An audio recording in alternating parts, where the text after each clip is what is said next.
What's going on, family? How y'all doing? Let me go ahead and introduce the crew. We got Mr. Trev Smooth, Miss Pearl, Time from the Shy, Boheme, Pearson, True Table, and Whites. Ella, me, myself, Lapeef JR. Welcome to Lapeef. Let's talk. What's going on, family? What's going on? How y'all doing? Ain't seen y'all since last year. Happy New Year. Happy New Year. Happy New Year. I kind of feel like you've been waiting to say that. True. Happy holidays. I'm just trying to be like you, get my jokes together moving forward. See, man. That one actually landed. That's what's up. Yeah. Well, Happy New Year to y'all, man. Good to see y'all. Hopefully you guys are blessed and healthy and all that good stuff. Hopefully you guys doing the right thing. Doing the right thing in 2026. Damn. Okay. Found it. Anyhow, if you haven't already, make sure you hit that like button. Also, make sure you subscribe to the channel. If you catch us on the replay, hit that like button as well. Got a good show for you guys. Women say they don't need men, but still expect men benefits. One of the things that I seen, which was one of the craziest things ever, was I was on TikTok a couple times and I didn't realize that the hate was that strong. I would hear people complain about it all the time. I would hear certain women speak about men, but there seems to be a flock of them that actually have a disdain when it comes to men. And they are saying that they don't need them, to the point where if a man joined the panel, he was shut down. He was disrespected. He didn't have a voice. So this is something that's really serious out there. But on a lighter note, I'm looking at how divided we have become. It is, even in my family. I was having some conversations and the families are dying off. Nobody is reproducing, and we seem to be becoming extinct faster and faster. Some folks not gonna have people to take care of them. So for whatever reason, I'm trying to figure it out. So that's the reason why we're going to be discussing this tonight. It's not necessarily a bashing thing, but I want to see if we can unpack it. I brought together some intelligent people. This is Who's Who on YouTube. So give it up for you guys. Give it up for yourselves. Okay. I guess y'all don't agree. I guess that one didn't land true. Everybody's silent, man. Y'all can't be silent on my jokes. But anyhow, I'm going to go ahead and kick it off with this. What do people mean when they say, no, what does need mean to you? What does need mean to you? Go ahead, Trev. I'm going to go down the list. You could just give maybe like 1 or 2 sentences. You ain't got to make a big deal out of it. All right. I just want to make sure we got the proper premise. When you say need, are you talking about what do you need from a person? Like, what are we doing? Anything. Just the word need. What does that mean to you? Just the word need itself, meaning that it's essential or vital for you to do whatever it is you're trying to accomplish.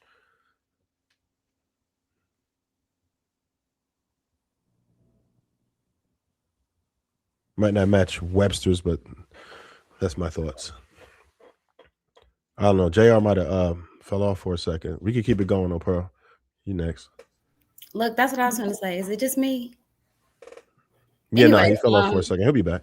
Okay. A need for me is it's a necessity. It's a non-negotiable. It's damn near something I can't live without. All right, what about you, Ty?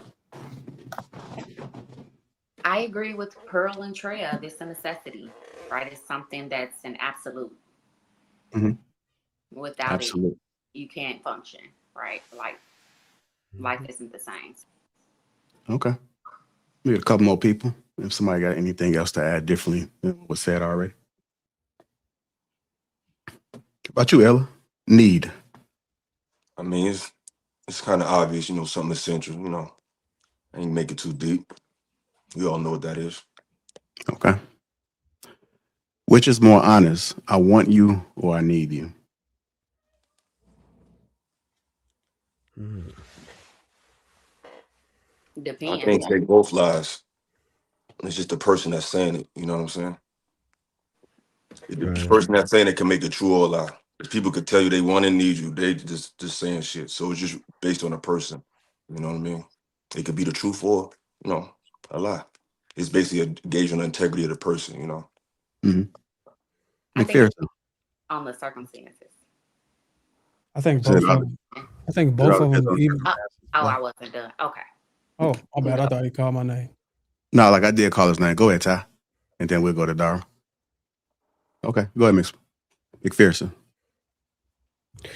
I'd say they both evenly honest. But once you start to see how they interact with whatever it is that they want and need, you may be able to keep score on which one they're more honest about based off of how delicate there is. How delicate they are with whatever they want and what they need. And I don't know if honesty is the term we want to use. I think how much care or how much appreciation they have whenever they actually receive the thing that they wanted and needed. Like, do they have more care for the things they need or for the things they want? Maybe a better angle at this, but I'll yield. All right. Anybody else? When people, which is more honest, I want you or need you? If you're talking, Bo, we can't hear you. Mic muted. Okay. Trevor, I know you was trying to say something. Go ahead. Okay. Can you hear me? Yeah, we can hear you. Okay, great. So I think that I've said sort of like flippantly in the past that I needed someone until I really understood like the depth of that word when you're talking about people. And so I think want is more honest. Need, people throw that word around. And so I think that people are not honest about what the word need really is when they're talking about another human being, and what that could mean. So I think want is more honest. Need is mostly dishonest when people say it. Go ahead, Trev. I would say that usually, because anybody could say that they need you, but how often do we actually really need someone, right? Wanting someone, you can be a lot more honest with that. When is it that we actually need? Do we ever need someone for anything? Can't we always find an alternative? You lose people, life goes on. Do you ever really need anyone for anything? I don't think you ever really need anyone. I think we can. I don't know about Why? that. I think you could run it. I think you can run into people, or you can have interactions with people or a particular experience that introduces something that you start to get used to, and you start to rely on, becomes vital in your life. And if it's stripped away, it's going to require you to go through drastic measures to compensate for the lack thereof. So I think you can articulate that you actually need someone if they are able to fill voids that are vital to something specific to you in your life. And I think that brings couples close together on a form of, in a sense, to where they can't just easily walk out of each other's life just because they're unhappy. I think this is where, once you establish these particular needs, the level of tolerance and endurance begin to spike whenever you're going through confliction. So what happens? So in that case, Darwin, I would ask you to give an example of what type of relationship dynamic does a person actually need the other, and then what would happen if they went away? Well, I can give an example from my own experience. As far as a relationship I've had with a woman, not gonna give details on that. But I've had a relationship with a woman where I struggled. I personally had struggles with anger, and I used to fly off of the handle. And not my mother, not my father, not my friends. But this woman in particular had a specific skill in a relationship with me to where she was able to help me calm down and reapproach conflicts in my life in a calm and more logical manner than an emotional one. And at that point, I mean, I stamped it. Like, I don't think I would have been able to accomplish a lot of things or even navigate a lot of challenges without her being in my life specifically, because she had a unique skill that I wasn't able to discover in other people. So it's easily to remember her because of the things she helped me through. So I think that's one example, but it's not a one size shoot fit all. I think this is subjective. Some people might not have to need somebody to go through conflict, but just giving you an example to appease your question. Yeah, only because the question at that point would be, if you didn't run into this person, would you still have anger issues today, or could you have matured? Could you have worked on yourself and came to where you are right now?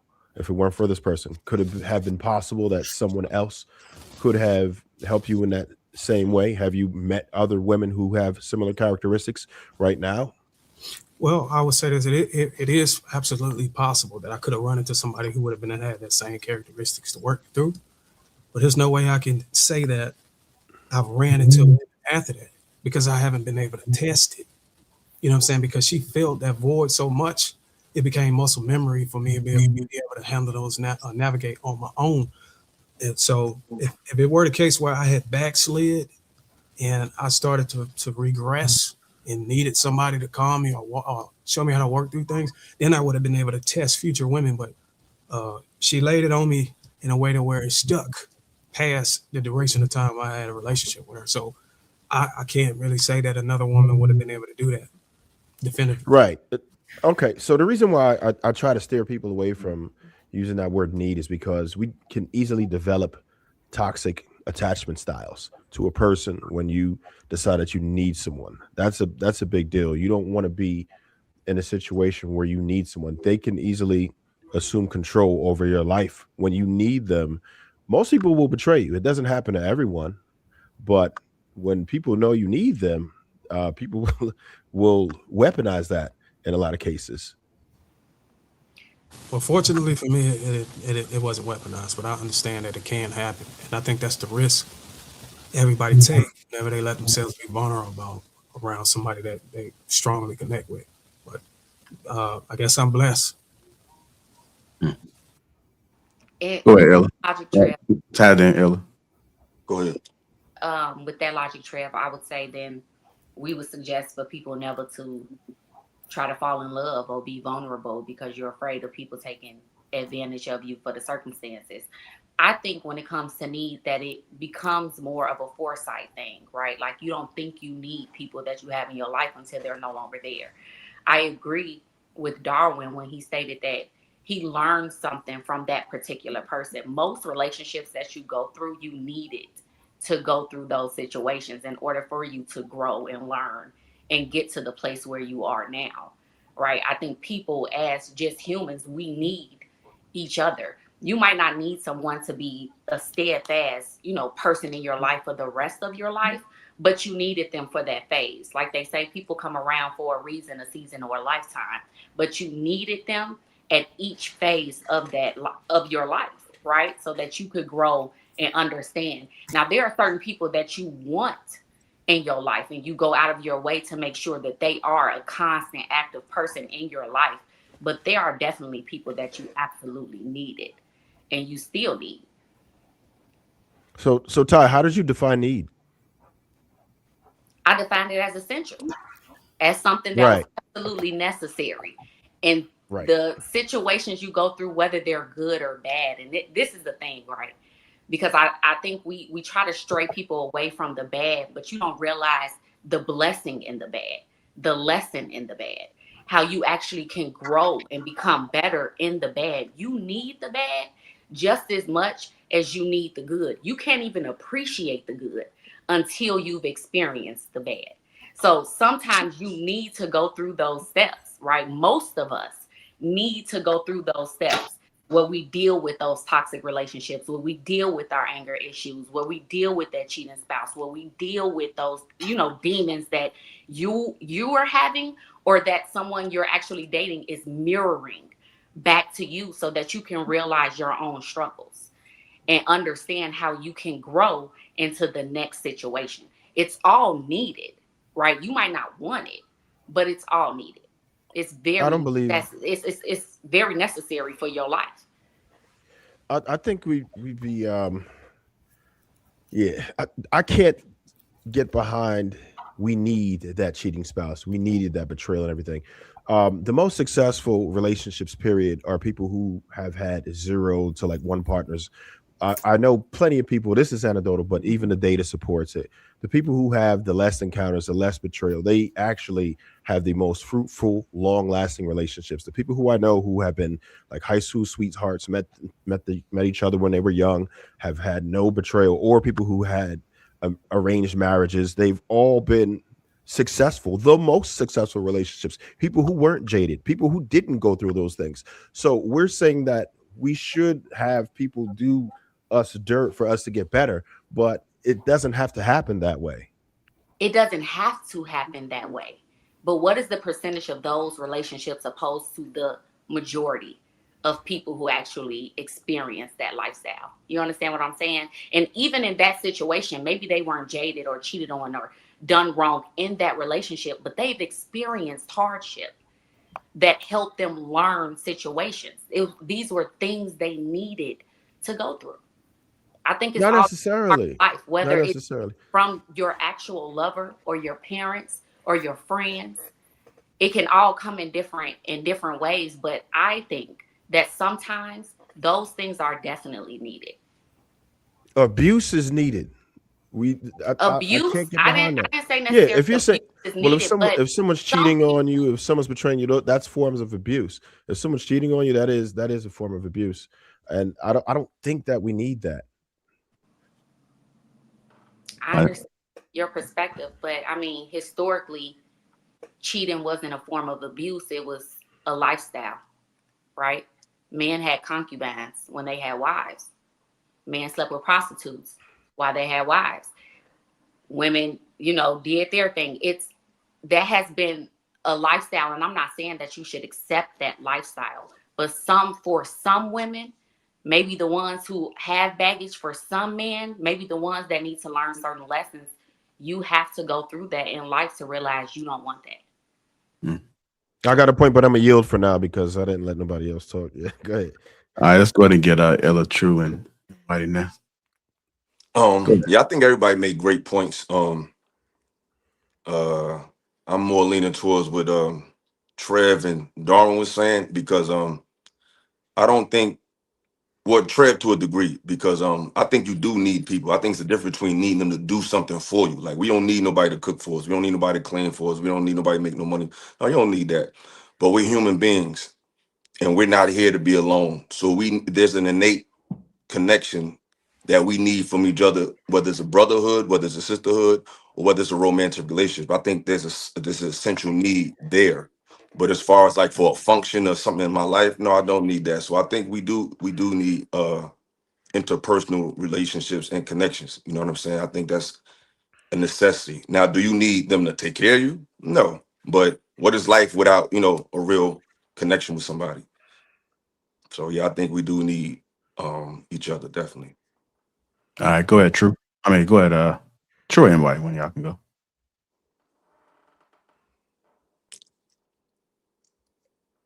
Oh, okay. No, everybody made very valid points.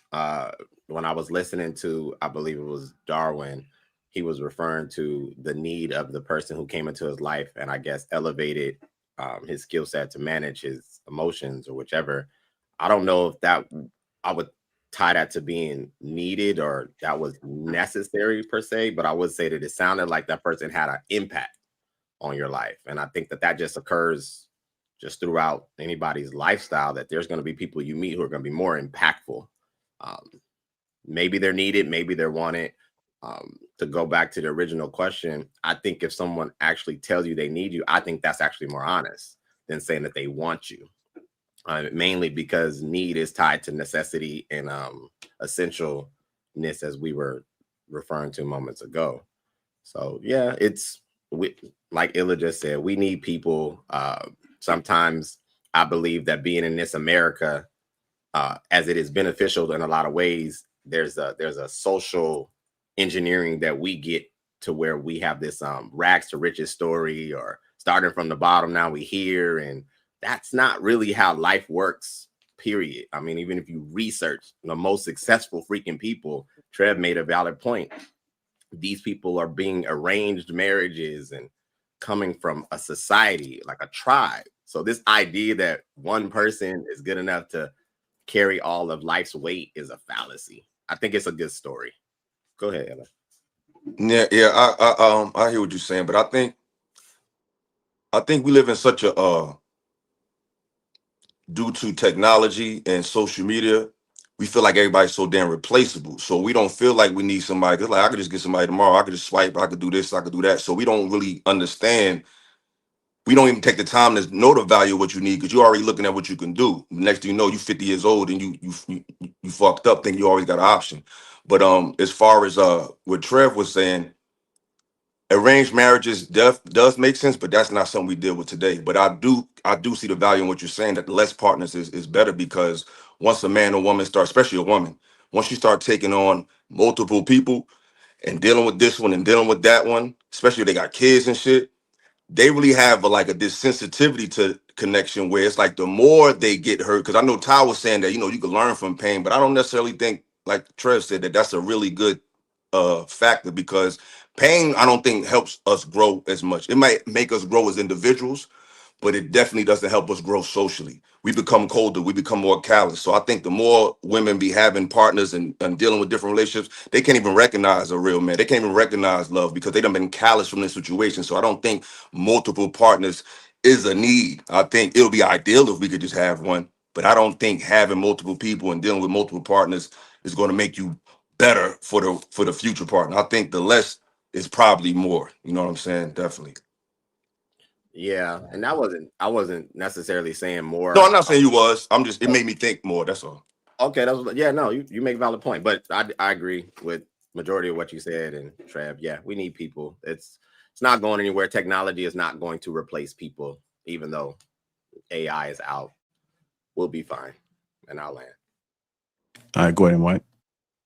Yeah, I agree with everybody that said that they need. That need is, because I view need as necessity or required. Like, I think I'm necessary or required in my children's life. I think my wife is necessary and required in my children's life. I couldn't see. Now, I'm not viewing it as I'm gonna die if you walk out the door tomorrow and I won't be able to exist. That's not how I view that word. So essential for survival, maybe, if is that the definition of how y'all use the need, but that's not how I'm using it. I'm using it as just necessary, required, something that I would prefer to have, even though that kind of is the same definition of want. The word want is in the definition of need when I was just looking it up, just to make sure I wasn't, because it would say require something because it's essential or very important, expressing necessary or obligation in circumstances, a thing that is wanted or required. So yeah, I think women need men and men need women. I think it's silly to pretend like we wouldn't exist if we didn't. And this is in an essential way. We essentially would not exist if we didn't need each other. If we didn't keep, if we weren't with each other. And that's a great. Yeah, Can I yeah. say this real quick? I'm sorry, you still talking? My fault. I think, me personally, I think we want to be needed. You know what I'm saying? I think we all want to be needed, or need to be wanted. I think they both kind of play on each other, because if somebody needs you, they might need your money. Like a girl who's broke might need your money. A man who's homeless might need your help. So you need more than just need. You want to be wanted. That means I have everything I need. I don't really need your money. I don't really need you, but I want you in my life. Because some people could need you for a season. You know what I'm saying? They can need you for some energy. They can need you for some type of vibe. But to be wanted is mean they're going out their way to say, no matter what, your energy and what I want you in my life, because the need can expire. Like, okay, the lease is up. I don't need you no more. So I'd rather be wanted. You know what I'm saying? The need to be wanted. So they kind of synonymous to a degree. I agree, most definitely. I also would say, fellas, if you ever get a chance, an opportunity to bond with a woman, I know there's a lot of guys that haven't got that opportunity, no shade or no shots. But whenever you put your woman in a space where she's able to literally get in touch with her femininity, like she's able to like be a woman, she'll be able to unlock those superpowers where she'll start allowing you to mentally and emotionally and spiritually discover things and unlock things that you needed. I think women have the power to do that on astronomical scales, if they're given the space and the femininity that they can rest in to be able to unlock it. It's just in them, and it's a superpower that they have once they get away from all of the stress and the tension. So you'll have that experience. It's a beautiful experience too, and you'll be able to witness it once you start bonding with a woman that you love and she love you. I agree with that, Doran. But at the same time, I think it's when you meet that woman. Because if you meet her before she's extremely callous, when she still got some potential, I think what you're saying is absolutely right. But there's a time you can meet a woman. I think they may not know it, but it may be too late. So even though you want to bring that out of them, they will fight it. They will deny it because they done been through so much and they done been through so much rigmarole that they don't even allow themselves to bloom that way. So I think I think it's when you do it and when you meet them, before you catch them before that expiration date, when they done been, ran through, I think you have a better chance of bringing that potential out. But I think there is like a deadline sometimes, but I could be wrong. Ella, I think your perspective applies to both men and women, right? I know only date women though, so I understand. And I only date men. So speaking from a woman's perspective, I think you can also run into men who have dealt with so many bad women or bad relationships or gone through so much that they become callous, that they're no longer open, that they're no longer, ready and able to be receptive to someone who may be good in their life. So I don't think it's a woman or a man thing. I think it's a person by person thing, right? And how people deal with trauma and neglect and being hurt or going through certain situations, how they internalize it and decide to deal with that. That's the biggest thing. People have to stop taking hurt and then deciding, now I'm just going to build up a wall and not let anyone else hurt me. That doesn't leave you vulnerable, right? You're not able and open to new experiences and a new love. What you should do from it is learn from that situation. Where did you go wrong? Why did you choose this person? What actually happened in that relationship that you can change about yourself? Because at the end of the day, all we can focus on is what we do, right? I can't really control you and how you react or the things you're able to do, but I can control me, how I react to you, how Absolutely. I show up in a relationship. And I think more people have to learn to do that instead of deciding that they're going to just go ahead and build up a wall and now I'm callous because people hurt me. I agree. Go ahead, Bo.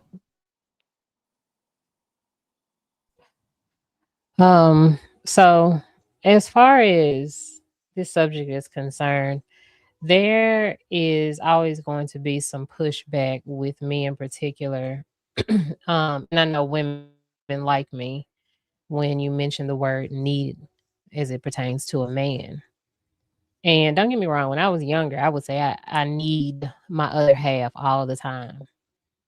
And so growing up, it was drilled into my head that you need to not need a man. You need to not rely on a man because you never know what's going to happen. And this is men and women telling me this. So, but I still, got older and I was like, I need my other half. I was very delusional in this like fantasy romance type of space when it came to relationships. So I was always searching for my other half. I need this person. So Now, when I hear men talk about need, I completely understand it. But there's always going to be a pushback because I want men to understand that it is dangerous for certain women to rely on a man, to feel like they need a man without any sense of independence. We need to have a sense of independence, yet be interdependent when we're in a relationship and not codependent. Because sometimes lack of independence in a woman leads to codependence with a man. And those are the women that feel like they need a man in an unhealthy way.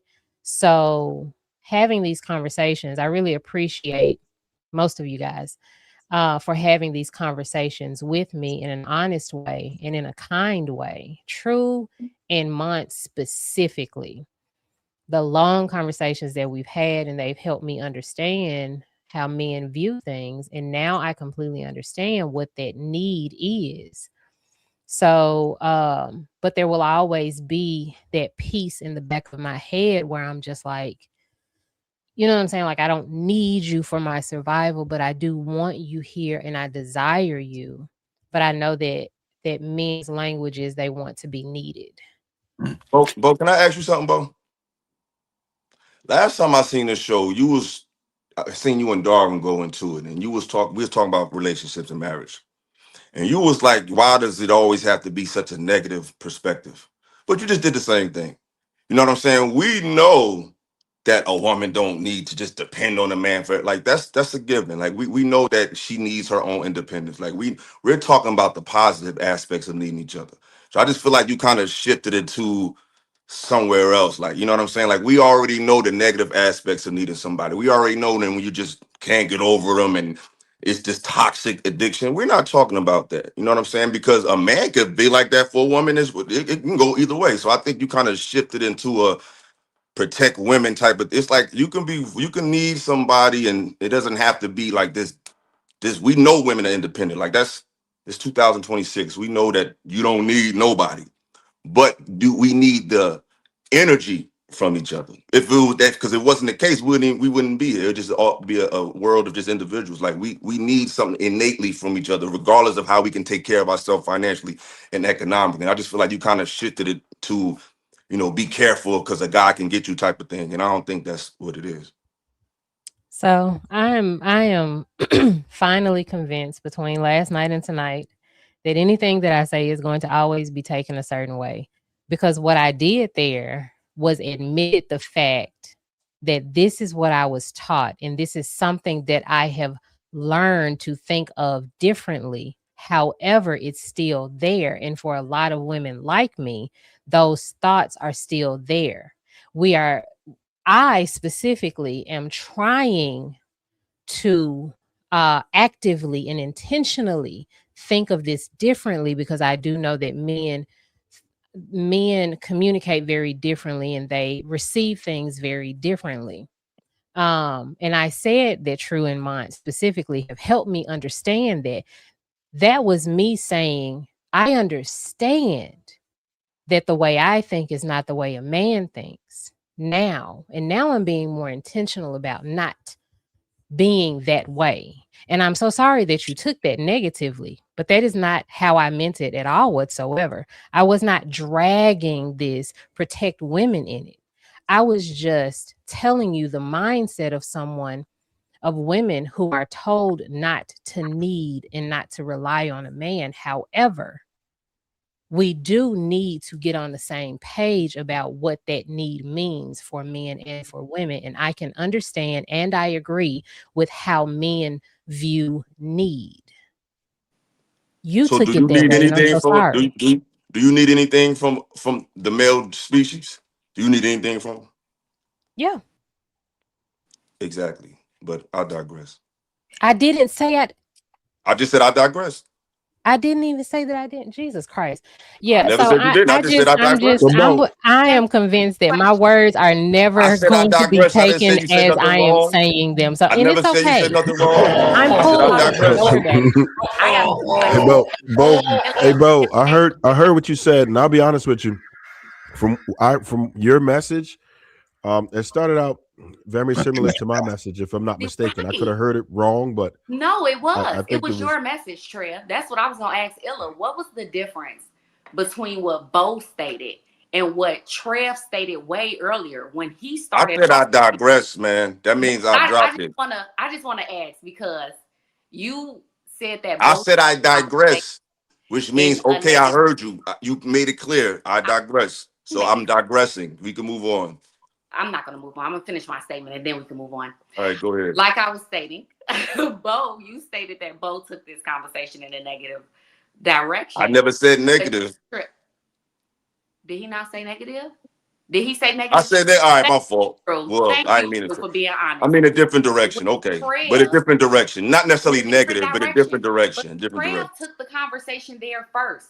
She didn't say anything different than what Trev stated in the beginning. He literally stated the same thing. He said we didn't need each other. When we're saying that, we need to make sure we understand we're asking people to be codependent on other people. Bo said she's trying to tell women who have that delusion or that mindset of romanticism that you can't be codependent on men. Like she said the same thing. She just spoke about it from her own perspective, and Trev spoke about it from more of a general perspective.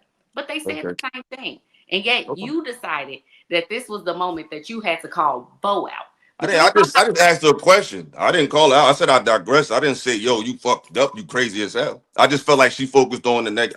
I didn't receive it like the same way from Trev. So maybe that's just me. I just received it. So you receive information even though it's the same from a man differently from a woman. No, not necessarily. Just in this don't do particular that. conversation. That's what he just said, Trev. But don't do that, but that's just happened. Don't do that. Don't do that. So Ty, here's the question. Did you agree with Bo or did you disagree with Bo?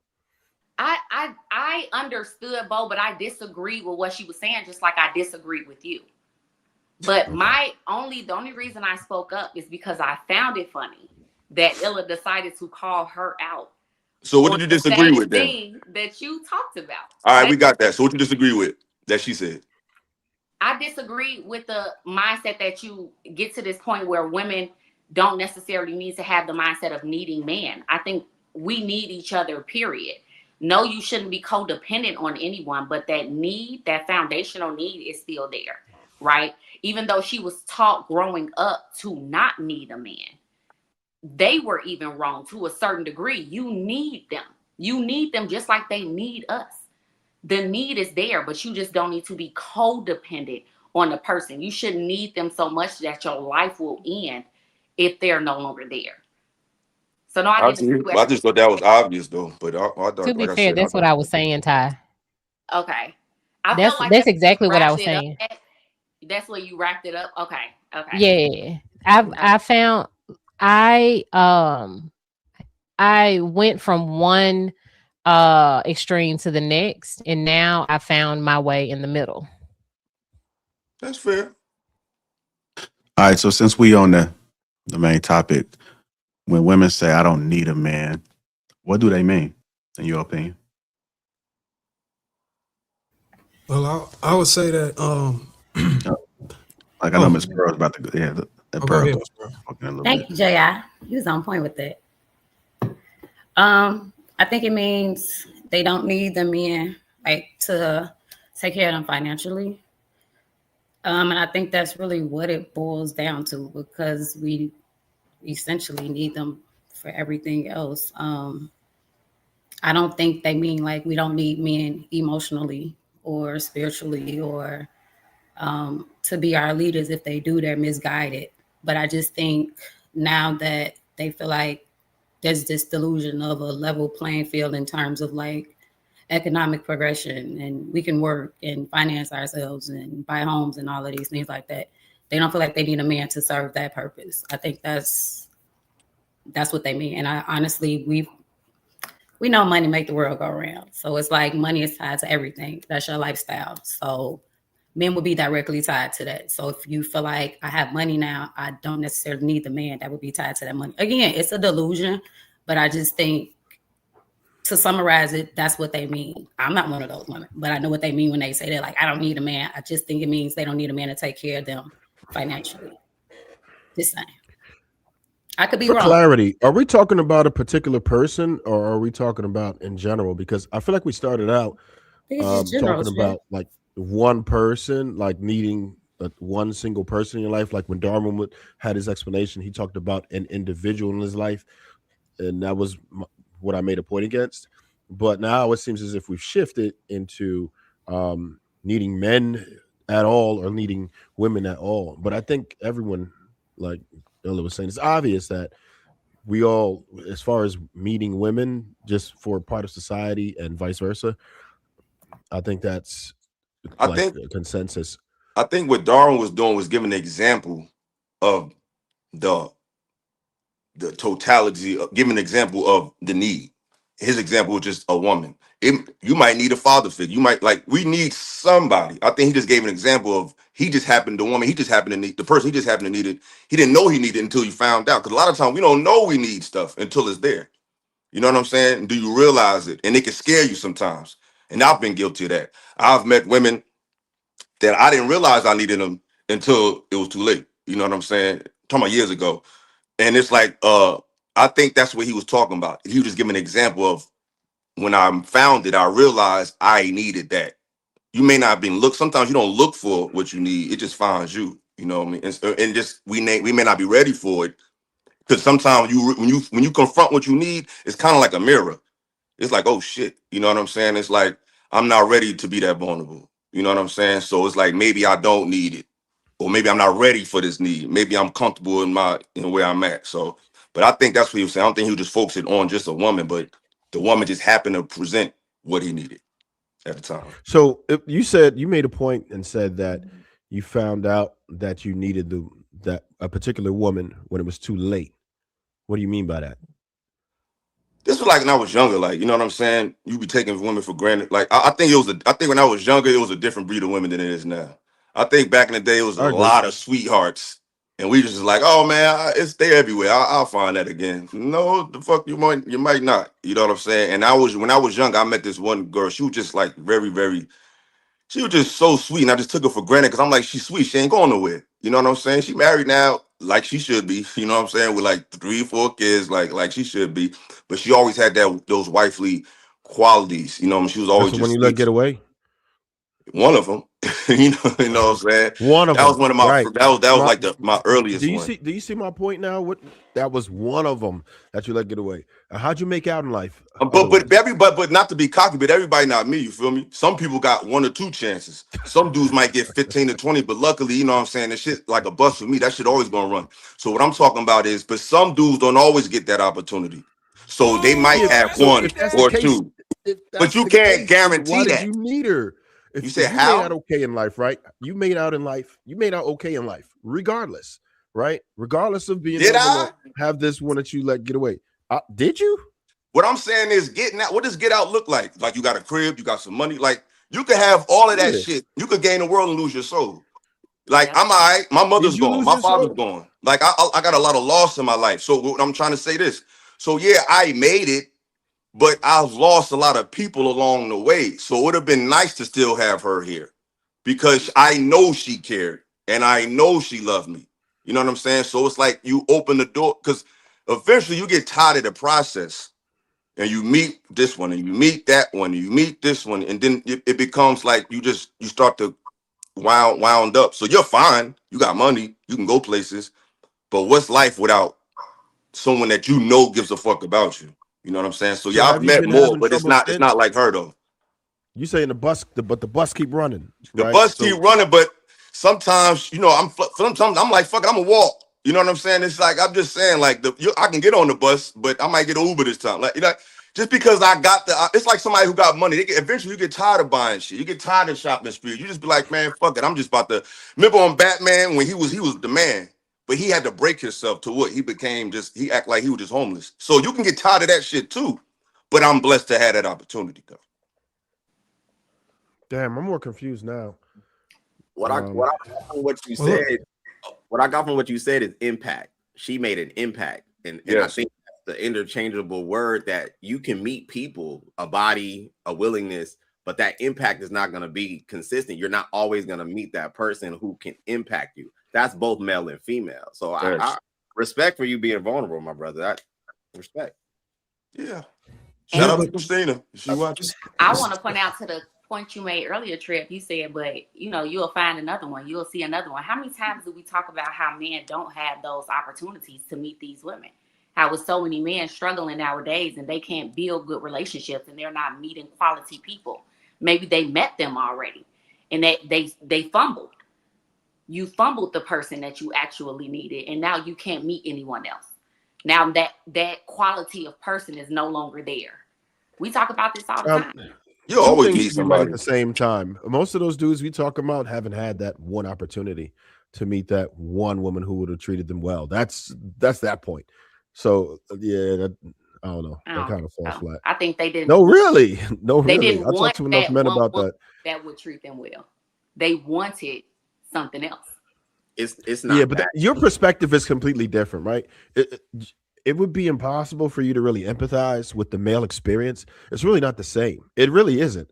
Like I'm trying to tell you, like you don't understand that in such a way where you could literally go outside with a bonnet on and slippers out of shape, and somebody's still going to try to bag you, right?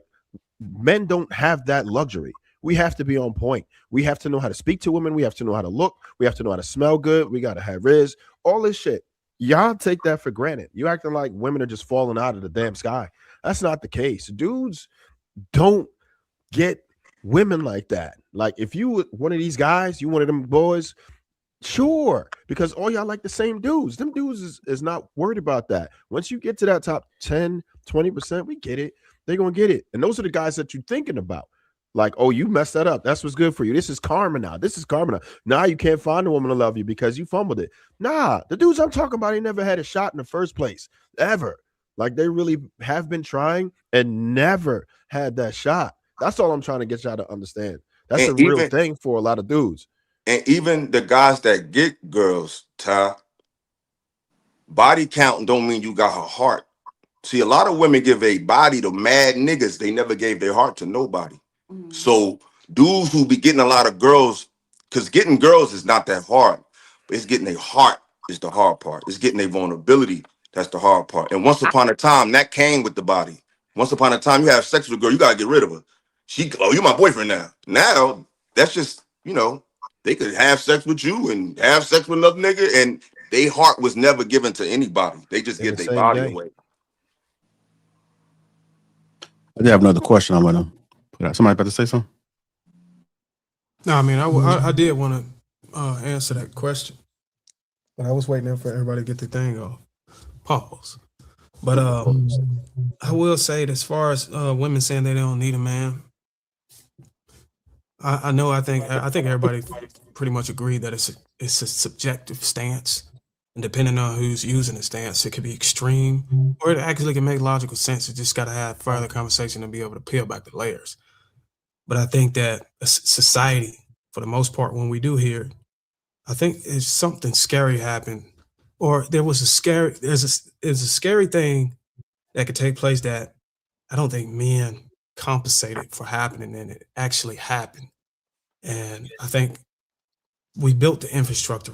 We had enough brains to develop the technology in society so that women can reach the audacity to say that they don't need us by way of being able to reach some type of financial stability and survive on their own, and look at man for what he typically offered to the table and cross it off and say that, well, I can do this and I'm actually willing to unalive alone. If that's the cost, that's how willing they're feeling to go.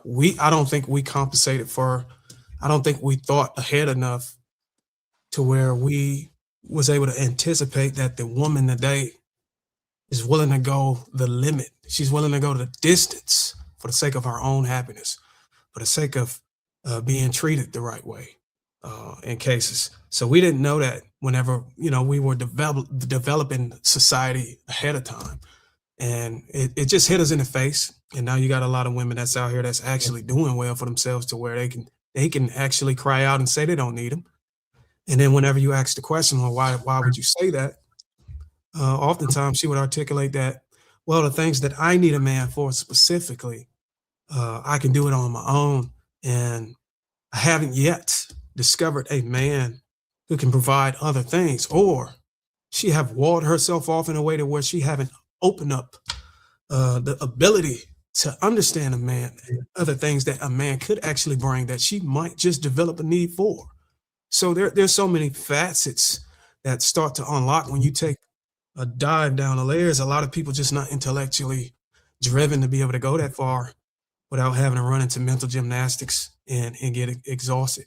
So like people like Philosophical, like when you hear those brothers speak, you can see that those guys are able to do that because they have the mind frame for it. So when I listen to people on these panels, sort of like when Ella come in here and we're talking about history and where you come from, I would argue that those sessions or those panel sessions was a need for me, because what it did was it unlocked the need for me, or the urgency for me to read more instead of the books that I was reading. And whenever I started reading those things, it started to unlock things that tools that I'm able to use in my life, to where now it's grown a necessity. It's grown to a vital point to where now that if I didn't have it, I would have to reinvent or re-engineer the lifestyle I have now. So, and I don't really give people credit on live. I used to do in the back chat, but because I had the time to play, I just give a brother his props on that.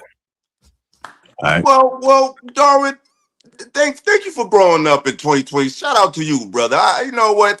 Because I was gonna cook your ass. I've been sitting on a burner with you for a minute, but I'm gonna let you. But we are good because I'm fair now, and it's not. And one thing I respect is public shit, because we had a little skirmish public. You apologize publicly. It's all good. I respect you too. We can always agree, but when you on your shit, when you like your professional, like I can learn from you too as well, brother. But with that being said, I think that we didn't figure it out. It wasn't our idea that these women would turn into this. But what we got to realize is we didn't curate this system. System was curated by somebody else. And trust me, brother, they knew exactly what they was doing. They knew exactly how this was going to affect the population. They knew exactly that when they empowered our women, that it would cause the chaos it's causing now. So don't ever think this is just we was blindsided, but the people that curated this shit, because behind feminism is a YT, man. I don't give a fuck what you think.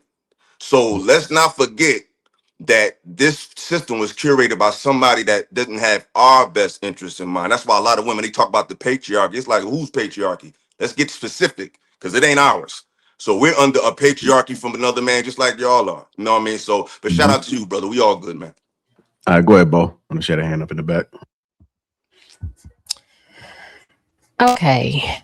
Please, honestly, forgive me, because I'm finna say something that sounds like I'm being an asshole. But if in fact any man has the idea that women are not out here giving their hearts, then you are just the unfortunate man that women do not want to give their hearts to. Because there are plenty of women that give their heart to a man and it gets stomped on, pissed on, shitted on, and everything else, balled up and thrown into the trash, because men do not value that from women. Certain men don't. Certain men don't. I don't know. That's my opinion. So sorry. And certain women But don't give a I fuck either, bro. don't. Illa. Hey. I'm sorry. I thought you was done.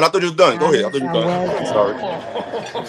so, but I get it. I don't disagree with it. I know that there are there are a subset of women who are out here just sleeping with men and don't care nothing about, feelings and all of that.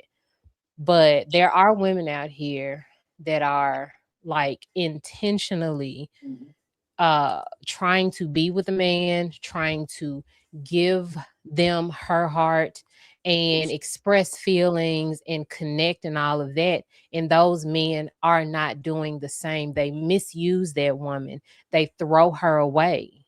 So like, I just don't want that to go unsaid. And I don't that wasn't like a dig at you, Illa. I was speaking generally. But and that's why but I said forgive me first, because I know this sounds like I'm being an asshole, but I'm really nah, not. but we need you. You know what I'm saying? Because you give us, we know what stance you're going to take, and no offense, but you always going to take the stance from the woman's side because we all I'm a know women woman. get played. We all know women get stepped on. That's not like breaking news. Like most women are naturally on paper the vulnerable one, but in 2026, people could say a lot of shit. Women are fucking chameleons too, because there's women who the more vulnerable you become with them, they won't give a fuck about you. Like I've had people leave me high and dry. Like I was when I was dating when I was about to be damn near married when I was dealing with Shorty from Spain. She abandoned me when my mother died. And when I had to go deal with a court case with my daughter. So sometimes women they come under the guise of this vulnerability, but they only want you to be vulnerable to their like emotional intelligence for a lot of women mean be tolerate my toxic behavior. Because sometimes you get vulnerable with a woman, you open up to her, and then she leaves you fucking high and dry at your most vulnerable moment. So I know from your perspective, you probably only see what women go through, and but we both go through that. Men get hurt and women get hurt. But as a man, of course, I'm gonna acknowledge the man's side because I deal with women. And you're going to acknowledge the women's side, but both people go through that. That's not pain is not a exclusive. Women don't have a monopoly on pain. And I think a lot of people in these panels sometimes they act like women have a monopoly on heartbreak and have a monopoly on pain. But they kind of hurt people the most because men already are more susceptible to the woman because he's already thinking she's sweet. He's already thinking she's nice. So he's more like he's going to be taken way off guard, way more than her.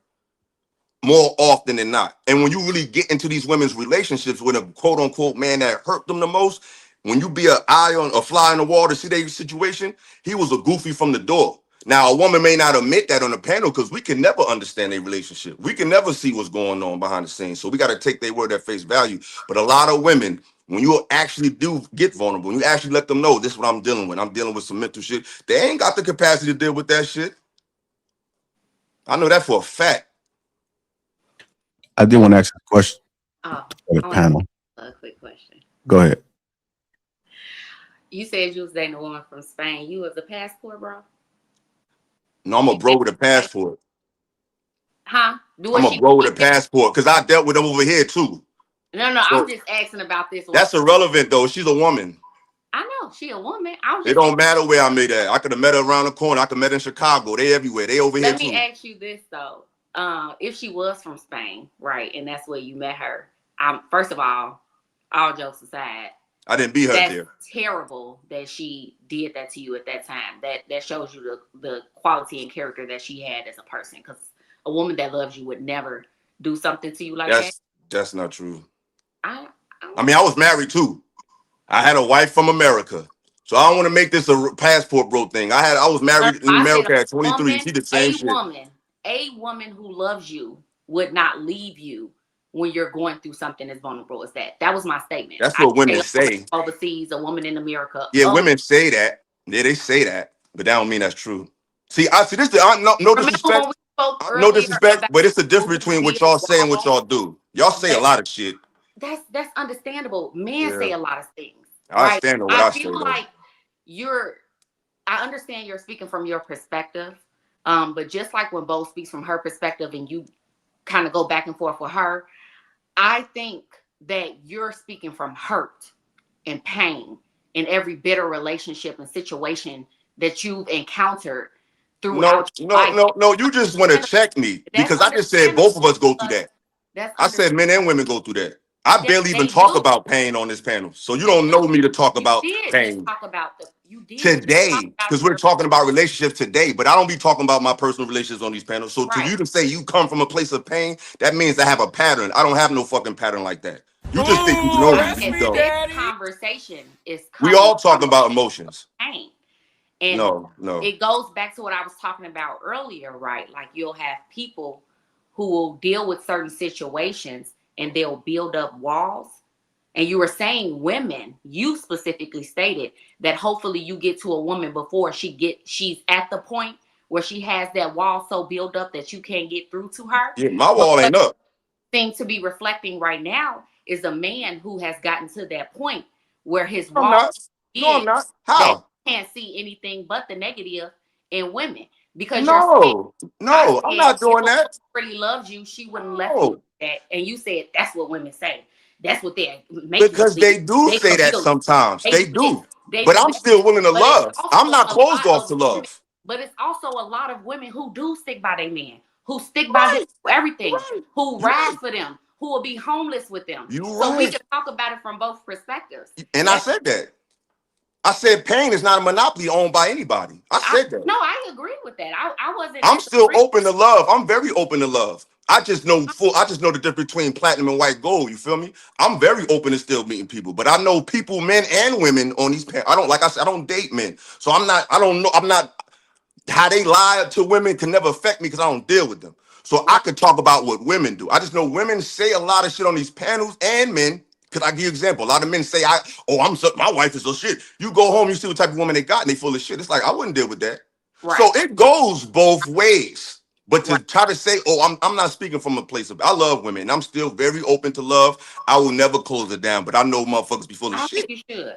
I don't think you should. But I think, just like you stated, you only date women, so you can only speak from a man's perspective. When a woman speaks from a woman's perspective, Absolutely. We got it. it shouldn't be like, why you gotta bring that up? Ain't that I mean, but you going way back. Like we done passed that part. I just said it's a monopoly. We both go through that. I get it. You want to check me for Bo. I got it. Shout out to you. I want to take. I get it. I got it. I know. I get it. You a fan. I get it.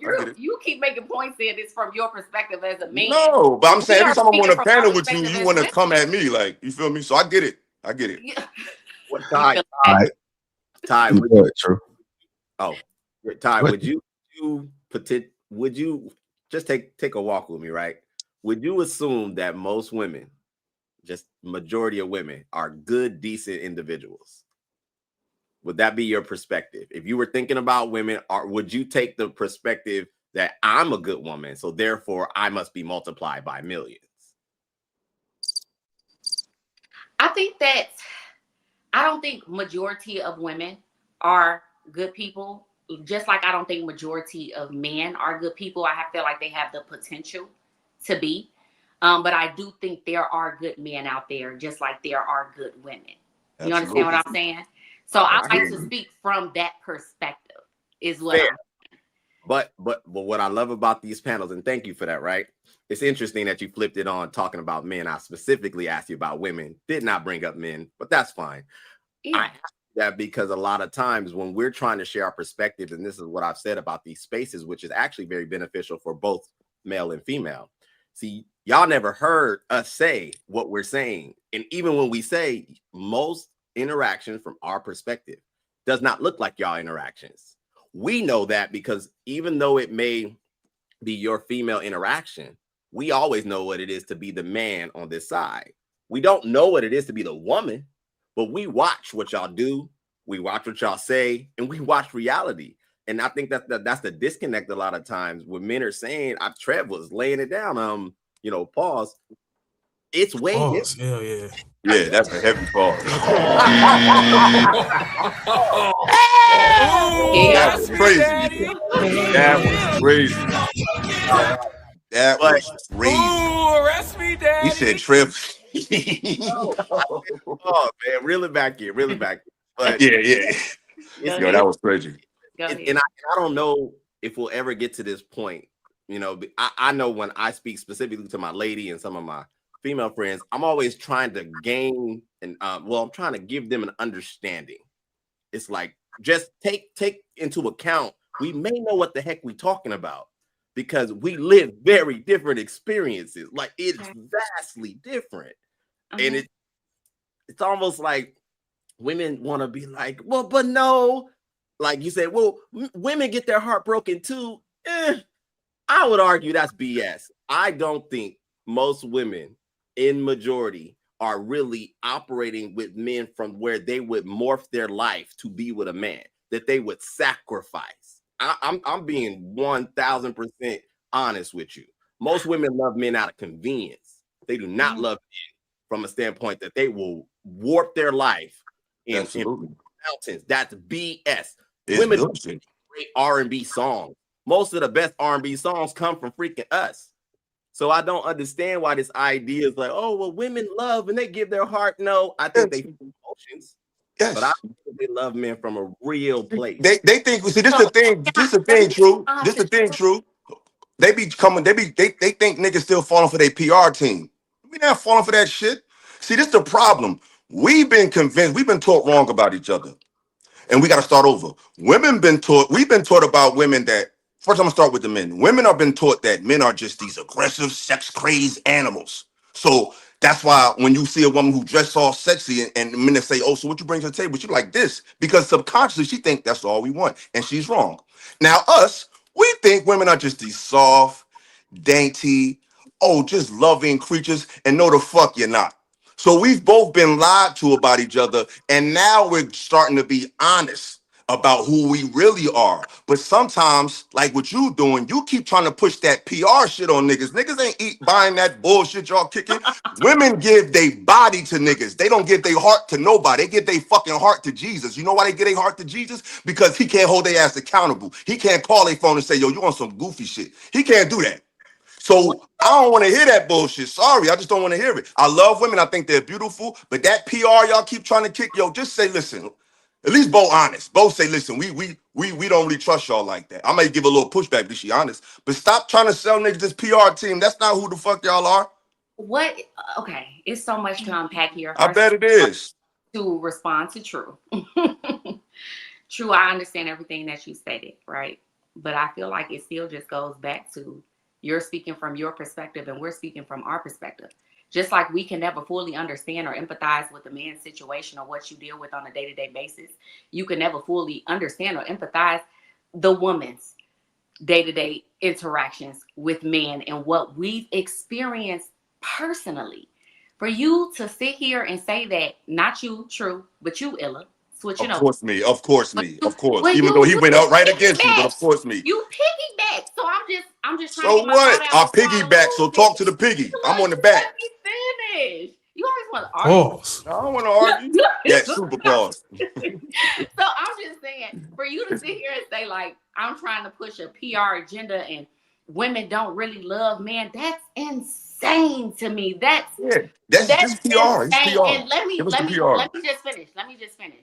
I can be speaking from a very biased perspective because first and foremost, I'm going to speak from how I view man, how I love the man in my life, how I know man. For you to sit here and tell me that I don't love the man that I love is insane. I can't tell you that. I can't tell you that, but this is what I could tell you. That my friends who are married or engaged or with their man for 13 plus years don't love the man that they're in relationships with, the sacrifice that's what's up. It sounds good, but this would let us finish. Going back to True. For you to say that a woman will never fully sacrifice or give up her life or make those sacrifices for a man is false. That is a false narrative. Now, will the majority of women nowadays do it? Probably not. But do you still find women who will? Yes. Yes, you do. Okay. I'm sorry. I know them. I live day to day with these people. Can I say something real quick? Didn't you to follow True? Can I just jump in real quick? Pause. You're right. You're right, Ty. I can't tell you that. You know why I can't tell you? Because I don't see what's going on. So this is what you can't tell me. You could tell me that, but what you will never show me, I don't see the dynamics. See, that's what we could say anything, but I don't know the dynamics of your relationship. I know what you're telling me about it, but I don't know what he's tolerating from you, and I don't know what you're tolerating from him. And a lot of times when you get a sneak peek in these relationships, most men, when we see the dynamic play, like I know somebody who's a big content creator, and he tells me about other content creators they go on a big show, and he's married, but there's another one that he worked with that's online. They be pushing this, this black love shit and all this this kumbaya shit. But when you see how she interact on a computer, they in love, and that's the she's such a feminine woman. But when you see them interact, she's very physical and very flirtatious with other men. But if I never saw that, I would just think, oh, So women say, like I said, until I can see your relationship, I don't know what dynamics is making y'all stay together.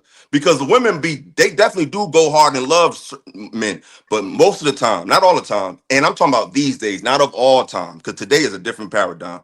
When you get a snapshot into that relationship, that nigga taking a lot of bullshit, and he's being tolerated, not loved. All right, y'all. We gotta hold on. We gotta let Pearl and White get in there. I know they was trying to. I know, true. True wanted to respond. Yeah, true. Yeah, I'm gonna go. I'm actually go to Pearl. Miss Pearl, can I ask you a question? Thank you, True. You know I was drowning back there, right? Thank you through that life, Thank you. What's up? No, okay, because I want to try to approach Ty's perspective on saying we can't speak from a woman's perspective. Okay. I disagree. Can you recall the best gift you've ever given a man that you've loved in your life? Okay. I'm sorry. I was putting my charger in my computer. You said, can I recall the best gift that I've done? Say the rest of the end. The best gift that you've given a man in your life. Oh, the best gift that I've given a man, his children. Okay, outside of biology. That's Miss Pearl being a little sarcastic. Okay. Like I'm throwing it in there. That's like, right? All right.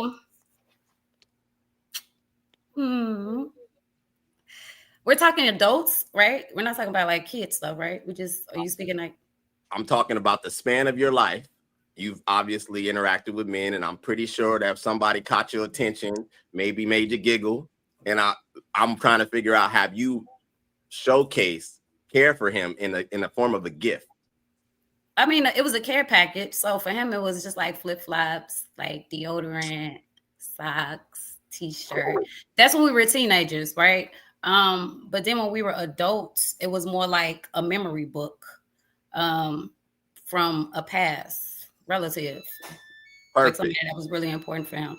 That he didn't have. He didn't have a lot of pictures that were salvaged. So to get that like restored and put that together, that was a lot. And I spent a very great span of my life with him. I'm trying, like, I think I get what you're doing. Somebody gotta put them things in the dryer. That washing machine ready. Hold that thought. In White. My boy in White.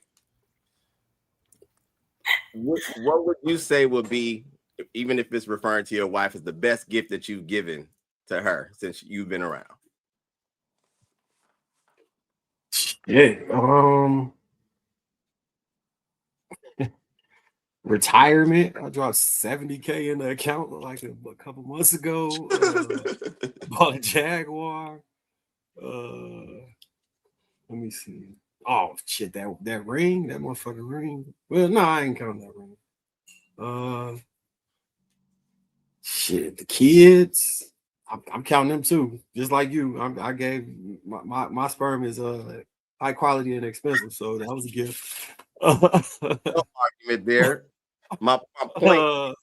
Photo albums to Jaguars. Yeah, y'all love the shit out of us. Yeah. Now I will say I didn't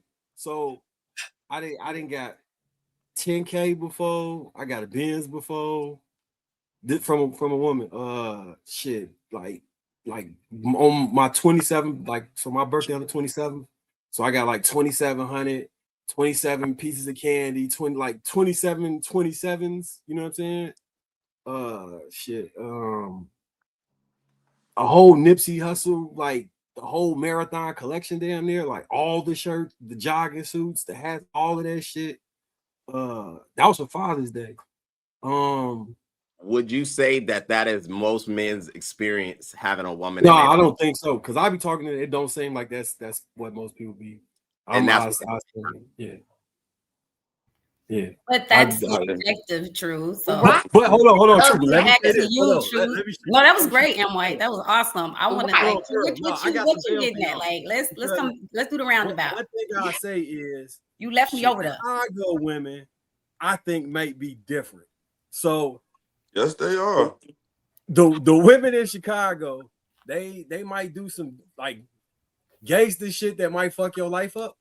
but they also will low key be there with you in a whole lot of scenarios if they actually love your ass. They would like when Aw. Ty was saying, like Yes, they'll be yeah. homeless with you, they'll go to jail for you, they'll take a They'll case do for you. all of that. They'll do damn near anything under the sun. Now, Windy City. a lot of men from other states say that that's not what's going on. A lot of niggas in Chicago know this to be a fact and do Thank biz you. with. It's women who would do biz with niggas and just be writing letters every fucking day and trying to be faithful. But It's this one, something that cheat on a nigga, but it I is had a still friend that women stayed with a do guy all for biz. 7 years in jail. Never but cheated on. He got I'm out glad. cheated on her. I'm glad y'all saying this because you know what y'all doing? Y'all are specifying a type of man, a jail nigga. So yeah, y'all do hold them That was down. the Y'all specific stay down with them example. forever. Yeah, That was no. You jumped out there, so swim in that shit. You definitely will hold down a nigga that's in jail. I You won't definitely hold will. down. Hold on. No. Stand there. He I said I set had you a right friend. up. Yeah, come on down. So yeah, y'all do hold them niggas down. You sure do. But because the average man, first of all, why would a man even put you in a situation when you got to take a bid for him? So you talk about a specific type of man. That's not the average man. So thank you for making our point again. Yeah, I True. know. Let me come back around to you. Yeah, you better go to him. Now you better go down. I thought he was talking to Ty because y'all was having like a Well, I mean, I did have another question I can put in there. Who has more power? Wait, JR, I wanted True. What you was what I was trying to showcase in just that simple exchange is that we can say that we're both in relationships, male and female alike, but the experience is different. I've asked men, thousands of men, what's the best gift a woman's ever given you? And they can't come up with jack. It's always socks. It's always some BS low type crap. But I never met a woman that cannot recall being taken out, being wined and dined, getting shoes, purses, and experiences, yachts that they'll never own, whole memberships paid for. Are you freaking serious? So when we hear it as men, like, oh, women will ride for you, that's nonsense. They won't ride for you like you're trying to claim they'll ride for we you. gotta have a back chat Maybe, talk. maybe you should hear. Yeah, no, maybe no, you should no. hear. See, Maybe you should right. ask me that question, True. We gotta have a I back got chat a real quick Said maybe you should question. ask me. What have a woman gave me? The greatest gift. Okay. All right, Darwin. What have you got, Ask Darwin? that, Darwin. I forgot about a trip to Hawaii too. I'm sorry. I would say this gift is probably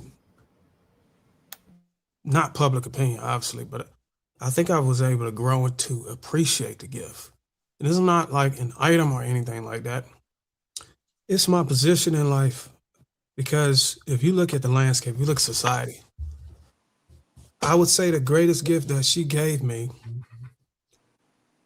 was to be able to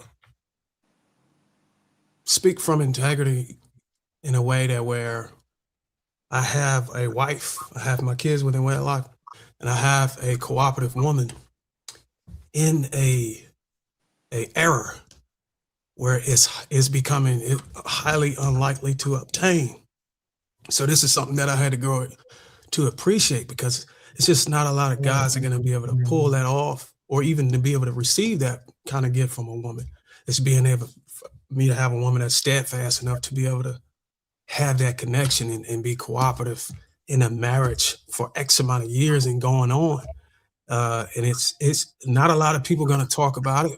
It may be embarrassing to some people, but at this rate, it's just going to get even more harder to obtain that type of gift from a woman. So that is why I really, really appreciate it. And I would say that's one of the biggest gifts because when I look at my counterparts, it just makes me feel bad because a lot of these guys are some good men. They just cannot get it. And they keep asking me, okay, how did you get it? I can give them, practical things, but that just it's a hit or miss. And that just makes it even more sadder. And it also makes me appreciate it even more. And when I want to say this real quick, you know why women give us these sentimental? Because a lot of those gifts I heard from the women, they had a lot of sentimental value, which is respectable. But you know why they give us stuff like that? Because we got the hearts to respect shit like that. They don't. They don't give a fuck about sentimental value. They want some big shit. They know that we'll respect a memory book. We'll respect a mug because we got real depth over here. So they can give us some. Because I got one of the best gifts I got was on Father's Day from my ex. It was a beautiful gift. I was going through a lot of shit with my with my daughter's mother at the time. And she found all these photos and just basically made like a photo album just dedicated to my daughter. And it meant a lot to me because they know we have the emotional depth to appreciate shit like that. Not all women and not all time, but today, a woman don't want no sentimental shit. They want something big. So I think that's why they give us those gifts, because we know we're respected more than they will respect something like that. So In my Lending Tree did a opinion. study. Lending Tree did a study about it. There's other places too, but I'll just cite that one. And it pretty much says that women are 33% more likely to spend $0 on a major holiday, and men spend nearly 3x what women will for gifts. That's just what it is. What is Ladies, the the, percentage of men the actually views and want to ideas celebrate expressed holidays? tonight do not reflect how we truly feel. Say that again. Say that again. I'm just Say that joking, again. Trev. No, I'm with you. So wait. I said the view. It's a disclaimer. The views and ideas expressed tonight on this panel by some of these men do not directly reflect all of the women. Some of them are blanketed statements. These are clearly subjective. But Trev, what did you say? Can you repeat that again? It said that we're 33% less likely to spend. Is that what you You're said? more likely to spend $0 on a major holiday gift. Yeah, more Towards 33% more likely. Specifically men, towards men? Yes. Oh, okay. For men, yeah, because there's a lot of fluff that shows I ain't about gonna how fight much you they on give that. I ain't throughout. fighting you. But I'm just going just for partners. I cited it just so anybody want to look at Lending Tree. They did it, but But we and there's have a lot of other data that shows it too. Men spend almost 3x of what Okay, but women Trev, do. y'all, Saying they aren't be you talking, all they be like talking, built they be to be talking. like the leaders? Like you all go out, you buy the things, like you court us, like you're the romantic guys, like you're supposed to set up the aesthetic and the romantic ambiance. So wouldn't you technically spend more money to do that? And then like you guys be dibbling dabbling with like other women, so it gets more expensive. But even if it was Wait, don't put that on us. Black men don't cheat. I don't know what we're talking about here. Talking about. Well, Renata, you Damn. know what? I ain't gonna fight you on that, my brother. But again, wouldn't you all be more financially inclined to spend like more money? Like, wouldn't that just be what it is because of your position? or even per. I know we're supposed to reciprocate. All right, so but look, I'm not. Who I'm cares not more against that. about holidays, men or women? Women. do. I wouldn't even celebrate no Women. holidays. Because you're going to get I wouldn't something. celebrate no We do. holidays. Let me cook. Hold on. No, I'm So festive. we care more about holidays, right? So because we care about it, you'll be in a relationship. Then you should do more about it. Speaking from my perspective, the man that I'm with does not celebrate any holidays. He don't even like his birthday, Christmas, whatever. It doesn't matter. He doesn't like them. I have to force a gift on him to give it to him. A lot of men that I know, my father was the same way. My grandfather's the same way. Majority of the men that I have met in my life do not put a value on holidays. They don't want gifts from the woman. They give us gifts because they know that's something we want, but they don't necessarily want it. Do we still do it? Yes. My mom has to force a gift on my man this Christmas. You get what I'm saying? Like it. So this idea that women just will not give gifts to men and we're just totally against it, false. I think from my perspective, being 100% biased, in my situations, what I've seen is that men don't even value this stuff. They don't care about holidays. They don't care about celebrating them for their birthday. They want to be appreciated on a day-to-day basis. Yeah. They want peace in their home. They want a home-cooked meal. They want the house clean. They want the kids taken care of. They want those basic things. They don't want all of these splurges and I gave you this and I'm giving you that and I'm giving you this. Most men don't want that. They don't even ask for it. And then when you try to give it to them, it's like, come on now. Like, Ty, that cancels out. Ty, that cancels out. Your daily duties, my daily duties, they cancel out, right? But the reason why men don't really care as much, men may seem like they don't care about your gift giving is because women generally give out lousy gifts. Lousy, low effort gifts. So you may as well not even bother. Once a dude understands what type of female it is, like, okay, she obviously don't know what the hell she doing. It's almost like when never mind, I won't say. Hold on, wait a But minute. certain Okay, so things let me ask after a while this. you realize they do it bad, you just let them rock. No, Like, Trev, nah, we're not Trev, even Well, gonna do that. wait. Go ahead, Have go you ahead, all hold been on, Miss asked what Pearl. you Hold on, want Miss and Pearl. just didn't Go get ahead, it? sir. Right. Excuse me. I'm Hold sorry. on, Miss Pearl. No, When okay, have hold y'all on. ever gave a dude a really nice gift and he said, I can't believe you bought me this fucking shit? Okay, so I bought a Kanye That's West. Wait a minute. I was asking you. So he loved Kanye West. So I was in the mall. I had bought a poster of that. He was a Gemini. I had bought a poster of that. And it was like a Chicago skylight type of theme. Like he wasn't even expecting it. It was just some on some in the mall. I see it. I bought it. He likes it. He crazy about it. That type of shit. But what I wanted to ask was like, wait a minute. Now pause. That wasn't the question that I asked. I said, when was the last time y'all bought a man a really nice gift and he turned that shit down, threw it against the wall, and said, I can't believe you bought me this shit. You know I don't give a fuck about gifts. Oh, my bad. I'm sorry, Swinny. I should have let you finish. My bad. I'm sorry. I bet you should have. You're right. My bad. I'm sorry. I should have let you finish. That never happens. Y'all, there ain't never been a time where a man has got a really thoughtful, great gift on a holiday and felt like there is no reason why you should have bought me this. We do appreciate it. I'm like, and my whole thing that I cannot wrap my brain around is y'all love to talk about what we care about and what we want when it comes to you doing something for us. Now all of a sudden you talking about, oh man, you men, the men in my life really don't give a flying fuck about gifts. And you know, as men, don't y'all the ones that typically buy shit? Y'all the ones that care about holidays. Why don't y'all buy shit for holidays? You love holidays. You love buying. You buy everybody. You buy everybody. Hold on, wait a minute. I'm not finished. Y'all buy y'all as thoughtful as it get for everybody else.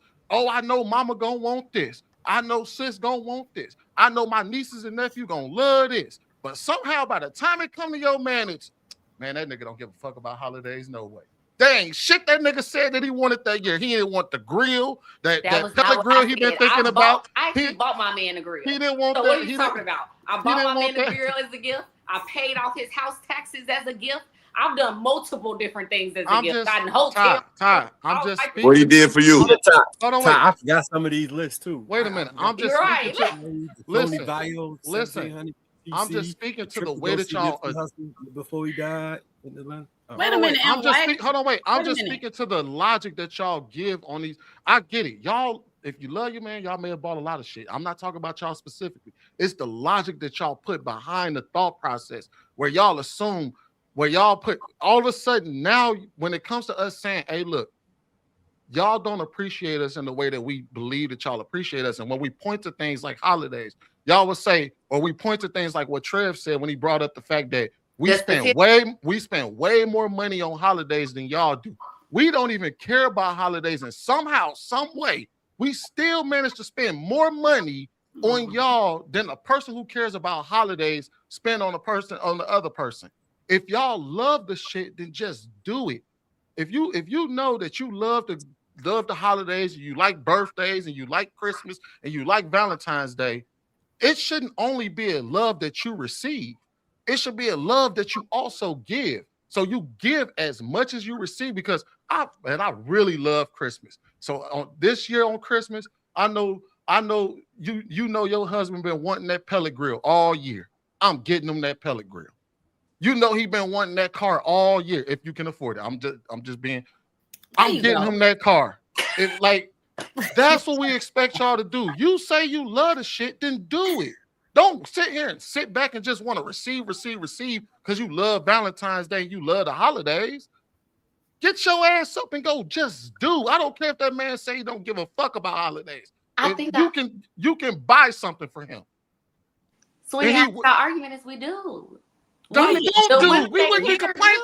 You know what's crazy? Y'all can sit here and listen to. I brought up that example of men not even liking holidays because Trev brought up the statistics of the 33% of women who don't, 33% more or 33% like will do nothing at all. And I gave up an example. Like this might be the reason why. That's all women's mindsets. How long have men been complaining about how we are treated on Father's Day? For the longest. For a very long time. The longest. We still complaining. we still complain. Okay, so look, let's do this. What would you like to happen, Sweeney? What's the perfect Father's Day for you? We can like go around. What's the solution? Yeah, what would you like? What would you like to do for a man on Father's Day? I want to know. What would you want? No, I don't want to hear about we what just we want. said that women. You just made the point that women give terrible gifts. Guess what? We don't have to be told what y'all want to get y'all some shit on Mother's Day.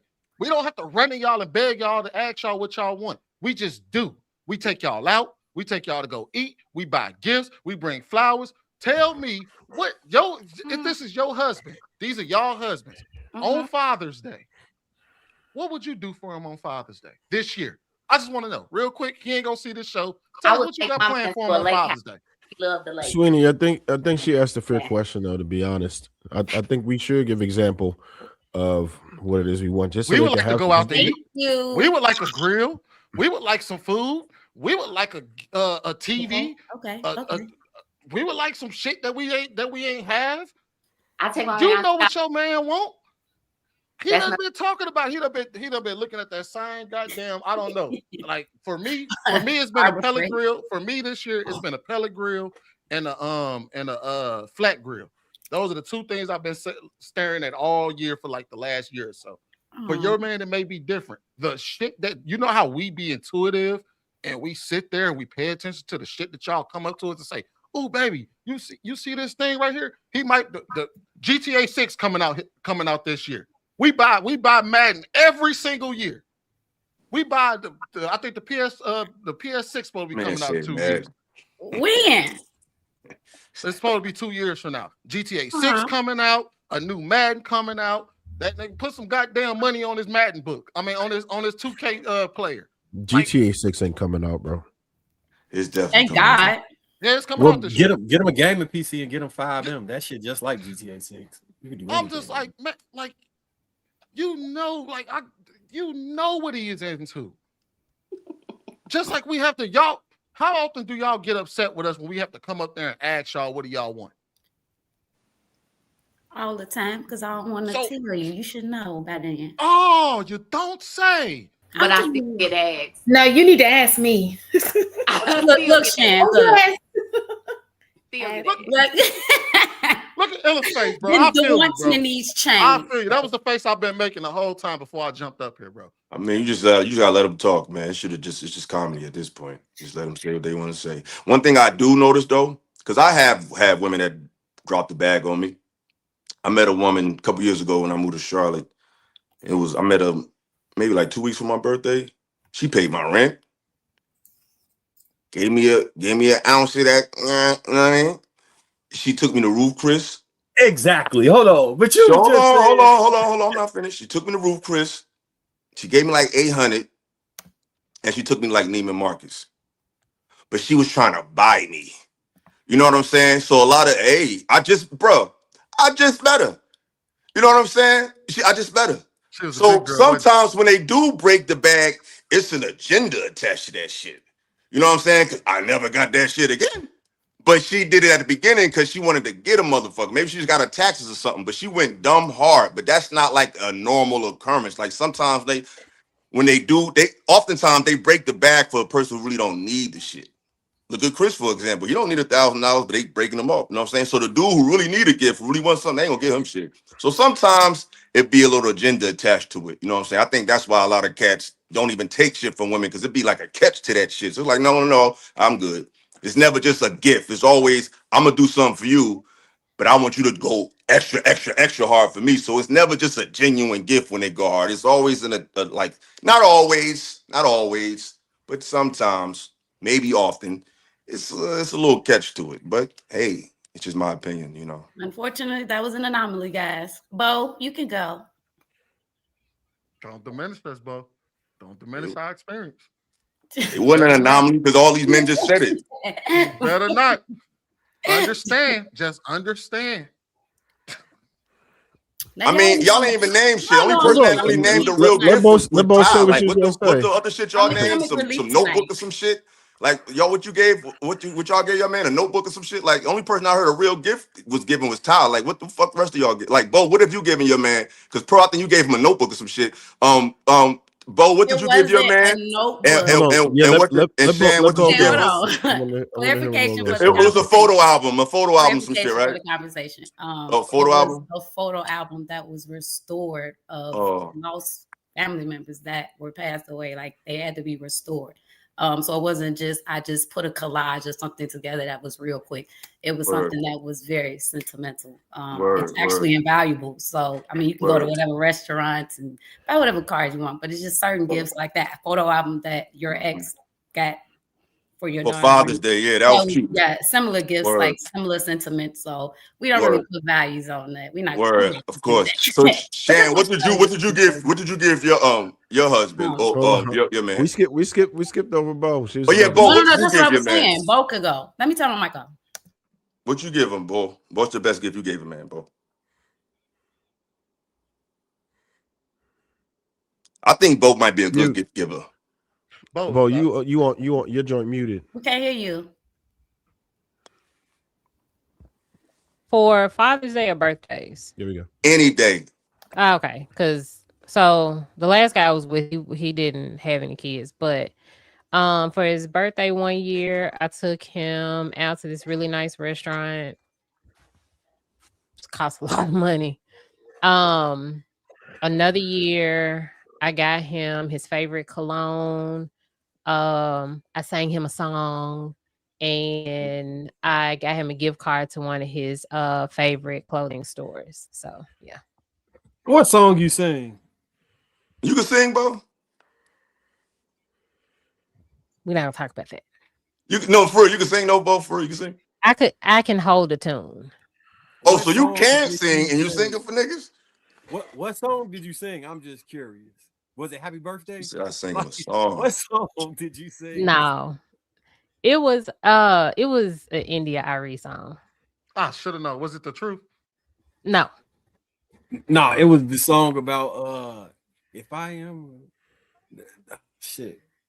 It's You like wouldn't even Was it I don't brown? unless you an India Irie fan, I don't think Was you it would even brown guess. skin, Bo? No.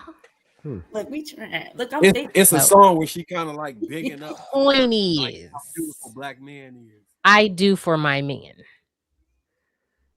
You seem like Hey, a good gift giver, Bo. somebody said you from down south, you're a giver. So what they say, you from the loop? Pause. How is that a pause when I said that to a woman? Good point. If you're from down south. As you can tell, ladies, there's a lot of energy around this topic, which is what was my driving point originally, is the fact that the experience is just very different. That's not to say I haven't been spoiled by women in the same way and wide and philosophical, but I'm also not so oblivious to where I observe that that's often not the case. It's just not. But if everybody got these stories, then maybe it's more. Hold on, no. So, White, here's the difference.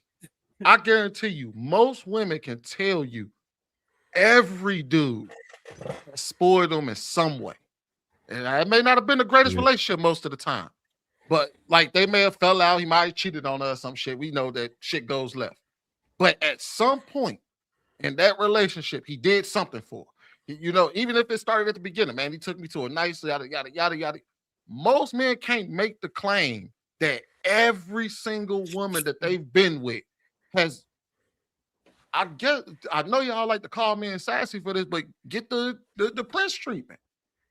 Like, you know what I mean? For like most women can make the claim that most of the men that they've been with gave them princess treatment, even if the relationship went left at some point. Most men can't make that argument that every woman has thought of them the same way that we see women get thought of by men when it just comes to gift giving and all of that. We're not saying in totality in a relationship and all of that, but just when it comes to gift giving, when it comes to Valentine's Day, you can't say every single Valentine's Day, most of the dudes done splurged on you and did something for you. But we can say, hey, look, my wife has done a lot for me, but I done been in a lot of relationships my damn self, and I can tell you, all them chicks didn't do shit. There was a lot of me doing something. Can we just chalk it up to the fact that in most of these cases, the man is in a position to have the means to be able to bring an abundance of gifts versus Absolutely a woman not. based on socioeconomic status and Women are relationships? financially just as Uh oh, capable. we shifting the Absolutely not. It's They just a are. question. conversation a little bit. That's It's not just the a case. question. Yeah, So we actually about to bring it back in a second. Go ahead, Darwin. You finish that. I'm just point, saying, like, if you look at it from a scale to 10, what is the likelihood of in a dynamic between a man and a woman that the man having more means on a socioeconomic status to be able to bring more gifts? That's You want Based to know the off of truth? the, Hold on, wait. based I'm off about of to the, get. I'm about to throw you the imbalance, curveball. go ahead. I'm about to throw you the curveball. In most of these situations, women make 80 cents to a dollar for every man. That means that you only make 20 cents less than him, and he still pays for most of the shit. You got the money. They got the money to do it. Okay, it ain't well, because it ain't for lack of them having no money. well, let's just use this. Let's just use this panel as a case study for the men. On a scale from 1 to 10, what is the likelihood of you having more resources than your woman in a relationship and means of being able to buy gifts? You know what? Or whatever gift you want to buy. That's not a fair question, Darwin, because like Sweeney said, it doesn't stop them from getting their hair done. It doesn't stop the mimosas on the brunches that they go to on Sundays. It doesn't stop the trips. So it's not a lack of. They wanted to use your money to get you something. Okay, I'll grant you that. Let's just say it's not a fair question, but can you still answer it? I can answer it. It's still not an economical thing. It's a desire thing. It's a heart thing. You're arguing the fact that they have less, so they do less. That's BS. Well, I'm not making an argument now. Right now, I'm just asking a question. Okay. Well, it's a lack of effort. It's the fact that sometimes, even from what Ty was saying, some men have been given just no effort, or they've been given something that they didn't want, and we're just taught to not, maybe men on this panel be like, yo, I don't want this. This is not to my standard. And give her that energy. So is it safe to say because of you feel like the question is unfair that you won't ask on a scale from 1 to 10 the way I framed it? I mean, you won't answer the question. On a scale of 1 to 10, most men are going to economically. Well, I'm talking about in this case study right here on the panel. I answer. So 0. So what? Should I start this shit?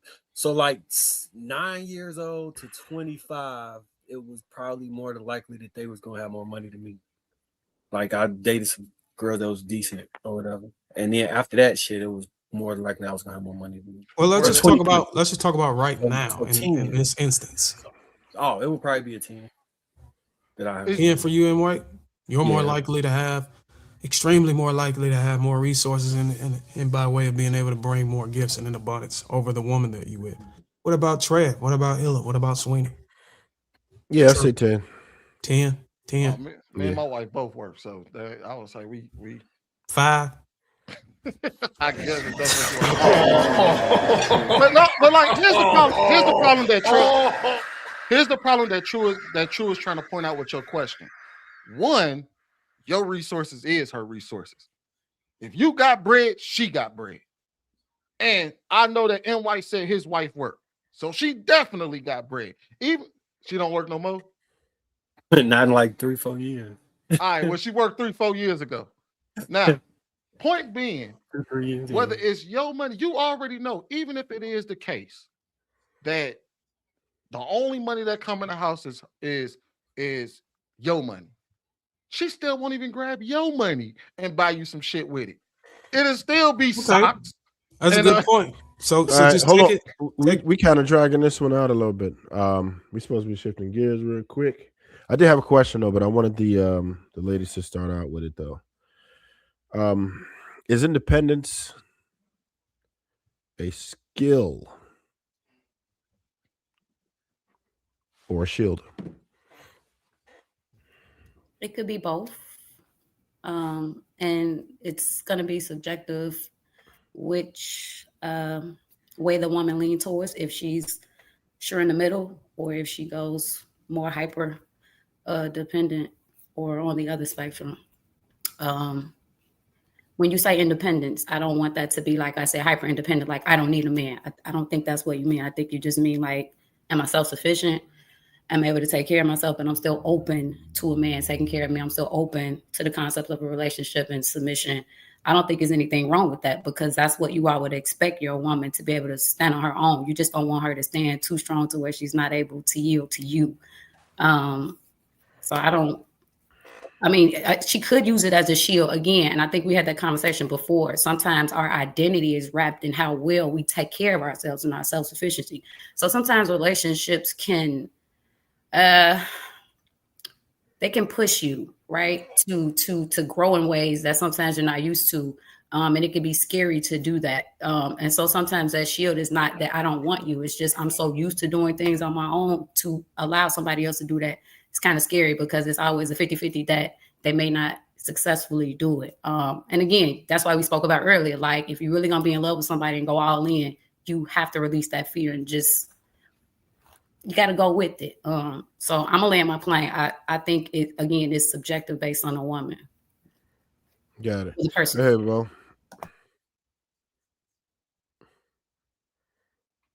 I won't hold you. I wasn't even listening to the question. All right. The question was, is independence a skill or a shield?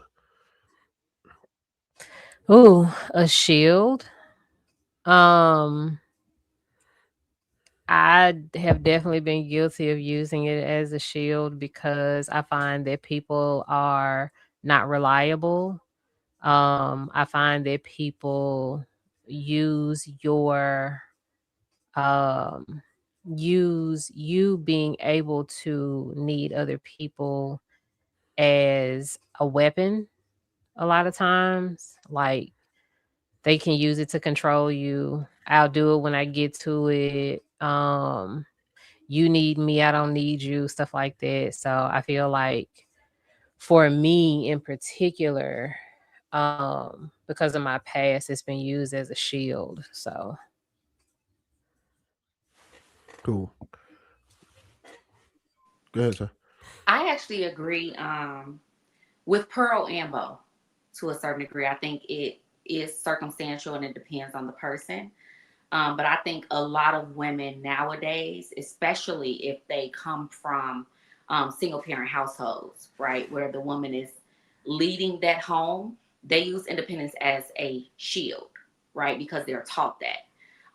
They're taught by their independent mother who was forced, right, into independence to a certain degree to be independent and to, find a way to live on your own and take care of yourself because for one, you didn't grow up with the man in the home. So you automatically have a mindset that you can't necessarily depend on a man because you don't know what that looks like, right? And then you're constantly being taught that you have to be strong and you have to be out there and taking care of yourself just in case you end up in that same situation. So I think, unfortunately, nowadays, it's more of a shield, but it can also be a skill just based off of what Pearl was stating, right? Because I always think it's good for women to know how to take care of their day-to-day things on their own, how to get things on their own.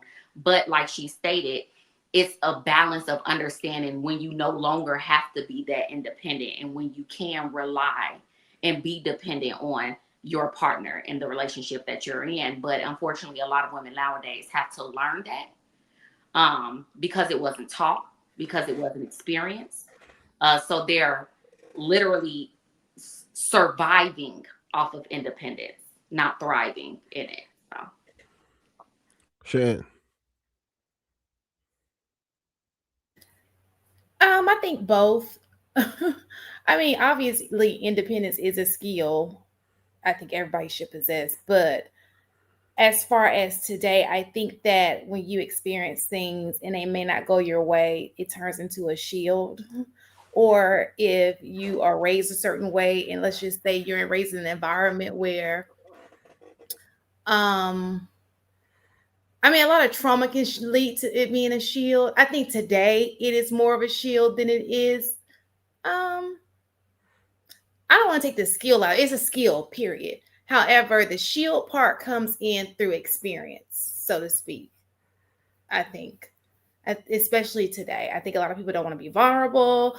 They don't want to be, maybe they've experienced certain things and their independence is like, I don't have to deal with that. Like, I'm okay on my own. But yeah, I would say both. Both.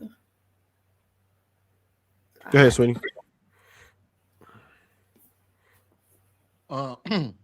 So I would say I wouldn't say that it's a skill. I Definitely. think it's a state of being. Either you are or you're not. When you're in a place of independence, that means you can take care of yourself. So it's a state of being. But as on the shield side of it, I believe it's a shield and a weapon. It's a shield in a way that women, that specifically women, because they're the only ones that do this for the most part, it's used to shield themselves from relationships.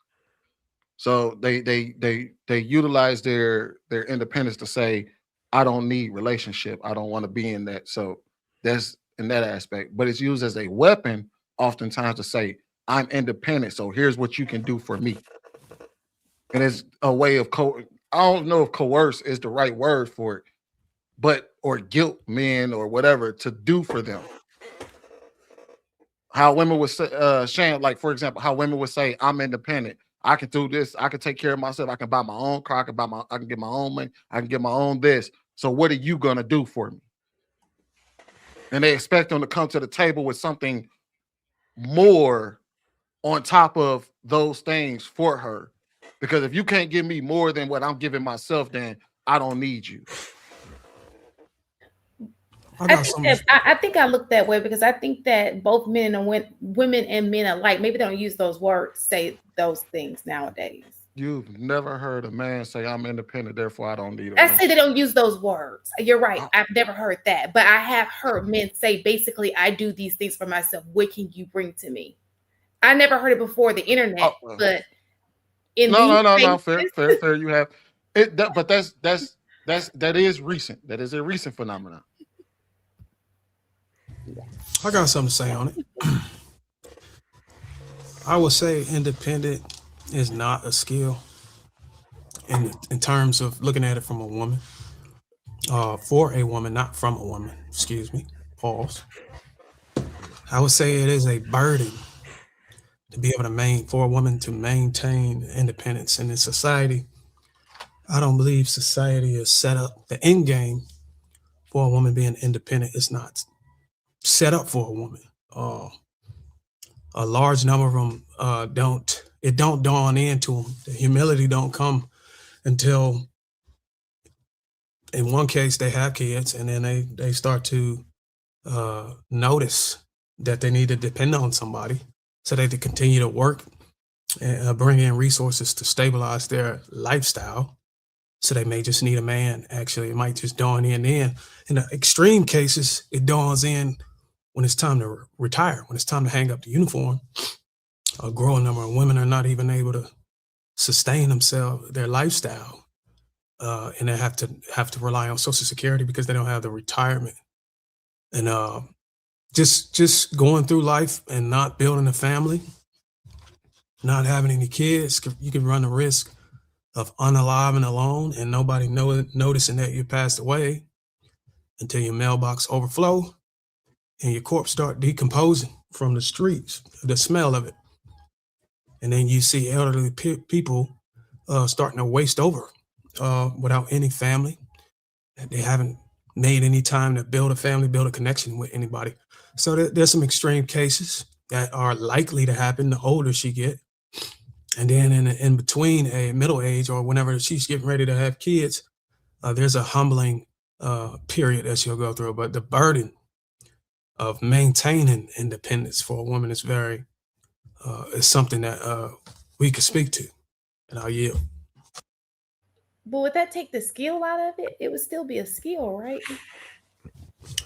The skill? Even if it's uncomfortable, it's still. I would say a skill. I think independence is a life skill. I don't think it's natural. I think that it's for women at least. You're right. So if it becomes a skill, like it's something she has to work towards because maybe for whatever reason she's not with the mate, right? The reason why I don't think it's a skill because I think the way we created the infrastructure, look at that as a video game. We lowered the difficulty level for women to be able to play the game on easy mode with all of the movements, all of the effects, all of the modifications we made for them to insert themselves and gain independence. They will never be able to witness the degree of difficulty that man have to play on in the same video game. So for us to say it is a skill, they would have to go out and start life on the same degree of difficulty with no help, no aid, no none of that, no idea of a safety net catching them and all this other stuff whenever they fail. No coddling, no what do they call it? Affirmative actions, no bills, no college fundings, so they can have a specific education, or they can have a upper hand, and whenever they want to pursue different degrees, and making room for them on the executive level, so they can work alongside men that are making 400, 500,000 without necessarily showing the same amount of qualifications as their counterparts. Until you can do that, then we can test whether they have the skill. Yeah, I think so independence as a concept, yes, it's a life skill, but I think independence as a social status or something that you proclaim is either rooted specifically in fear of not being able to get what you want, or a fear of being not being hurt and not wanting to relive that.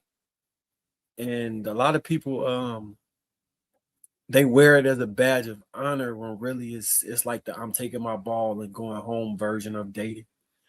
You know what I'm saying? It's the I don't even want to participate because I'm independent. Like I don't need nobody. But really you do want somebody. You would love to have somebody, but you either can't get the person you want, you're afraid of what you would get, or it's something that's not hitting on the cylinder right there, in my personal opinion.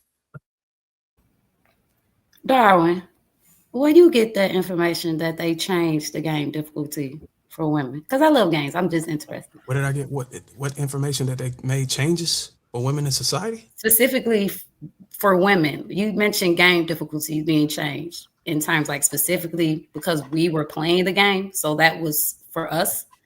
Where did you get that from? Just researching, understanding studies, case studies, statistics, the job market, economy, stuff like that. Just being able to allow women to be able to have a fair playing field, being able to earn similar wages on a man. I think Darwin, I'm talking about an actual game, like let's say Mortal Kombat on an Xbox. Are you telling me that they changed the difficulty setting on yeah, there? so like Mortal Kombat, you could so for example, you could change the difficulty levels. No, I know that because I go to hard, but I'm saying you're saying that the reason why that's set like that is pause for women. Don't do that, Sweeney. Yeah, I go hard. I would say there's some factors. You gotta learn, right? There's some things that were shifted, modified, so that women can have a fair shot at being able to obtain independence in society. And it took a number of movements for women to get out with their signs to lobby for those changes. And here we are today. You have women that can be independent in a way they wouldn't otherwise be able if you go back about maybe 40, 50, 60 years. So it took some lobbying, it took some fighting, it took some policy changes for them to be able to go out here and do it. Do you see a shift, Darwin? Like, do you see women coming back from that? I know we had these conversations. Sometimes it seems like we're going in circles, but because we're speaking about independence and we spoke about a system and patriarchy and you know what I mean? Like the real umbrella that we're under. Because of that, I still see the system perpetuating and pushing and enabling more feminism and independence, which is going to counteract and be counterproductive for the things that we're striving for. So I'm just asking a realistic question. We're gonna hit a wall, and a lot of women are gonna be humbled because of this beast that we created called AI is starting to shed light on the fact that a lot of the occupations that women are likely to be employed in is going to be taken over by artificial intelligence. There's some being a teacher, a lawyer, stuff like that is just going to continue to stand. But the more AI gets smarter, it's going to require it's going to be required for you to play the game and see if you can actually showcase any type of skills. Now, granted, this doesn't apply to all women. There's some women out there that's just built like a fucking wildebeest, and they can, like a man, and they can go out there and do manly things at a manly level. There's always an exception, but I'm just talking about for the most part. That's just the perspective I have on it. Well, I know you had something. You had a question. I'm sorry, my bad. Good. Well, I ain't got no question, but I do have something to say because for the most part, like I'll let the insignificant like rhetoric be spoken on this panel. But I will absolutely not allow someone sit up here and say, because there are many books on this, there's much information on this, that affirmative action was not for us. Affirmative action benefited white men and white women at the end of it. I know that our intent was for affirmative action to benefit us. But after the white people, specifically men, got to whining and crying about us being able to get into college and them, the same thing that they're saying now, it was not for us. The people who benefited the most is white men and white women. Because at the end of it, that's who's going to benefit from everything, even the things that we fight for ourselves. I cannot let that bullshit be spewed on here. Like, I understand that we are still misinformed about a lot of things because we are taught, we are not taught the truth about a lot of things, the actual history. But if we read books, which I know we don't read nothing but Powernomics, I want us to read something else that will allow us to be informed about the things that affect us so that maybe we can change something in the future. Read your history so that when it happens again, when it rounds the corner and it comes to smack you in the face, another generation of people who are misinformed and miseducated, please read The Miseducation of the Negro. I want you all to read something so that you can predict, because I know exactly what's coming because I read and I know the history. And this thing has a 20 to 30 year cycle. But I couldn't let that be said. Y'all got to take these white man's fallacies out your mouths. You really got to. And stop believing everything you hear on the internet and on the news. All right, let me respond to that real quick. Ella, be quick. Just take an example. If you want to go book for book, information for information, we can do that. We'll be here all day, and it's all based on what you've been able to digest on your own time. Got it. But just take this example. Just ask yourself, if men and women started out at the line evenly, and both wasn't able to get employed. Let's just say the black man and black woman. They both wasn't able to get a job. They both wasn't allowed to open up their bank account or anything like that. A man today is going to be able to open it. A man today has got the mindset and the drive to go and open his bank account by way of maybe a mattress, digging a hole in the ground or something. But the way he earns his money, he's not going to stop at, oh, you can't get a 9-to-5. He will go pick up the package, sit on the corner for 60 to 80 hours a week, whether it's cocaine, crack, weed, whatever, and carry a tool and stick out his chest and go get it. If you don't believe it, and I don't see women being able to have the guts to go and do that. Don't believe it? Just look at how many kingpins there were ever since the 1930s up until now. I don't even know if there was a woman kingpin. There might have been, but for the most part, men who are not able to get it the traditional way, they're gonna figure out a way to get it, and that's when whatever degree of difficulty you want to set, it's just the truth. And I'll rest my case. I just wanted to say, affirmative, because y'all was talking about independence, and then you was talking about you brought up the difficulty level. You could take affirmative action out of there. Like you could have that. But I think the difficulty level is harder for men because when push come to shove, if we don't have nothing, who's more likely to get help? The woman.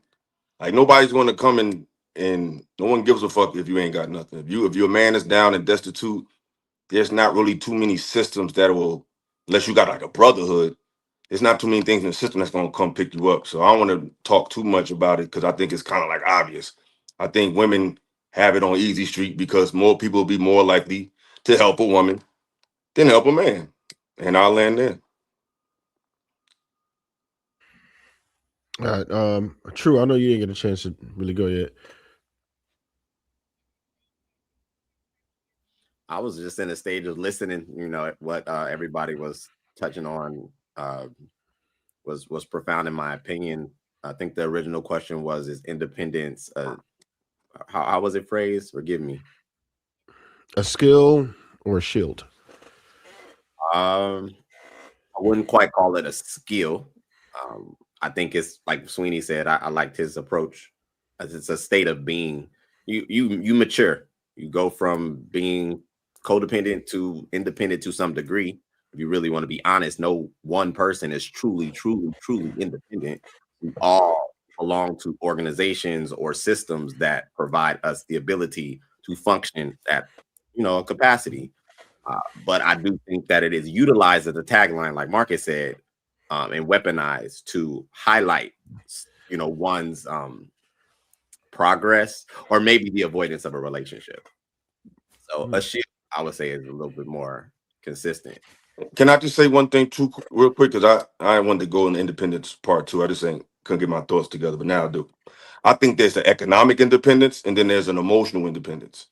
And I think a lot of times women have emotional independence and it can bleed into economic independence, but it's not always the same. Because some women are economically independent, but they're still emotionally open to, being vulnerable. And then some women are emotionally independent, but they don't have the economic standing. Or sometimes they have both. But I think it depends on where that independence shows itself. I think what you're saying may make sense to you, but in current day, no one's actually economically independent. No, of course. Yeah. But I'm just saying, but of course not. But if I have a place to stay and you don't, I'm more independent than you. So of course I'm still dependent on the land, the rent, the landowner. Like I'm dependent on somebody to take my rent. But I'm saying in comparison, I might be more independent than another person, but we're all dependent on somebody.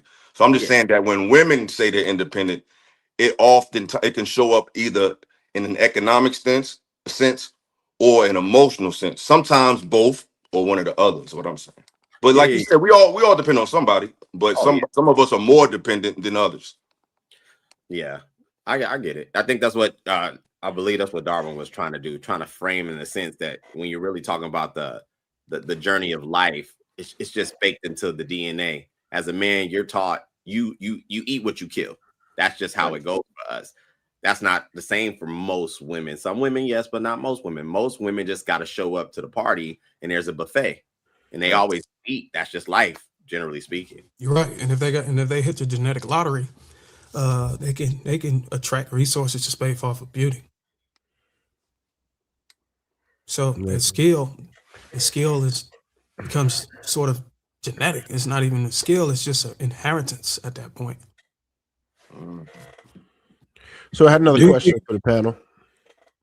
Somebody jumped in? Yeah, I was gonna ask Darwin, do you think really attractive men have the same type of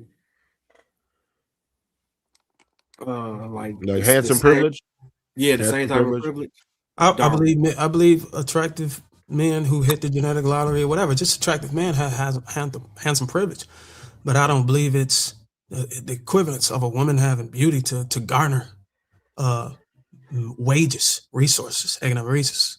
I think the handsome privilege from a man is maybe to be able to get around abuse, maybe to get around not having money sometimes. Even like my man Ella just said, a woman would have took care of the dude, put him on a couch because he was a charm for her.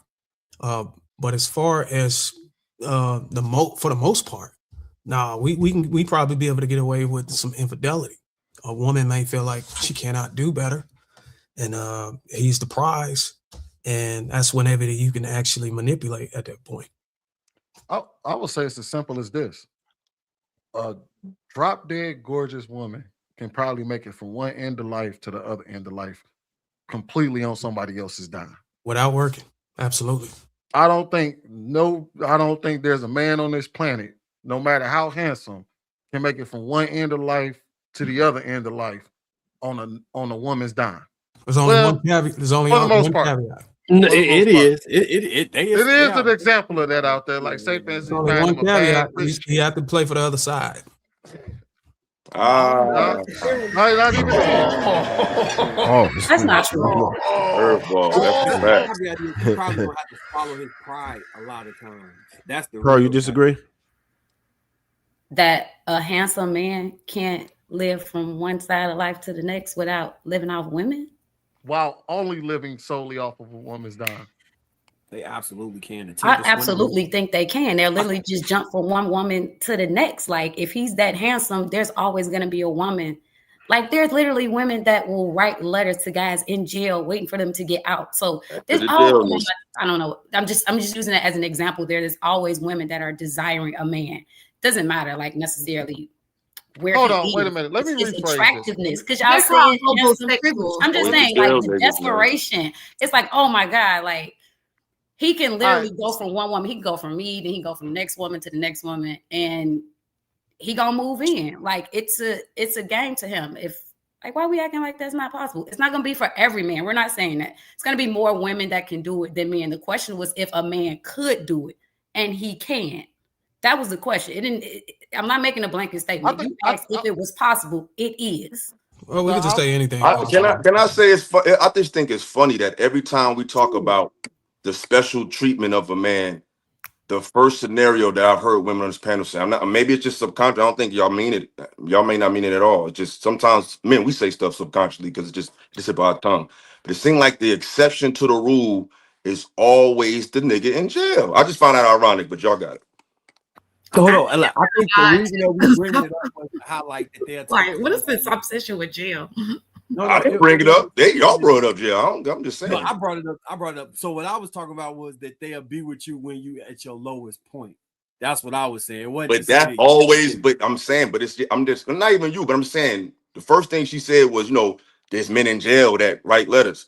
The first thing Ty said was, when a man in jail, it's like that guy. Yeah, we know he get it, but we're talking about the everyday blue collar man. I spoke to that. I just think it was ironic that that's at the tip of the tongue. It's the jail nigga. That wasn't my first thing. What are you talking about? I still find it hard to believe. Yeah, I'm sorry. I believe that it wouldn't be that difficult for a beautiful woman to get from one end of life to another end of life without ever needing a job. She could live off of somebody else's dime that entire time, and they'd be enthusiastic about it too. It wouldn't even be that they'd be reluctant. It would be enthusiastic. It wouldn't be that, oh man, he can't. Like, even an attractive dude might have to sell her a dream or two. Sweeney, did you know he would have to be like, hey, look, I promise you I'm gonna get on my feet one day. Just do this one little thing for me. Like, she's not gonna enthusiastically go out. Yeah, that conversation might come out sooner or later. Yeah, I agree. But you didn't say enthusiastically. That was not your first point. You just made the statement, can they do it from one end to the other? But it does not happen at the same scale for men that it happens for women. But let's not act like men cannot. It does happen. It absolutely happens, whether it be their mama or another woman. Yes, they can. It just does not happen at nearly the same scale. With a mama. A mama. That don't even happen. You said a woman. You said a woman. Has any of the women on the panel I don't even supported a man before? I would say, have any of the ladies supported a man before? Yes, they do, but I don't think there's a man out there that yes. Long term. Supported a man. They took care of 17 years. What are we talking about here? Okay. Yeah. Wait. He wasn't. I'm not even saying like it's a bad. I'm just look, saying Trev, right now. I would say Bro, don't expose that, Trev. That's not good for a woman to admit that she took care of a broke nigga for 17 years. I mean, go ahead. I mean, if that's what Now, y'all wait a do, minute. bro. Wait a minute. It was a lot of extra dynamics. Like, you can't just take that and blanket it. Like, So there's he a ain't had no reason job why the we whole took it out. 17 years. 17 years. Slow down now. Slow down. Don't do that. Don't do that. No, wait. He was Yeah. riding passenger princess, didn't have his own car. You bought all that. You took care of that. You was the money behind the house, and you ain't had no job at all. Don't let him be ugly either. And you was like, okay, so 17 years. He had some finances in between. It just wasn't consistent. I made more money, and because we were in a relationship and we had children and we were building a family, I didn't look at it like I'm the man of the family, I'm emasculating him. It wasn't that. Like, we used to have arguments because he didn't make more, because I felt like I wasn't getting that treatment and couldn't relax as a woman. That's why I just said to Trev, like, that's not a badge of honor. He asked a question and I just honestly answered. He asked if you've ever appreciate you, Trev. What did he do for a living? What did he do? I did. Like, y'all can get the judgment up out of here. It is what it is. What did he do for a living? What did he do for a living? What was his job title? Maybe it's undisclosed. He was. I just want to know, like, where he worked at. Like, I'm saying, cause what did he do? Like, what he probably did different jobs while he was shifting between. Hustle man. Oh, he was rapping. Different jobs. He did do different jobs. The crazy thing is, no, just seriously, the crazy thing is, Illa know this already. Like, he just asked. I don't know. A personal I question. don't know nothing. In I front don't of know what y'all, they like, did. trying to generalize it, but it's okay. Like, Yeah, he literally knows. How do it's I all know? good. I don't Anyway, know. I answered the question. Even her example, he didn't make it the whole life. He didn't. If he would have changed and did something different, he probably could have. 17 years. Like, make money. That's true too, and right, like that's also true. If he would have made sure he did the other stuff outside of not having no money, like made her happy, gave her good sex, and then made her feel better, he probably could have made it the whole time. How long did that's he? why, How long did that's he why I'm last? telling you all, it's 17 years worth of dynamics. Right. Like, you all just can't blanket that. It's not just I about the think money, Sweeney's like the sex statement and is everything still else. wrong, though, Like, because we he's can saying a go woman. blow for both of that. It was fine. That's not what it is. That's I why think was in Sweeney's saying, like, example, the woman doesn't lift a finger. You said that the man during those 17 years old was off and on. I think Sweeney's argument is valid that a woman can do it and not even touch employment or even have to worry about bringing resources. If you add white girls to this, then yeah, it could be done by. But I think what's also shown, and I'm about to slide. I think what's also shown is there's more of a tolerance for the can't get right than the man that's already getting right. Because that was 17 years of whatever the fuck. So obviously the downtrodden, the prison guy, the one that just can't figure it out, they got a lot of patience for them. But the one that got their shit together, he's on a short leash. But with that, y'all be blessed. I'm out of here. Peace and love. You know what I find funny about that being like a thing to comment about? But we're always after the 6-figure dudes. But we only give favor to the 6-figure dudes. The dudes with a lot of money, the dudes that could do stuff for, like, I'm just like, which y'all want us to you know what I'm saying? Well, you supported somebody too. That's the thing. The crazy No, I thing didn't. is, even without the money, he could run circles around plenty of men doing everything else. Like, that's the No, I only said I thing thought he you was was going missing there. was the money. Like, and I took care of that. Like, what we talking about? Like, I can bring my child's father on this panel, and he will run circles around so many men. I can. Like, it's not that. Like, let's not do that, because it's not the money that was defining it. And y'all know, Miss Pearl, I've been on here for months. Like, I'm solid. There was a reason why I was with that man, and it's obviously not because he didn't have money. So if I'm willing to put my personal business out here, and I am, because I'm literally about to be 41 in 13 days, Jamie. Baby, y'all can dissect it all day, but like I told you, it's 17 years. So we wouldn't even be able to get through everything in terms of our relationship, why it didn't work, the dynamics in this small discussion, right? So just take that with a grain of salt. Once again, you asked the question. So, Ms. Pearl, when I asked it, and you were gracious enough to be transparent, we appreciate it. I honestly didn't expect you to answer in that way. So, for me, no real shit. I did. actually find it to be. You heard my list, right, Trev? No, because that requires a lot of patience, a lot of tolerance, and to me, it's commendable because from what we generally hear, women typically don't have that type of patience or even love or care for men in general. That's not what we Thank normally you. hear. So even though some people may have ridiculed you for it, I would say that you should be commended in a way. Not to say that we're not saying you're attaching yourself to losers, and you've already explained that. But sometimes men are down, and men complain about when men are down, and women leave the hell out of us. So for a woman not to do that and exercise patience, exercise understanding, and say, "Look, I'm gonna hold you down," that should be a breath of fresh air for men sometimes. I think it is for healed men. True. Thank you, Ty. Trev, I think that's more common A whole than nother not. discussion, baby. But the caveat, Trev, I think it's more common than not. But the caveat is she has to actually want you and not be settling for you. I think women become very impatient when they settle. This nigga ain't even woo woo woo, and now everything you do a problem. But if she actually wants your ass, you really can't do no wrong. And they'll then a lot of themselves to make the relationship stay alive. No, you're right. Than it needs to be. You're right, and right, but it all goes down to your level of attraction. The woman has to be attracted to you.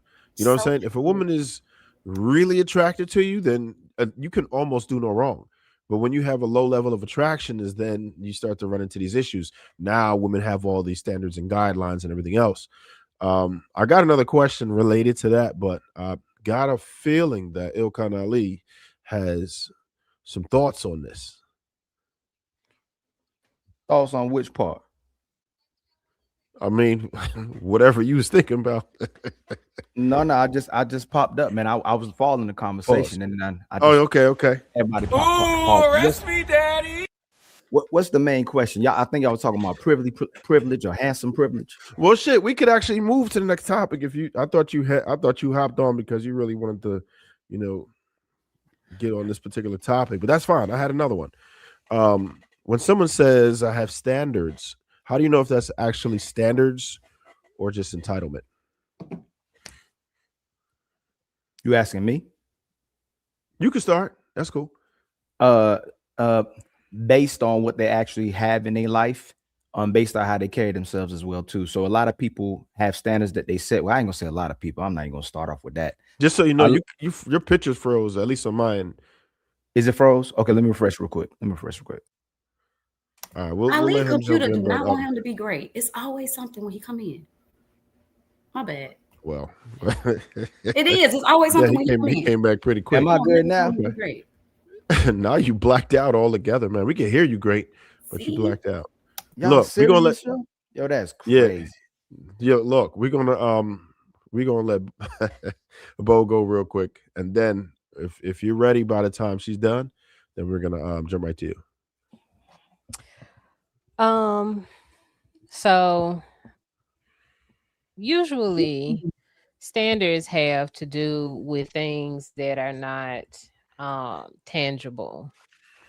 So like I can tell when people have real standards if they're talking about intangible things. Because there are a lot of people who just want things. I was gonna go into this show I was watching today about this lady, but point is, I can usually tell that someone has a true standards by the intangibles, and things that are not like physical, like being over 6 feet, shit like that. Yeah, things that can't be touched. Can you give an example of some way you were here talking? You'll be like, "Oh yeah, they got standards." Like how you reading it? So when I hear my friends speak about their standards for like as it pertains to like dating, it's always a man, who is kind, a man who is empathetic, someone who is intentional and pays attention to things, who cares about himself. The bar is in hell, so we do have to say, someone who can read and write, and also, someone who bathes themselves daily, because I know that that's a struggle for some men, but we do have to say that sometimes. But, things like that. Bo, is this things that you've actually encountered where people couldn't read or write or bathe? Hell yeah. Okay. You know how many men, I did you know not. how many men can't read? Is this an isolated instance, or Shan is that I your have experience? Miss Pearl, listen. this is everybody is running into dudes that can't bathe or read and write sometimes. I mean, every I now and didn't know that then. was a thing. So you would be Yeah. surprised as a teacher, because it's what I do. But even as an adult, when I speak to, this doesn't even have to be on a romantic level. A lot of people can't comprehend. And then there's a disability where people, and I don't even know if they're even conscious of it. And I think this is also connected with reading comprehension. They will read something and immediately forget it. Like there's no short-term retention. Like it's like water through their hands. So a lot of us, I don't want to say us, a lot of people, particularly because you were speaking about men, but yeah, I've encountered men, they could tell you, like they have word recognition, but comprehension, like read this and then tell me what it said or synthesize it, they're not able to do that as often as you think they can. Reading is really a skill. It really is. Shan, no way you ran into somebody who couldn't bathe That too. or wouldn't bathe. You said couldn't bathe? Yeah. Bo and Miss Pearl agree that some of these cats ain't taking baths or showers and can't read and write sometimes. Oh, I don't Have have you? those. I haven't run Wait, into, Trail. I haven't come across Uh-huh. those yet, but may I Bo never. was hold on. The way he framed it, it kind of sound like we mess with them and you don't. Like what you? No, that's not what I'm saying. Oh yeah, the way got that Shan Yeah. yeah, that was the way Shan just did it for sure. No, She you absolutely asked did me. I'm just telling you. that. Yeah. Hey, look, it wasn't no shade to me, so I don't care. It just sounded like shade. But carry on. I got two things. Bro, what was you gonna ask about that? Go ahead.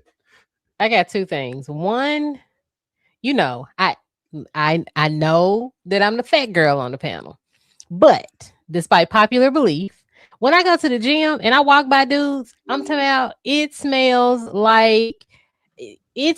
like I'm walking through like Skid Row, that people ain't had a bath in like ever. And I'm talking about, when I tell you I gag, like it's so bad. And then number two, there's this horror story. Y'all know I do nails. There's this horror story from this girl. This guy came over her house. She had been talking to him, but they were about to, you know what I'm saying, do something. And so he done sat down on a sofa, booty butt naked. And by the time he got up, her sofa smelled like shit. So listen. What? It is men out here. I'm just saying. The bar is in hell. You must require baths from these niggas. Oh no. And So I then- understand I unbathed get it. niggardry. I get it. So Shan, how on earth were you able to avoid these encounters? What are you doing differently in your vetting process to not run into these Hold on, stinking illiterate? Hold on. What up? Is this really Wait the a minute. topic? Wait a minute. Hold on. Wait. You cannot tell me that the bar is so low that women have to regularly require that a motherfucker got to take baths. That is not. Come on, man. I understand. There's some motherfuckers out there that don't take baths. I get it. But I'm sure we can all tell you we done ran into a woman every now and again that you can smell her on the walking right past her. But you cannot tell me that the standard that the bar is so low in society, in American society, first world country, is so low that you have to put must take baths on the resume. That is horseshit. I'm sorry. And you Resume. hold on, and you No, need to like put the backslash, like must take baths, backslash, and wipe your ass. Like you got to do both of them. You Daddy, got to come do on, both. dog. Come on, man. Okay. And I'm sure every last one of us done ran into some foul people. I ain't even gonna say just we done smelled some foul people, and I can still believe that you don't have to put must take baths in your dating profile as things that you require. Like, no, I was finding it hard to believe, but I don't want to invalidate anyone's perspective. man, hey, look, right? I'm invalidating that So, shit, man. You can't. so There ain't that Ali- many people that's that funky in a first world country that you got to put on the resume. So Ali, you're it looks like you're back in, and we can see your It might freeze by the time I open my mouth though. pause. Go ahead. So this is the standards question, right? Yeah. So I think a lot of times women got standards that's delusional and justification for why they single when you ask them, and men's standards are typically preferences that don't exist anymore. And it seems like the women's standards is typically looking for performance, and the men's standards is typically looking for love.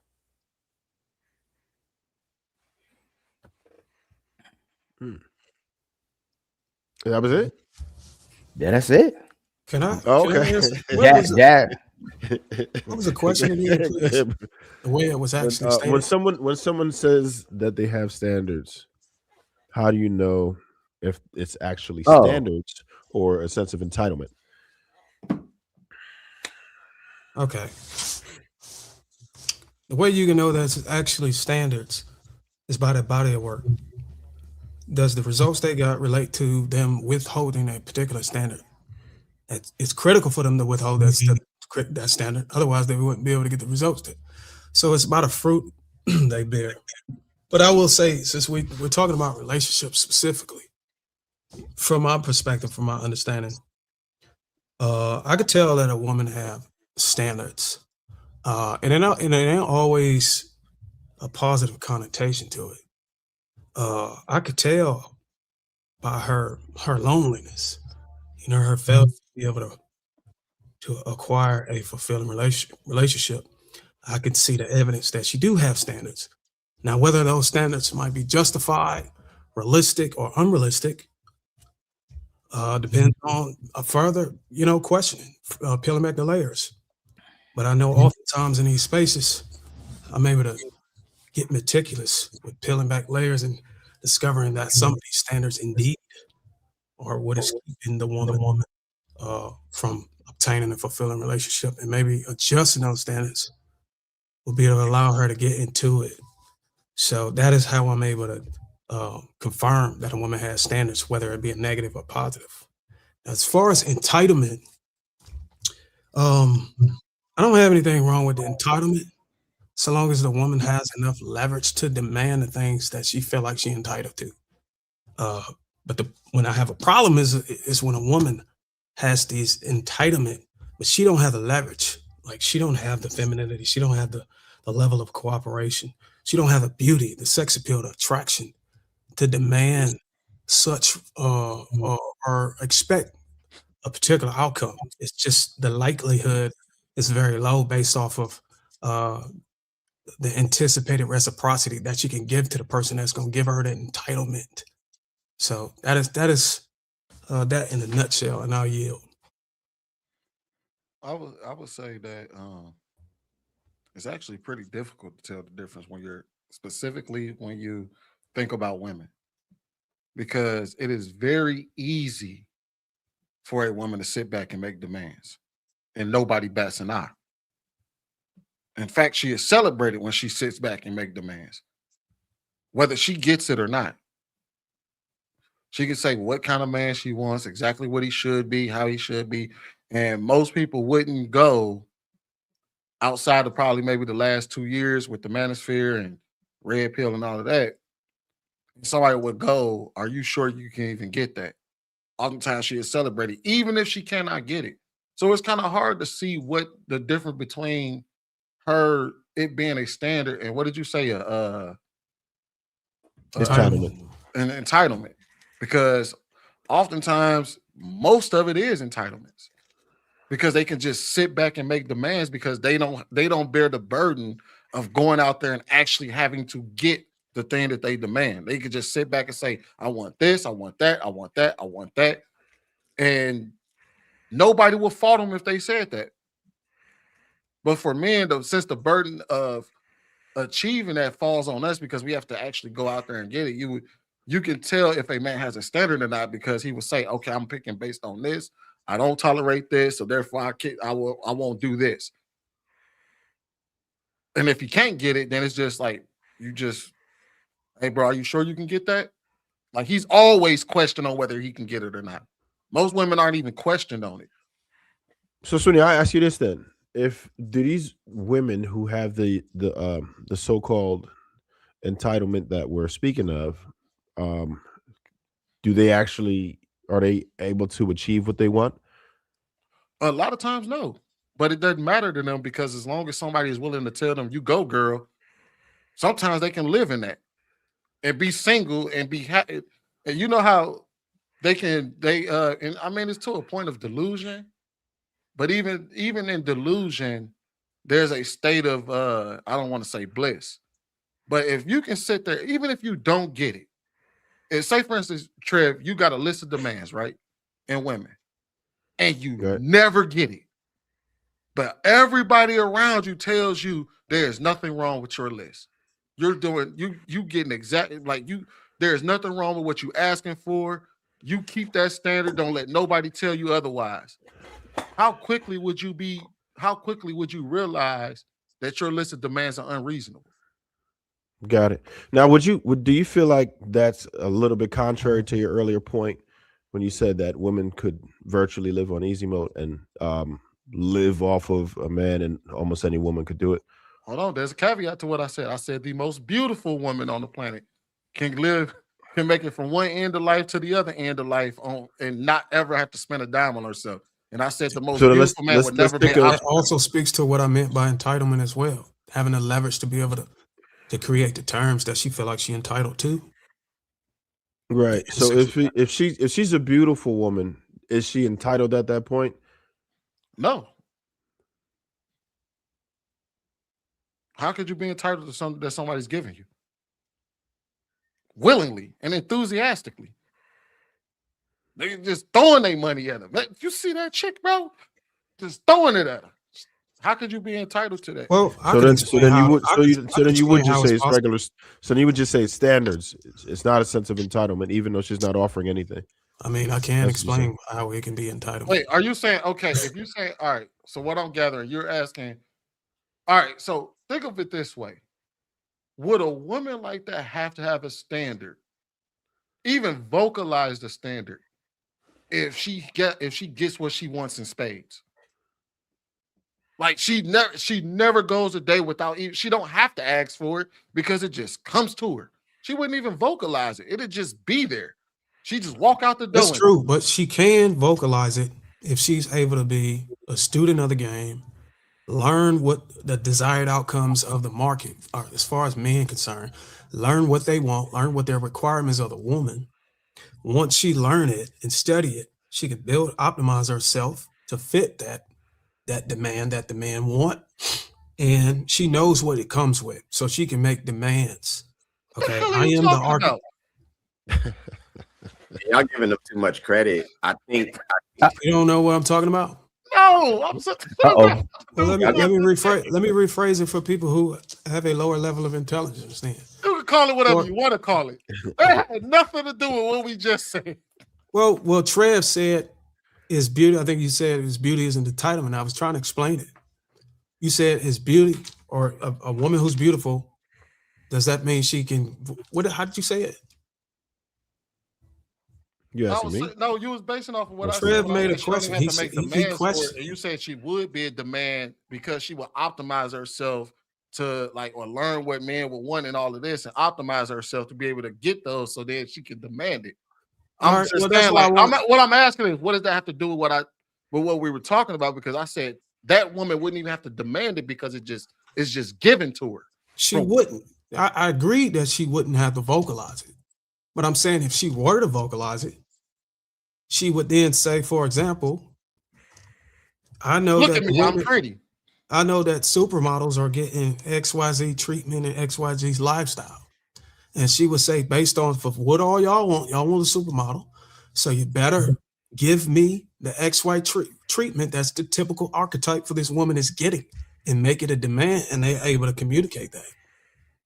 But what you guys are admitting is that's not women's leverage or demand. That's the fact that men are just operating in this giving like attitude. It has very little to do with the fact that that's what I said. But it's our fault. It ain't necessarily them. We walking out and giving much credit for existing. That's our fault. Like the man. I agree. It's based on the likelihood. So if a woman is a supermodel, I think she knows the likelihood of a specific type of style of treatment and a lifestyle given by a man who have the means is high based on how much she can optimize herself. She's able to extract resources at a level and make those demands. But don't we keep contradicting ourselves when we listen in a way? Like this is a great question.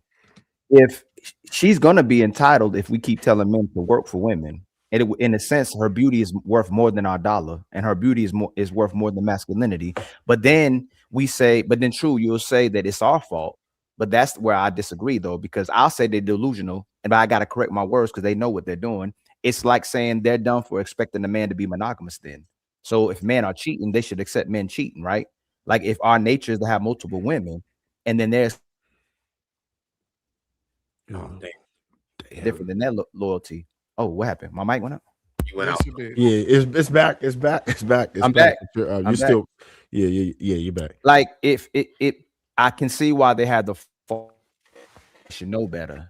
Like just like they expect us to stop being polygamous and dealing with multiple women. Isn't it their fault if we cheat and they expected us to be monogamous? If we're going to flip back around and say it's our fault for setting that expectation for them when they're asking for a man who makes money, and all of us fighting for it every time on the panel. Hey man, a woman should like you for who you are, but in the next breath we'll go, hey man, build yourself up, produce, and you'll get the pick of the litter. But if you get the pick of the litter based on what you create and produce, then you're going to get a woman based on the money you have.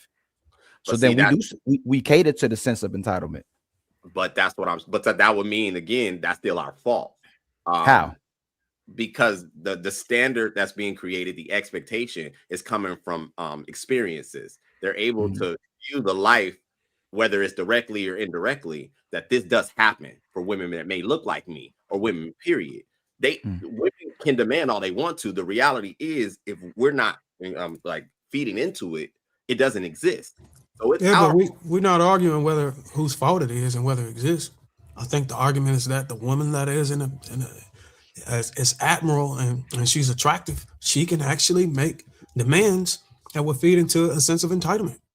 But whether or not is her fault or our fault is not even in the discussion. It's just whether she's capable of doing it based off of her beauty. But truth, walk yours down. If you do give her the money, does the woman perform or become a better woman, or does she become worse? Well, I was answering and introducing that from what the question was, the standard or the entitlement. And what I believe, I think Darwin did say it. When you're observing a person and you're saying standards exist, their life should be consistent with that set standard. It should already be there based on proof of concept, work, whatever. The expectation that the treatment from being a pretty woman, that comes from us. So I wouldn't say that's a standard. I think that's experience. We give them that illusion or that thought process. That's not a standard. And even if you want a standard that we set, it's our fault. Well, you're arguing whose fault it is. I don't think that's in question. I don't think nobody got an argument against you, whether it's the man or woman's fault. It's just that it actually is an entitlement that women have. And if they have the beauty leverage, they can make demands. I took it from what you even used the word as leverage. See, I guess I don't perceive it that way. When I view men and women, I don't look at women as having leverage. If she's pretty, she's pretty. You better start looking at it because a lot of them get their leverage. A lot of them is born with the leverage. Men have to go out and earn and work for our leverage.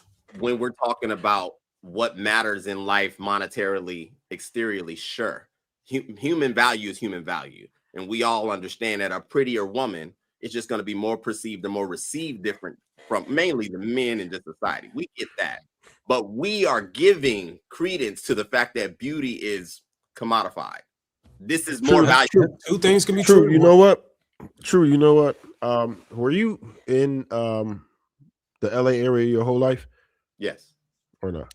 I think he was in LA that, too? that I know he was listen. Wait. I think that's the problem. Not like you're wrong, but I think your perspective is different because that's one of the places with the highest beauty density, period.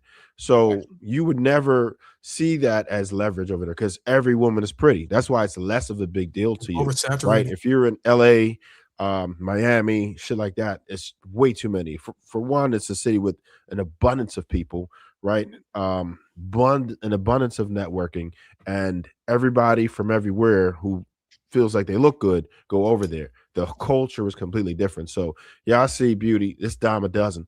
So I think your perspective on how you view women would be slightly skewed just because of what you're exposed to on a regular basis. Your reality ain't my reality in Jersey. Not to say we got a bunch of ugly people here. However, they like not a dime a dozen. You know what I'm saying? Like I just came from Miami a few months ago, and I was like, yeah, this is different. And anytime I go somewhere else, I'd be like, yeah, this is different. The beauty density and the behaviors of the men are predicated on the beauty density of that particular city. Okay, we don't get a chance. Let Bo get in that too, yeah.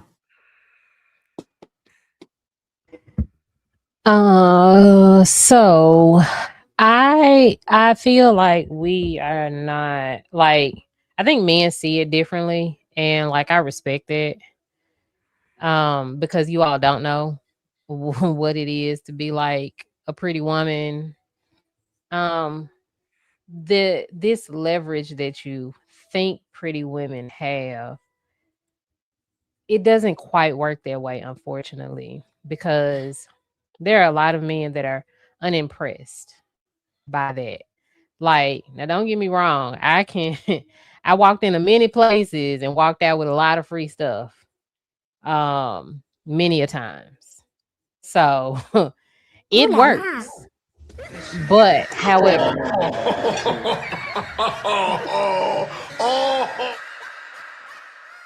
boy, listen, y'all know what was on the tip of my tongue. You really don't want to know what was on the tip of my tongue right then.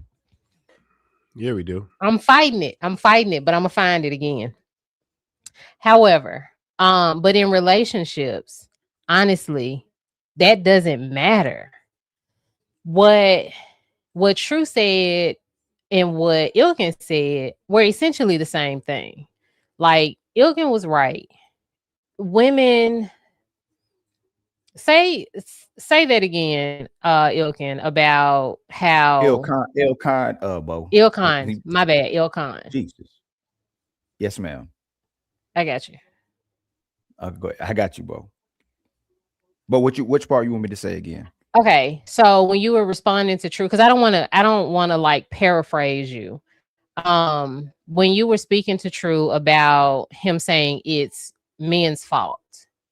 He said it's men's fault. I don't think it's yes, he fault. said, but Yes. in your response is what I'm talking about. Yes, well, so when he was talking about the beauty standard, the men will talk in fork tongue. The men will say a woman should love you for who you are, but we all know if you have to spend money for her, she doesn't like you for who you are. She like you for what you have. That's why the relationship doesn't sustain. But I don't think it's the men's fault setting that standard. And women know that. Women don't respect men who try to buy their love and try to use money as leverage, just like a man doesn't respect the woman who tries to use sex as leverage. So we'll say that women don't know better and that it's our fault. So that's why I don't think it's the man. Oh, did it go out again? I don't know what happened. Sometimes we can hear your voice. We can hear your voice now. No, but I got you though. So women set the relationship market and they set the sexual market. And same thing with men. Men can set the sexual market. There's a certain type of men, the minority of men can set a sexual market or relationship market as well too. But I think what gets lost in this conversation is that we conflate out the eyes of the top guy and the eyes of the top woman when most women aren't beautiful. Most men ain't gonna get a money to most women, and he might use it as leverage for a beautiful woman, but most men ain't gonna use their money as leverage for the average woman. So we get lost in the sauce where women will talk about men being assholes or a certain type of man, but they're conflating that with the minority of men, where most men would sniff your feet, see heaven of your feet. They do anything for you. And a lot of men would be suckers for women. It's in our nature. With a minority of men who don't have to do that because they have an abundance of women, they don't have to compromise at all. And that's why women call them assholes, because they show the woman exactly what they want to see. And the women get mad because they still want those men, where a man can give you the whole world. Most men can give you the whole world, and it's not good enough. So that's why I think that you all were saying the same thing. Like, I get it. But I think you all were saying the same thing, because I feel like in that sense, that is men's fault, because they excuse those women from using them, just like women excuse the men for cheating on them just because they have a lot of money or they're good looking or whatever. I think that it's both of their faults, because we give people leeway and we give them excuses for doing those things. So then that cycle continues. So I completely agree with that. But unfortunately, like, a lot of pretty women learn that that pretty privilege does have an expiration date, and not because you're getting older. It is because men get tired of that same old surface level thing. Like, you have to have something that comes behind that. You have to have some type of substance. So you're cute and you can get that man, but can you keep that man? Because if you don't got nothing behind this pretty face, then what? And so if a man excuses that, now, I do have a friend that make a lot of money, and he's like, I either want a woman of substance, and I'll take a 5 or a 6, and that's cool, but she has to be accomplished, she has to be smart, and she has to contribute something. Or I'll take a shallow dummy, and she don't have to work, but she got to stay in the gym, she got to stay looking right, she cannot change, because you at least gonna look pretty on my arm. Like, those are his two things. So, like, he would like to have both. So let's go all the way to high school. You didn't want the guy that didn't have no money. You didn't want the guy that was your age. You didn't want to settle with that guy. You wanted the older guys who gave you fun. You wanted older guys who gave you money. You wanted the older guys that entertained you. So how do we go back and say it's the men's fault when you know that we naturally kind of loved each other the same way in the middle school and high school, until you started seeing a man who was established and had money, and you sacrificed the man who loved you for the man who had resources so you could have a good time instead of having love? How could we blame that on men when we saw how it started when we were younger? Because that's us being younger is like the last kind of time a lot of people, I'm not going to say last time, but it's the purity and the epitome of where we had love, because we actually were looking at each other for who we were. We were all broke. Coming up to high school, you didn't know nothing about no job. But as soon as women saw that dude with a car, as soon as that woman saw that dude hustling on the street, as soon as she saw somebody have a nice suit on, she went after the man with money instead of being with the man who would give her heart. She wanted resources. So how do we turn right back around and blame it on men when the men get confused and go down? So they want money to make them happy. And then when we go get money, it still doesn't make the woman happy. So how can we still come back to men and say it's their fault if the women are controlling the dating market? Y'all the gateway to everything. So whatever however way you operate is how men will operate, because I'll keep saying it again. If all of y'all close y'all legs today and even wanted world peace, there would be world peace tomorrow if men couldn't have sex with women, if men can take it. So if y'all said we demand world peace tomorrow and all of y'all get married and all of y'all close y'all legs collectively, it would be peace tomorrow and men will get married. So I think that this is a point where two things can be true at the same time, because I think that you're right, but I also think that I'm right. So, like, you're not wrong. Like, me and Sweeney had this conversation the other day about, high school girls. Once you turn like 16, 17, you looking at dudes that's not in school, because you want the dude with the car. You want the dude, especially back in the 90s. You want the dudes that got it. And the people in your age range don't get it. So you're not wrong about that, because like, you got to get around.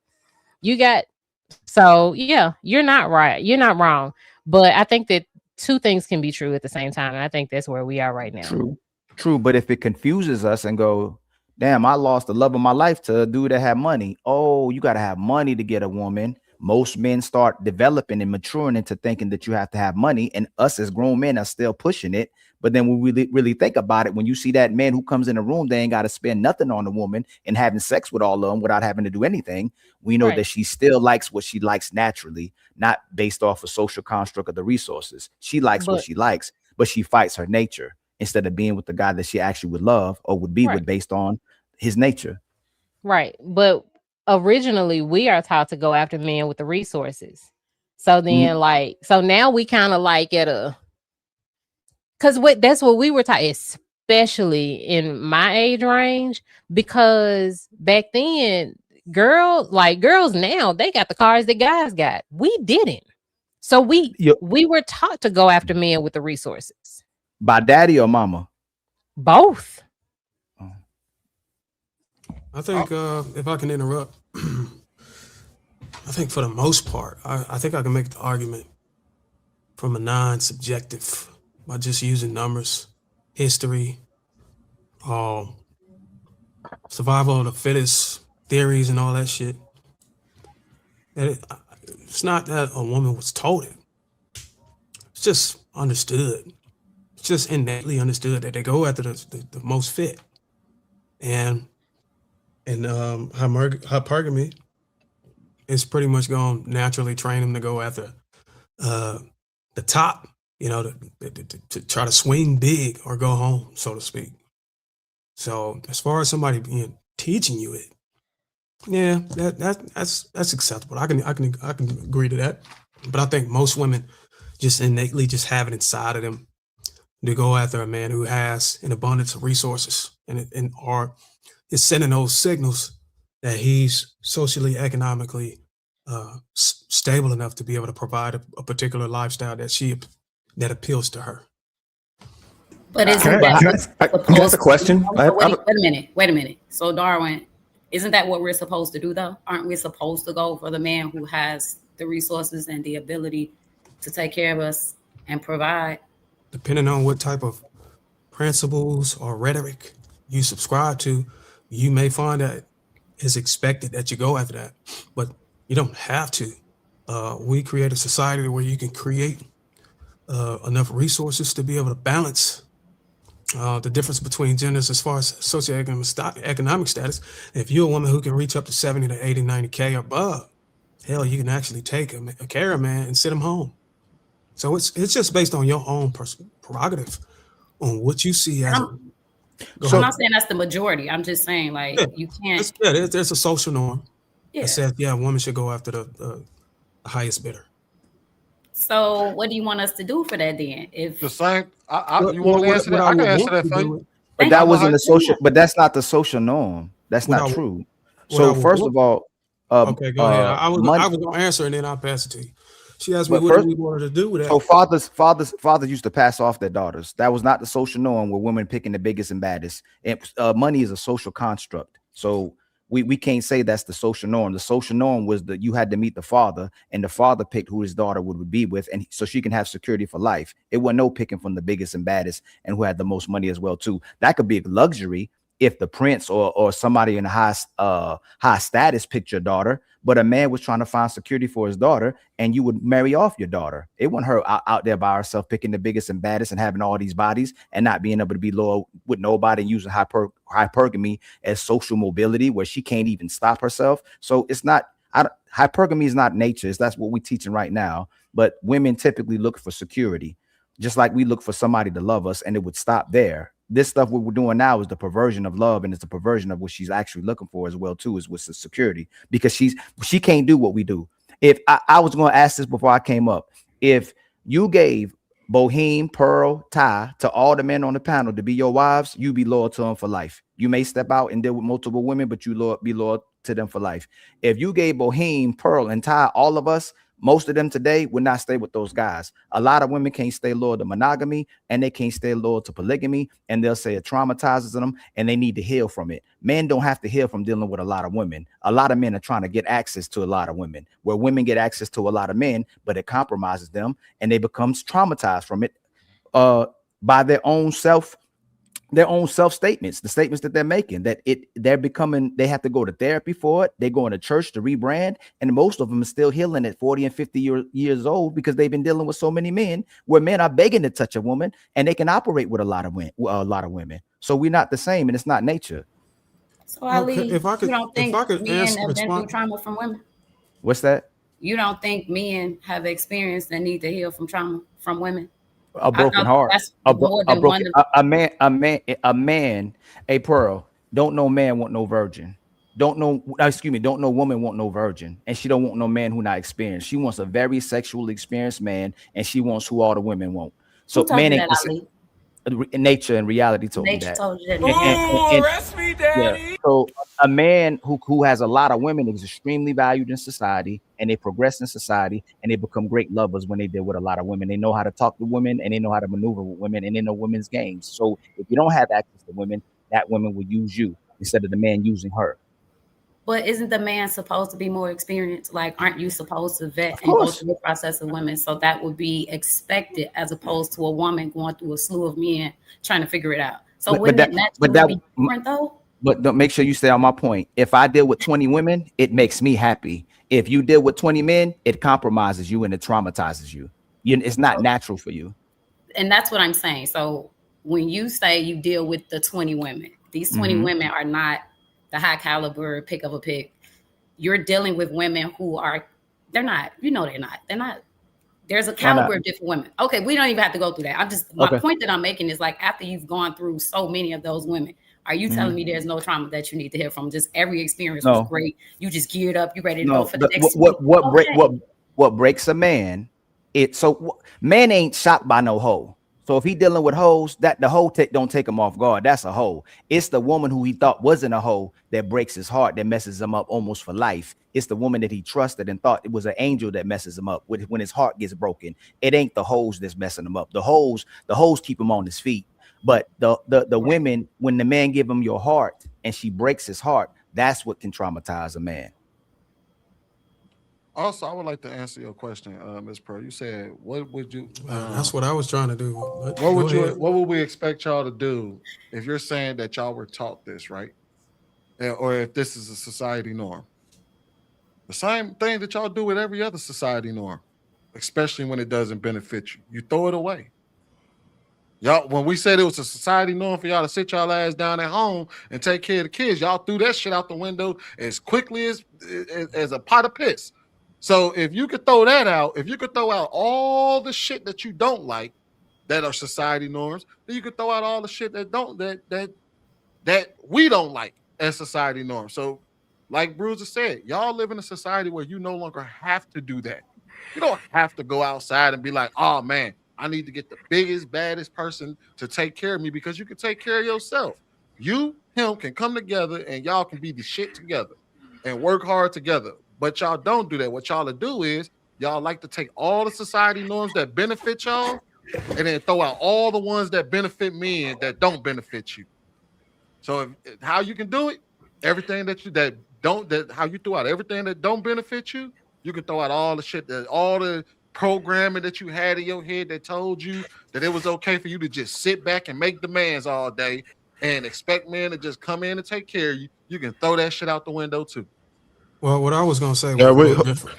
The way I was gonna answer it is what I would like for the women to do that are trying to swing big, and this is God going after the top guy, going after the highest bidder, is to just have the reality that because these guys have extreme optionality, to maybe embrace the likelihood that this man is going to be with other women and not be so shocked whenever you encounter that experience.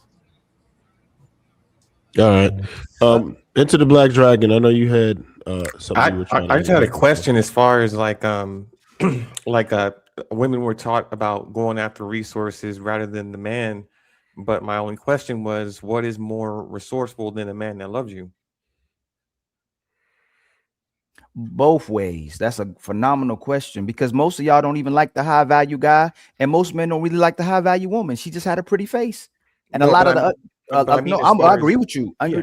In the Dragon, I agree with you. There's nothing greater on this earth than being loved. There's Yeah. nothing on this earth that's No, greater but than I'm actually somebody asking the loving you. women because they were Oh, saying they were taught. So I wanted the answer of, well, no matter what title you can have in the business or professional world, nobody in that world will love you. A man can love you and get you the world. So what would be more resourceful than a man that loves you? So I don't disagree with it. Like you know, as a person who has matured and experienced life, I know exactly what is important for me. But it's so the advice that we are given as young girls is very confusing and convoluted because you got your older women telling you, um, Lord. So we were taught to never be broke if a man is around. If you broke, you better not go without. If he around, you better not want for nothing. Basically, that man need to be giving you money. And then on the other hand, we're taught like men only want one thing. You need to save yourself. You need to go to school, educate yourself, stand on your own 2 feet. But then when it comes around to, can you buy me a car? Well, you better get a boy with a car. So you're like, we're given so many different types of advice from so many people. This is not like our parents teaching us this or just certain the same message does not come from the same people. We are taught so many things. Can I ask you this then, as a follow-up of what your answer just was? Mhm. Can we safely assume as men that our women are given a miseducation in how to function in a healthy, long-lasting, sustainable relationship? Just with her answer. Just with your answer, Bo. I mean, I'm talking to the men. I'm just asking, can we Oh, to the safely men. Okay. assume that from the answer that this is a class A miseducation on how a woman is supposed to show up, bring to the table in a healthy, functioning, long-lasting relationship that can potentially turn into a marriage till death do you part? Yeah. Yeah, from a young age, but like Sweeney said before, if the standards that you have aren't realistic anymore, and you get a different life and experience, our biggest greatest teachers, right? Mhm. So if everybody's telling us to chase after beautiful women, and we find out when we're dealing with abundance of beautiful women, if you have access to beautiful women or women who got beauty, that a lot of them have ugly characters, and they will call them mean girls, and a lot of them think they think they're the world and they don't have to bring nothing to your table. Then you naturally with life, your standards start adjusting. You start changing to a better quality of human being and hoping that maybe she got some good aesthetics. We'd have to ask the sisters that. They're not 20 anymore. They're Yeah. 30, 40, 50 years old. Like, does Yeah. life teach you, does experience teach you and go, hey, that's not what it's really about. I need to look for a righteous man, an orderly man, a good-hearted man, not just a man who has money, especially if a lot of these men who have money are supposedly financially abusive, which that term I'm still trying to figure out. But even if you meet handsome men and you're saying they're assholes, they manipulative, they're controlling, don't you start having different experiences and your standards start adjusting as you get older, especially when women say they're very educated and they're very experienced and they say they're intelligent.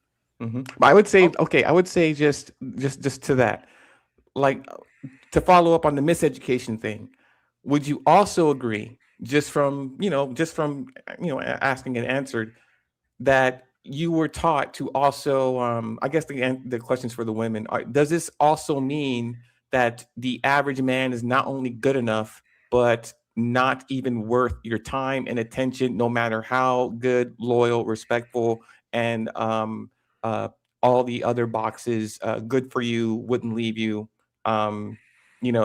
compromises. I mean, a good man is average.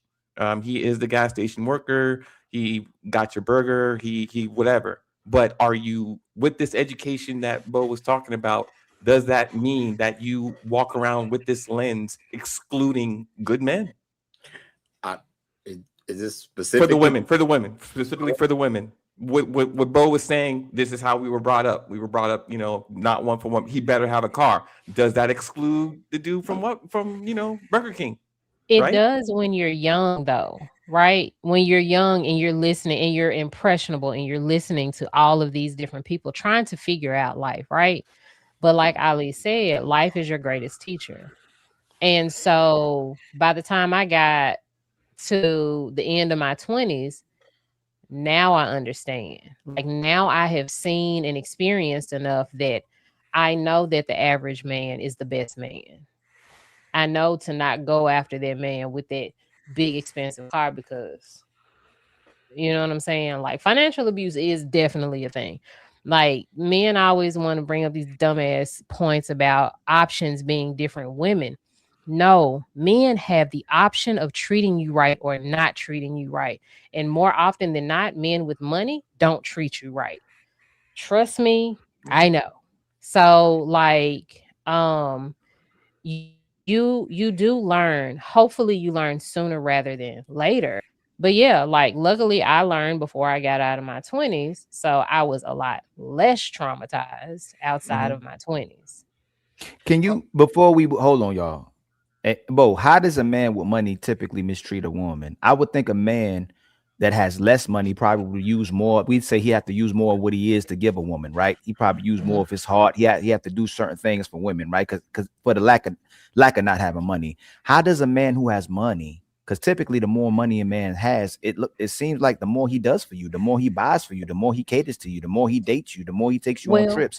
How do most men that you believe? I think a minority of men would do that, but how does the majority of men with money mistreat women with money? So material items are great, but that's not how you treat a woman right. Like that's cool. Like I had all of the things. I got all of the nice dinners and I had clothes and all of that stuff, right? It was cute. It was nice. But he talked crazy and ignored the mess out of me.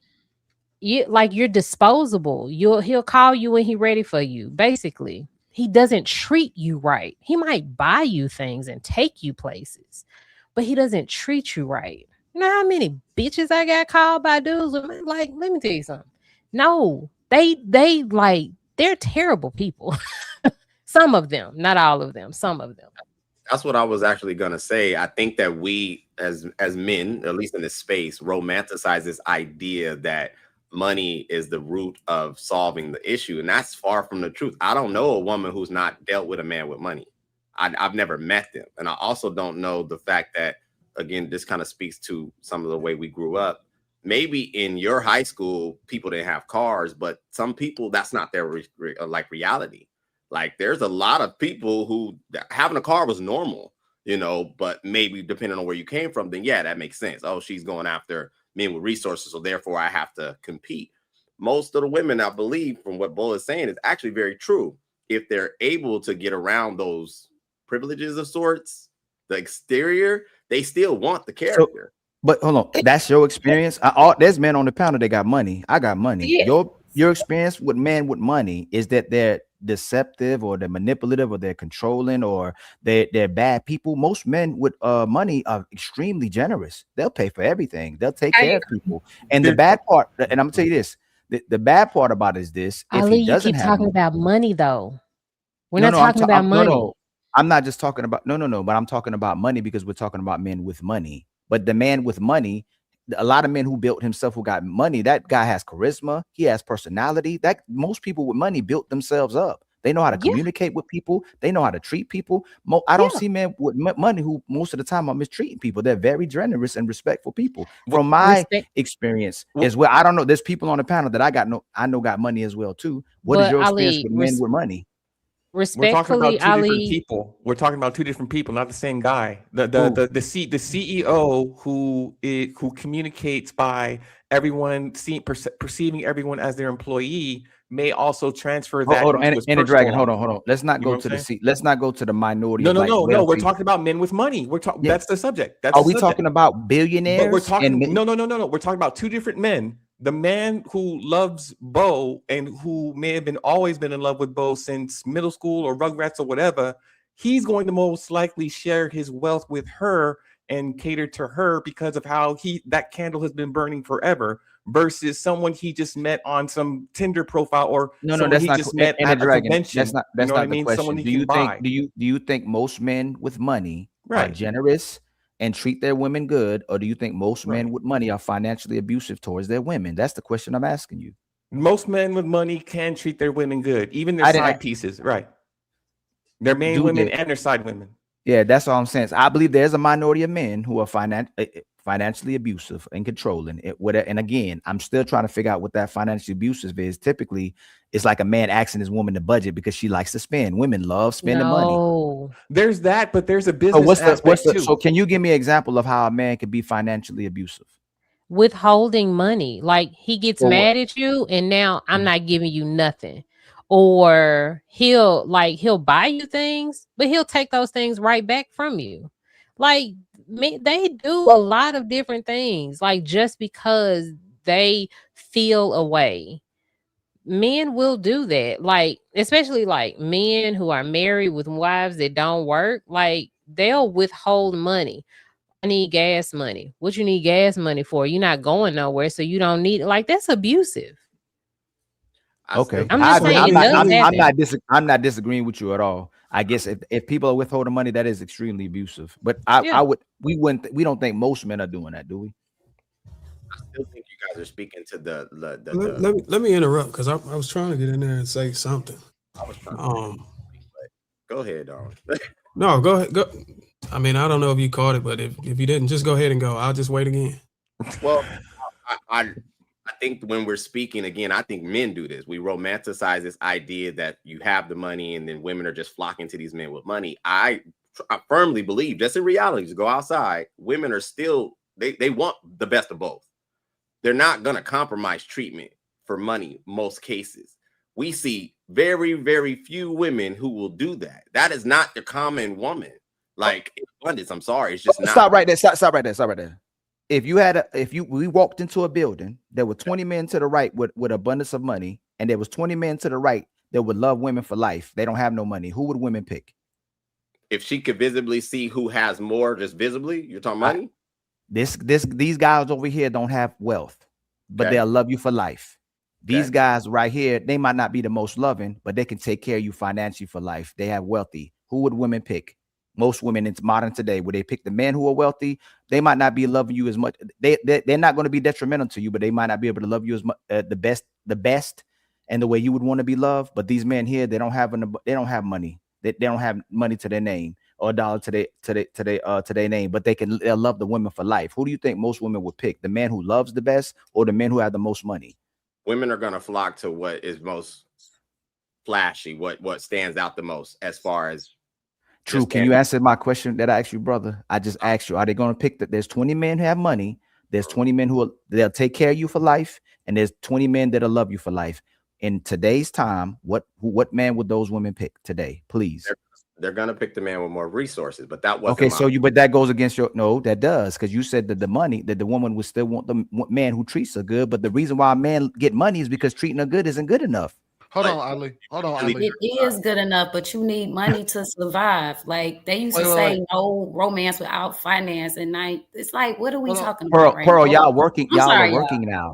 So Pearl, y'all are working. Go ahead, sweetie. Y'all are working now. I was gonna say this. So this goes back to kind of answer Ali's question. It goes back to what Bo was saying when she said what y'all were taught, right? Y'all were taught to go after the guy with the money and stuff like that. And Ali said, yeah, but as life is the biggest teacher, what happens with men, they'll tell us go after the baddest chick you can get. But if life shows us that the baddest chicks we've been picking have been trash ass women, we will disregard the bad chicks and start going after the women that treat us right. We'll be like, all right, the bad chicks ain't shit. So let me go ahead. Y'all hear it all the time. Dudes say, man, just give me a solid 6 and I'm good. Like we understand what's settled. Like you can't have it all. What happened with women though is that, let's say for instance, they taught y'all go after the guy with money. And this is about to speak to Truth's point. Go after the guy with money. Y'all find out the guy with money's been dogging you out. What y'all would then say is, okay, the guy with money is dogging me out, but I'm not gonna give up that money part. But now I want the guy with money to also treat me right, do right by me. And then we find that, and you find out like 20, 30 years down the line, y'all find out a whole lot later in life that those two guys don't necessarily exist in the same body. And then you might come to the understanding of Bo in your later years, like, damn, the average guy was the one that was the right one for me.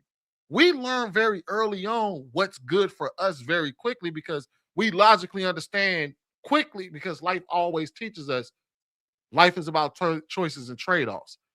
Y'all don't necessarily get taught that life is about choices and trade-offs. Y'all think y'all can continue to stack on top of, and okay, if that guy with money, he treated me right. I mean, that guy with money, he may not have treated me right, but I'm not losing that standard for money.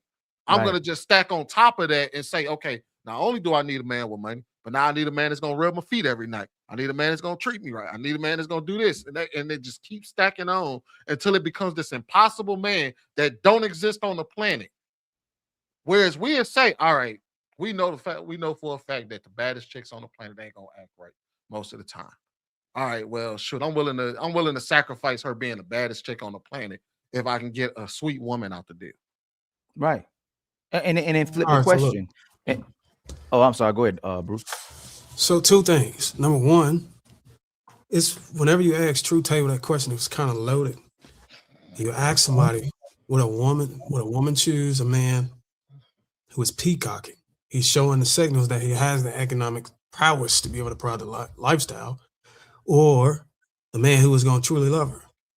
The problem with that question for the person who has to make that selection is that it's not written, it's not visible that the man who would truly love her there is no indicators during the selection process. She has to actually dive into a relationship with him and discover by trials and errors or tests that he's actually willing to truly love her.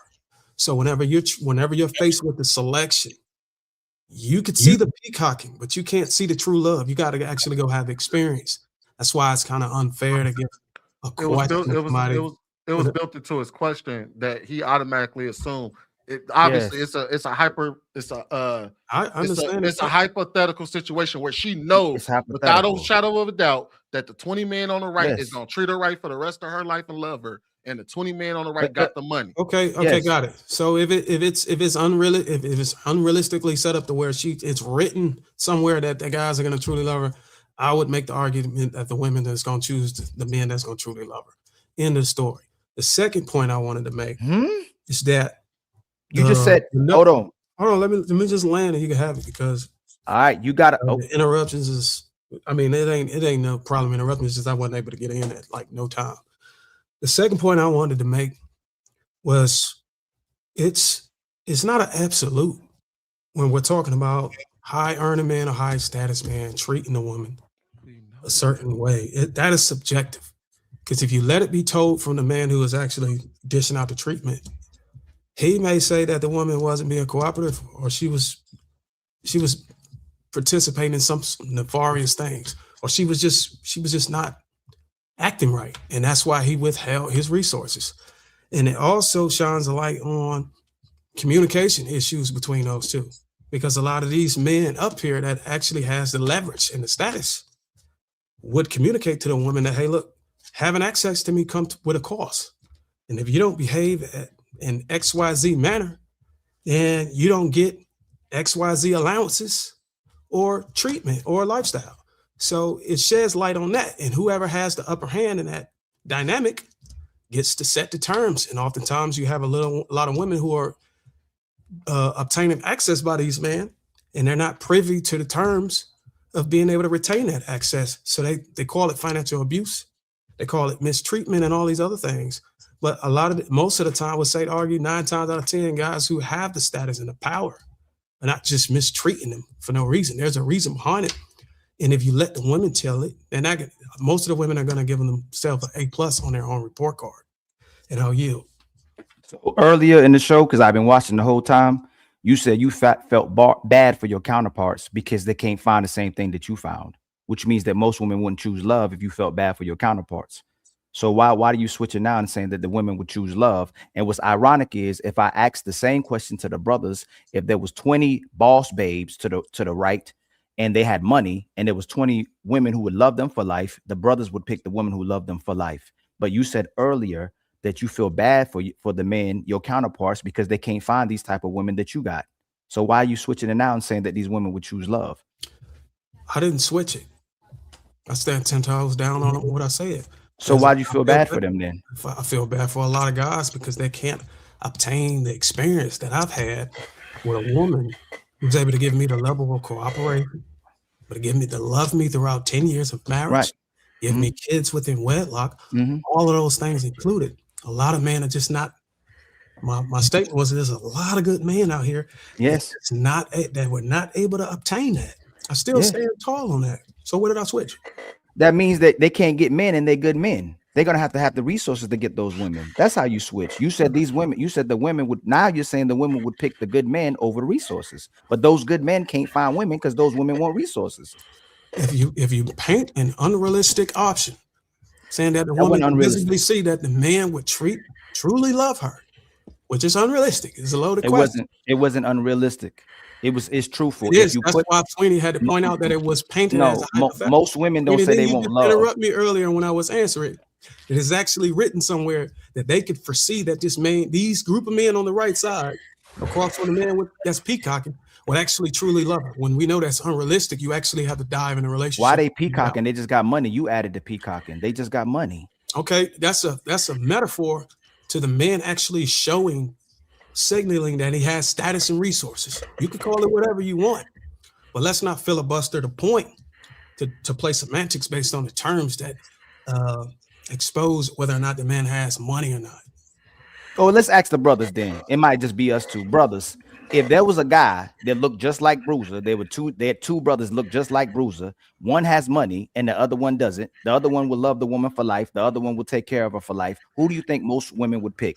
The Bruiser with money or the Bruiser who would love her? Looking like that, he'd have to have money. That's one. Oh. And that's a lady. Hey, Pearl, who would most women pick? The Bruiser with money, man. How about you, Enter the Dragon? Yeah, the Bruiser with money. How about you, Trev? I would say the Bruiser with money. Yeah, so I'm not filibustering. That's actually people's reality and their experiences in life as well too. That women are picking now the men who have resources over the men who would love them. And I told you earlier, and other people told you on the panel earlier, that a lot of men are getting compromised because they give women their heart, but women give them their body. They want money for it. They want resources for their money. They want resources for their beauty, and they'll tell you got to pay for their beauty and their submission. So why come in and say it's filibustering when most of the men agree with it as well too?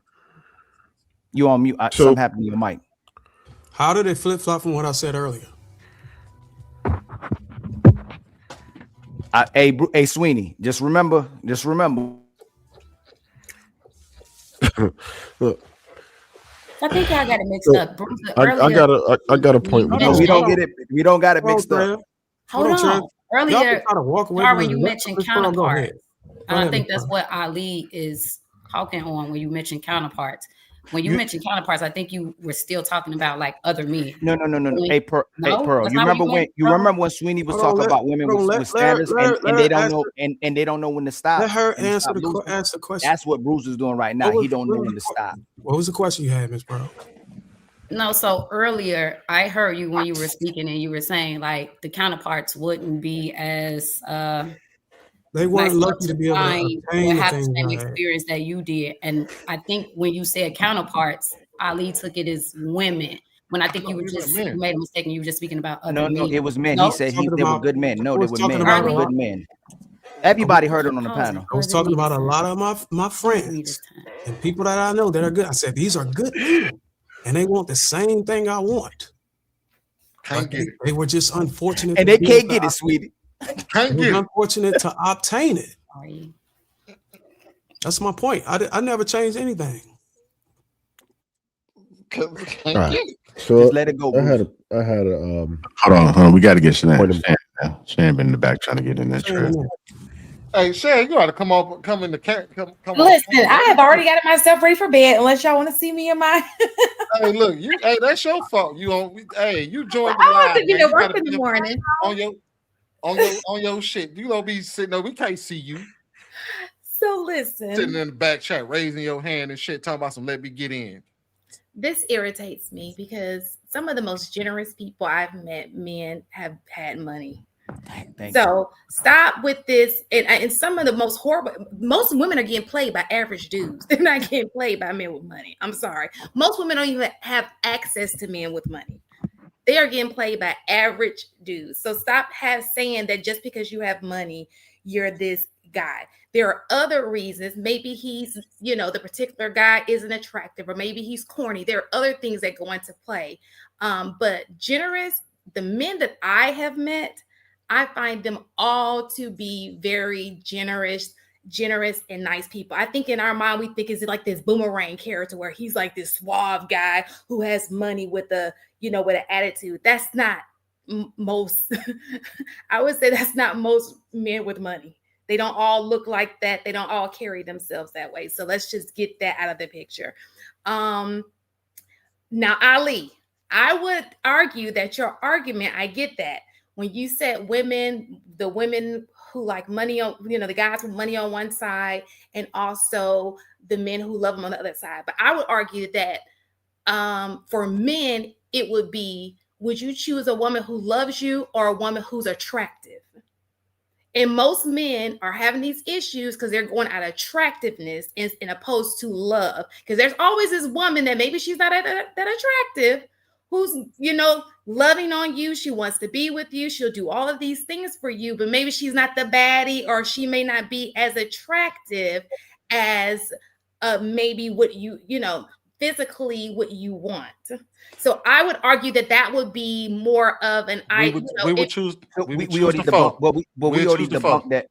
But Shant, we already debunked that because most women aren't attractive either. No, I would even argue. No, just like y'all said, no, hold on. Just like they just said, most men are average. Most women are not attractive either. So y'all got to stop with that. We talking about the men that go after beautiful women. There's a minority of beautiful women. Most women average too. They're not right. that So, attractive. Hold on. So It's even more simple than that. Even when it comes to beauty, maybe the woman you find to be decently attractive. No, but Shan, do you think men will pick money or they'll pick a woman's heart? Well, men and women are different when it comes to money. No, but even that. So let's go to. We're talking about things people care about versus things they don't. Women care about money. Men care about physical, right? Yes. So I would argue, would you choose physical appearance over love? A man would pick love over physical appearance. Well, let me ask you a question, Shan. This question about physical appearance over love. Are we moving the goalposts like we did with Ali's question, as if the man knows for sure that these women are there for love? Like they Sweeney, it's your fault, Sweeney. God damn it. I would say, can you let her answer the damn question? That's a pointless question. Yeah, it does take a minute for someone to know if somebody loves them. But I think that we all have had people who we know in our lives, like, oh, he really likes me a lot. He loves me. And then you got that guy over here, maybe he has some of the things that you like in opposed to the love. And I think that for men, it's the same thing. You may have this chick, she's in love with you, she'll do anything for you, but this chick right here, she bad. You know what I'm saying? So I think we've all been presented with these options. Most people who are decent looking people have been presented with these options. Shan, so here's the difference, because I explained this earlier. I don't know if you was listening, right? In that particular scenario, he knows. So we go back to me and Ali's example. He knows that the women on the left are extremely beautiful, and the women on the right will treat him right for the rest of his life. He will pick the women on the right who will treat him right for the rest of his life, because we already know that men will make concessions on beauty for a woman that will treat him right.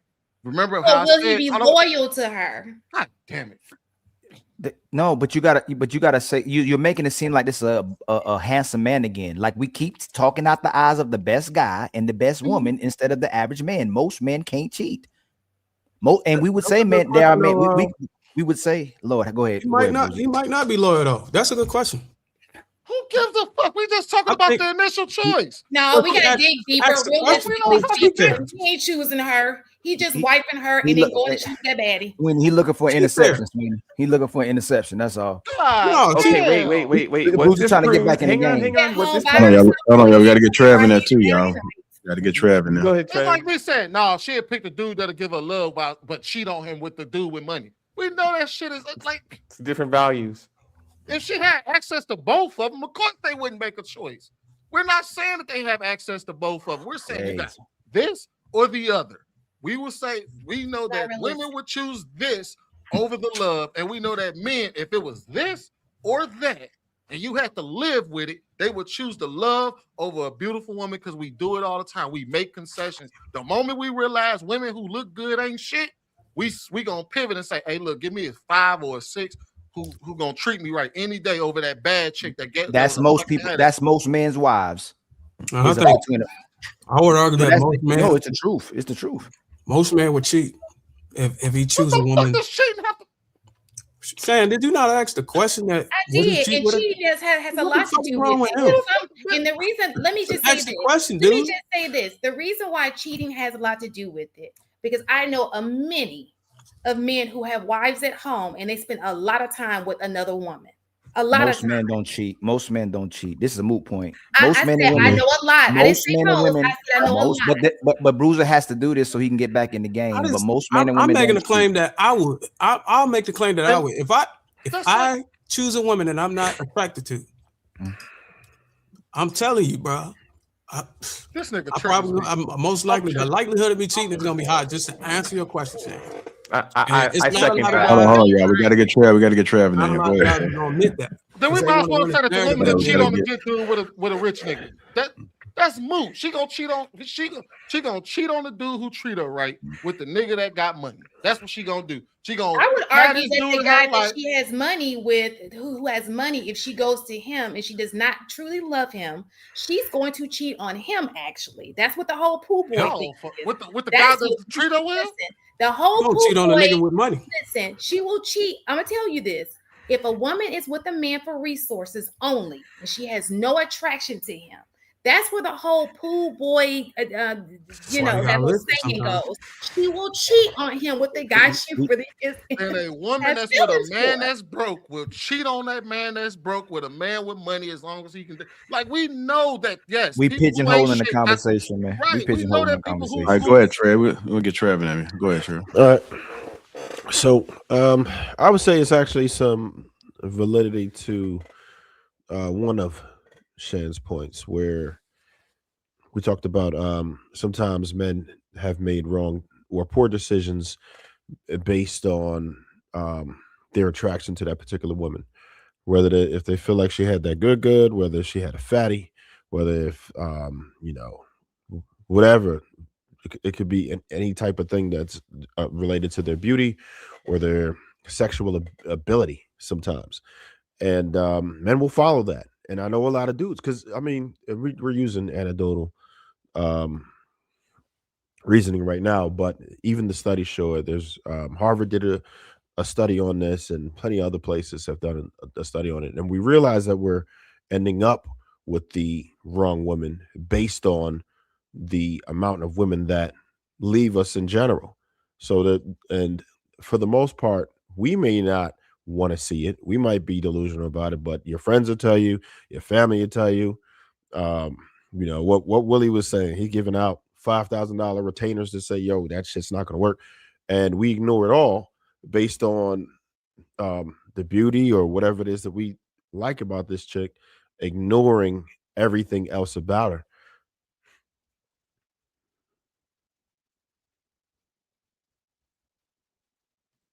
Y'all speechless. There's a mic drop. Yeah. Go ahead, Bo. Great.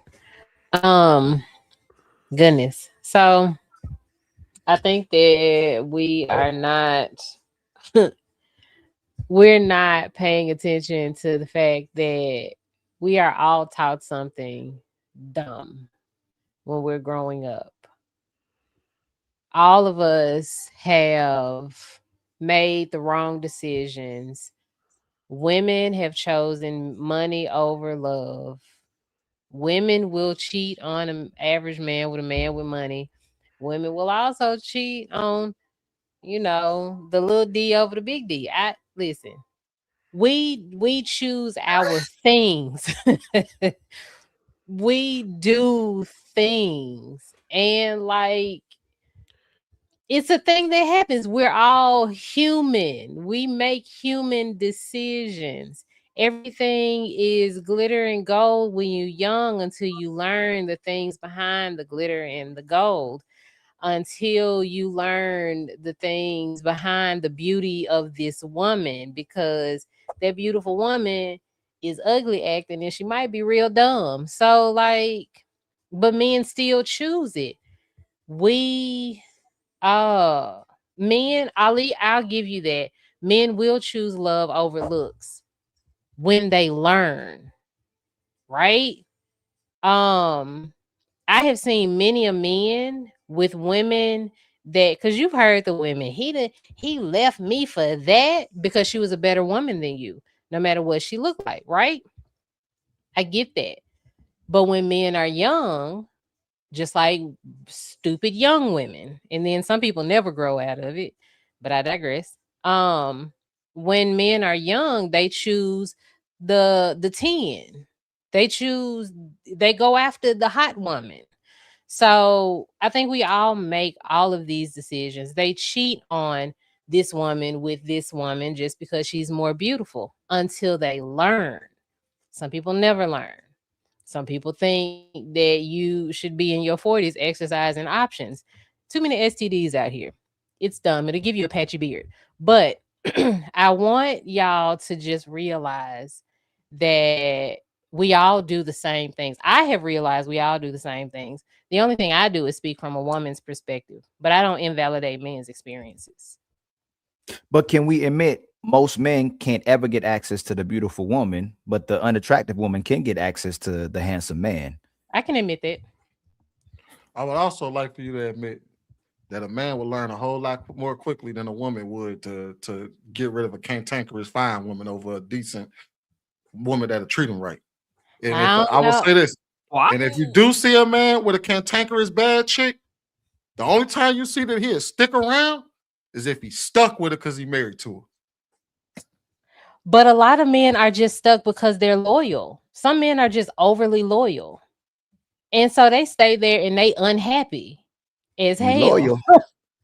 That's love. We'll be Diddy. loyal, unhappy. Then we'll be get shamed for breaking our families. Y'all don't I support men who understand leave. that. We don't support men who leave bad women. We'll shame the man for leaving and breaking up the family, where we'll support the woman who creates a broken home, but we say it's for self-love and happiness. We don't treat men like that. Well, I see it another way because I grew up with guys, nothing but guys. Like I had a brother, he had a bunch of friends, and there were no girls in the neighborhood. And my best friend is a guy. So like I know I encouraged my best friend to leave his baby mama because she was terrible. And he ended up understanding what I was saying because he ended up getting custody of the children, because it's a long story. But point is, he was going to stay because he didn't want another man around his children. He didn't want to break up their family. But it was just in his best interest. And I encouraged it, and they were all better for it. They were better with her out of the picture. So I understand there are a lot of women that will do that, cheer one side on while, denigrating the other side. But I don't do that because I see both sides, because I have guy friends that have been through relationships. But do you see the talking point of when men say men will pick their women and family over their feelings, where women will pick themselves and family over will pick themselves and their feelings over their family? Because all she had to do is change how she's behaving. She keeps her family, but he wants to see his kids 100% of the time instead of 50% of the time. So he picks his family over the way he feels with being with that I woman. understand it. Yeah. Hey, Bo, I got a quick question for you. What? Would you have told that story had you given him that advice and he lost his kids?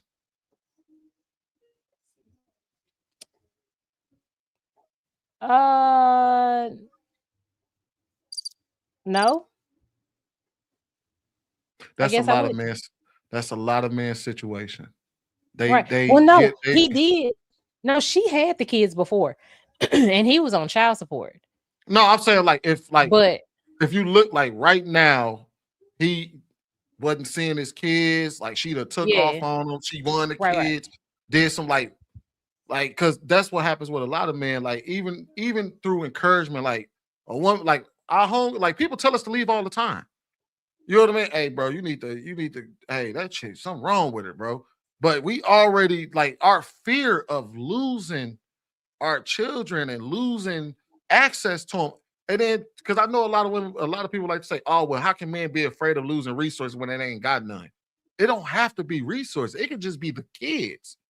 Damn, I got to live apart from my kid, and like that fear would cause us to stick around a whole lot longer. And then that's why I was just wondering, like, had that man lost access to his kid, would you have told that story? But I'm glad you was honest enough to say right. no, because it'll be like, Yeah. damn, yeah, I convinced my homeboy to leave, and he ain't seen his kids in 6 years. Yeah, and I would have felt bad. So yeah. You want to go ahead and go, Pearl? We're closing out shortly. So obviously, a lot was said. My take on it is, I like that Bo mentioned learning. We've learned these standards of materialism. We've learned how not to support. I mean, even if it's through like a lack of education, you either learned or you didn't learn these things. But again, I like how she mentioned learning. Some of us need to learn these things, and we're not on the same learning path. Some of us are going to learn things faster than others. I don't think that should be the basis of our conversations. We all want relationships. We speak about these a lot. We give great advice. Sometimes we may clash, but I think at the basis of it, you have to know who you are. You have to know what you want. We spoke about standards. We spoke about like commitments and sticking it out. It depends on you though, like what you're taught. That's why I love that Bo said learning. What have you learned? And is that conducive to you even having what you want? Sometimes you learn when you get more resources how to settle yourself and not be egotistical and not just go out there and do a bunch of reckless things, but it's all learning. We don't wake up at 21 and just know everything just because somebody told us we was numerically advanced and we're adults now. You have to grow into these things. So I think we all just need to give each other some grace. I think a lot of blanket statements are always made about men and women. It's always subjective based on you as an individual, what you want, what you don't want, what you're willing to work for and not. I do know that when we're on these platforms, we're on other spaces and we see media and digital platforms and other representations, it teaches us certain things like what to look for, what not to, what's appealing, what's not. But we're grown. Again, that's a part of learning. You know that that's superficial. You know that that's surface level. It's not going to get you anywhere. So if I would take anything from all of this conversation, is not to get wrapped up in materialism, not to get wrapped up in surface level beauty, but to really figure out who those persons are and develop a deeper and a stronger vetting process and not waste so much of your time. Because again, if you were vetting and you wasn't just going in off the surface level, I think you would learn these things like the men say they learn much quicker. We as a society, as people, we would learn these things much quicker if we were willing to have the brave conversations that we don't have, if we were willing to ask the brave questions that we don't ask. So like I said, if you want a relationship, you got to work for it. It's always going to be materialism. Always going to be other people and opportunities for you as a person. I disagree with that. Men learn much quicker. I heard that said twice tonight, but I was just throwing it in there because that's what they said. So, but I don't believe that because men continuously remarry. Like pretty much 2/3 of men who have a failed marriage go ahead and do it again, despite the rate being just as high, like about 2/3, and then you'll even do it a third time, despite the rate of it being like almost 75%. So that doesn't really scream learning to me. That seems like insanity to me. It was subjective to me, Trev. Thank you. And continuously seeking women who aren't suitable and not understanding how to vet, or for whatever reason, it's not working. I don't know if it's like the finding not suitable part as far as when a man is willing to remarry, it's usually because he's taken a hard lesson and a look at himself through his other marriage and was able to find out the mistakes he was making on why it didn't work. He's able to actually get feedback, maybe grow from it and think to himself, well, I know what not to do. Now I know how to be a better husband to somebody else. And that would be the second marriage. The second marriage fails, it would be the same kind of analysis again. But a third time, I don't know about a third time. I would think that by the third time, you're probably in your latter 50s, 60s, meaning you're both very elderly. You found each other. You're done. You're at the end of your life anyway. You're finding someone. It doesn't You know what I mean? usually happen like that. They do it within like 3 years of their prior marriage, and to me it doesn't seem like they're learning. I can't see how that would be learning if you're just going to fail again. Well, it was based off of my statement. I wanted to make a correction. When I say that men learn sooner, what I mean by that is that we learn sooner than, because I believe that both sexes learn at the same time that XYZ will treat you wrong. Like, for example, women will learn at the same time that men will learn that a beautiful woman is a headache, and a woman will learn at that exact same time that a man with money is an asshole, so to speak, right? We're just speaking in general. I believe we both learn those things at the same time. What I meant that men learn sooner is that we can't have it all. We learn to make concessions far quicker than women do. It takes women a lot longer to realize, hey, look, life is about choices and trade-offs. We learn that fairly quickly that we can't have it all. So we would say, all right, I'll sacrifice looks for love, whereas women would stack on top of their standards. So yeah, they may not have gotten love with the money. They may not have gotten love from the guy with money, but they're not going to sacrifice the money immediately or early on after learning that the guy with money wasn't shit. They're going to be like, all right, well, the guy with the money didn't work out, but I'm not giving up the money or giving up that guy with money. I'm just going to stack on top of it and say, well, now I want a guy with money that treats me right. Whereas we'll say, hey, look, I'll sacrifice a beautiful woman for a woman that's going to treat me right. I know that the beautiful woman don't come with that. If we learn very quickly that life is about choices and trade-offs. More than that, it's that we have to earn everything in life as being in a man's body. You have to earn everything you want. And nothing, as a female, everything comes to you. That is completely different dynamic. We have to work for the job, the money, and the girl we want. Even if she doesn't want us, we still have to work for her. She has the luxury of everything coming to her and weeding out what she does and doesn't want and having discernment as to which one of these men will treat me good or I will be good. So it's a choice, but it's a compromise, but it's two completely different dynamics. So when we say men and women aren't the same, no, we're not. We have none of the same obligations, none of the same experiences. I have to earn you first. You don't have to earn me. You're already of value, just navigating through the universe and the world. No matter what country, a man will probably want you and treat you right. Whether or not you want him is the question. If I had to use an analogy, y'all know the difference between radio buttons and check boxes, right? You know how like with a radio button, you can only choose one or the other. Mutually exclusive, yeah. Like men, we learn life through the radio button. Women learn life and relationship through the check boxes. They can check as many of them motherfuckers as they can and say, all right, I want this, I want that, I want that, I want that. And live life through that. Man, it's, hey, if you select this radio button, you ain't getting that other one. That as soon as you select this one, the other one shut off. So we kind of like ingrained in us to automatically understand, like, you can't have it all. Isn't that just the lens, though, or is that actual reality? That's our reality. You can't. Our reality is compromise, endless compromise, in order to obtain what we want. We're not content. We're not chasing being happy. We're chasing being content. We want to be good. We know that happiness lasts for a little while, and that's an adrenaline rush. But what we're chasing is content. We're not chasing for this big old grand Joker smile on our face every day we wake up and the birds are singing. We don't care about the birds singing. What we want to know is our woman happy? Because if our woman's happy with us, then fuck the rest of the day. Like I can being in a relationship where you choose each other. If you've like got some that day, like the rest of your day can be raining, fog, whatever. It's a good day in a good healthy relationship. When you're single, it's every day kind of sucks. You're looking at everybody who's a couple, you hate them. You hate Valentine's Day. You don't even want to look at married couples. You don't like everybody sucks. The other gender sucks. When you're in a relationship, all of that gets flushed down the toilet.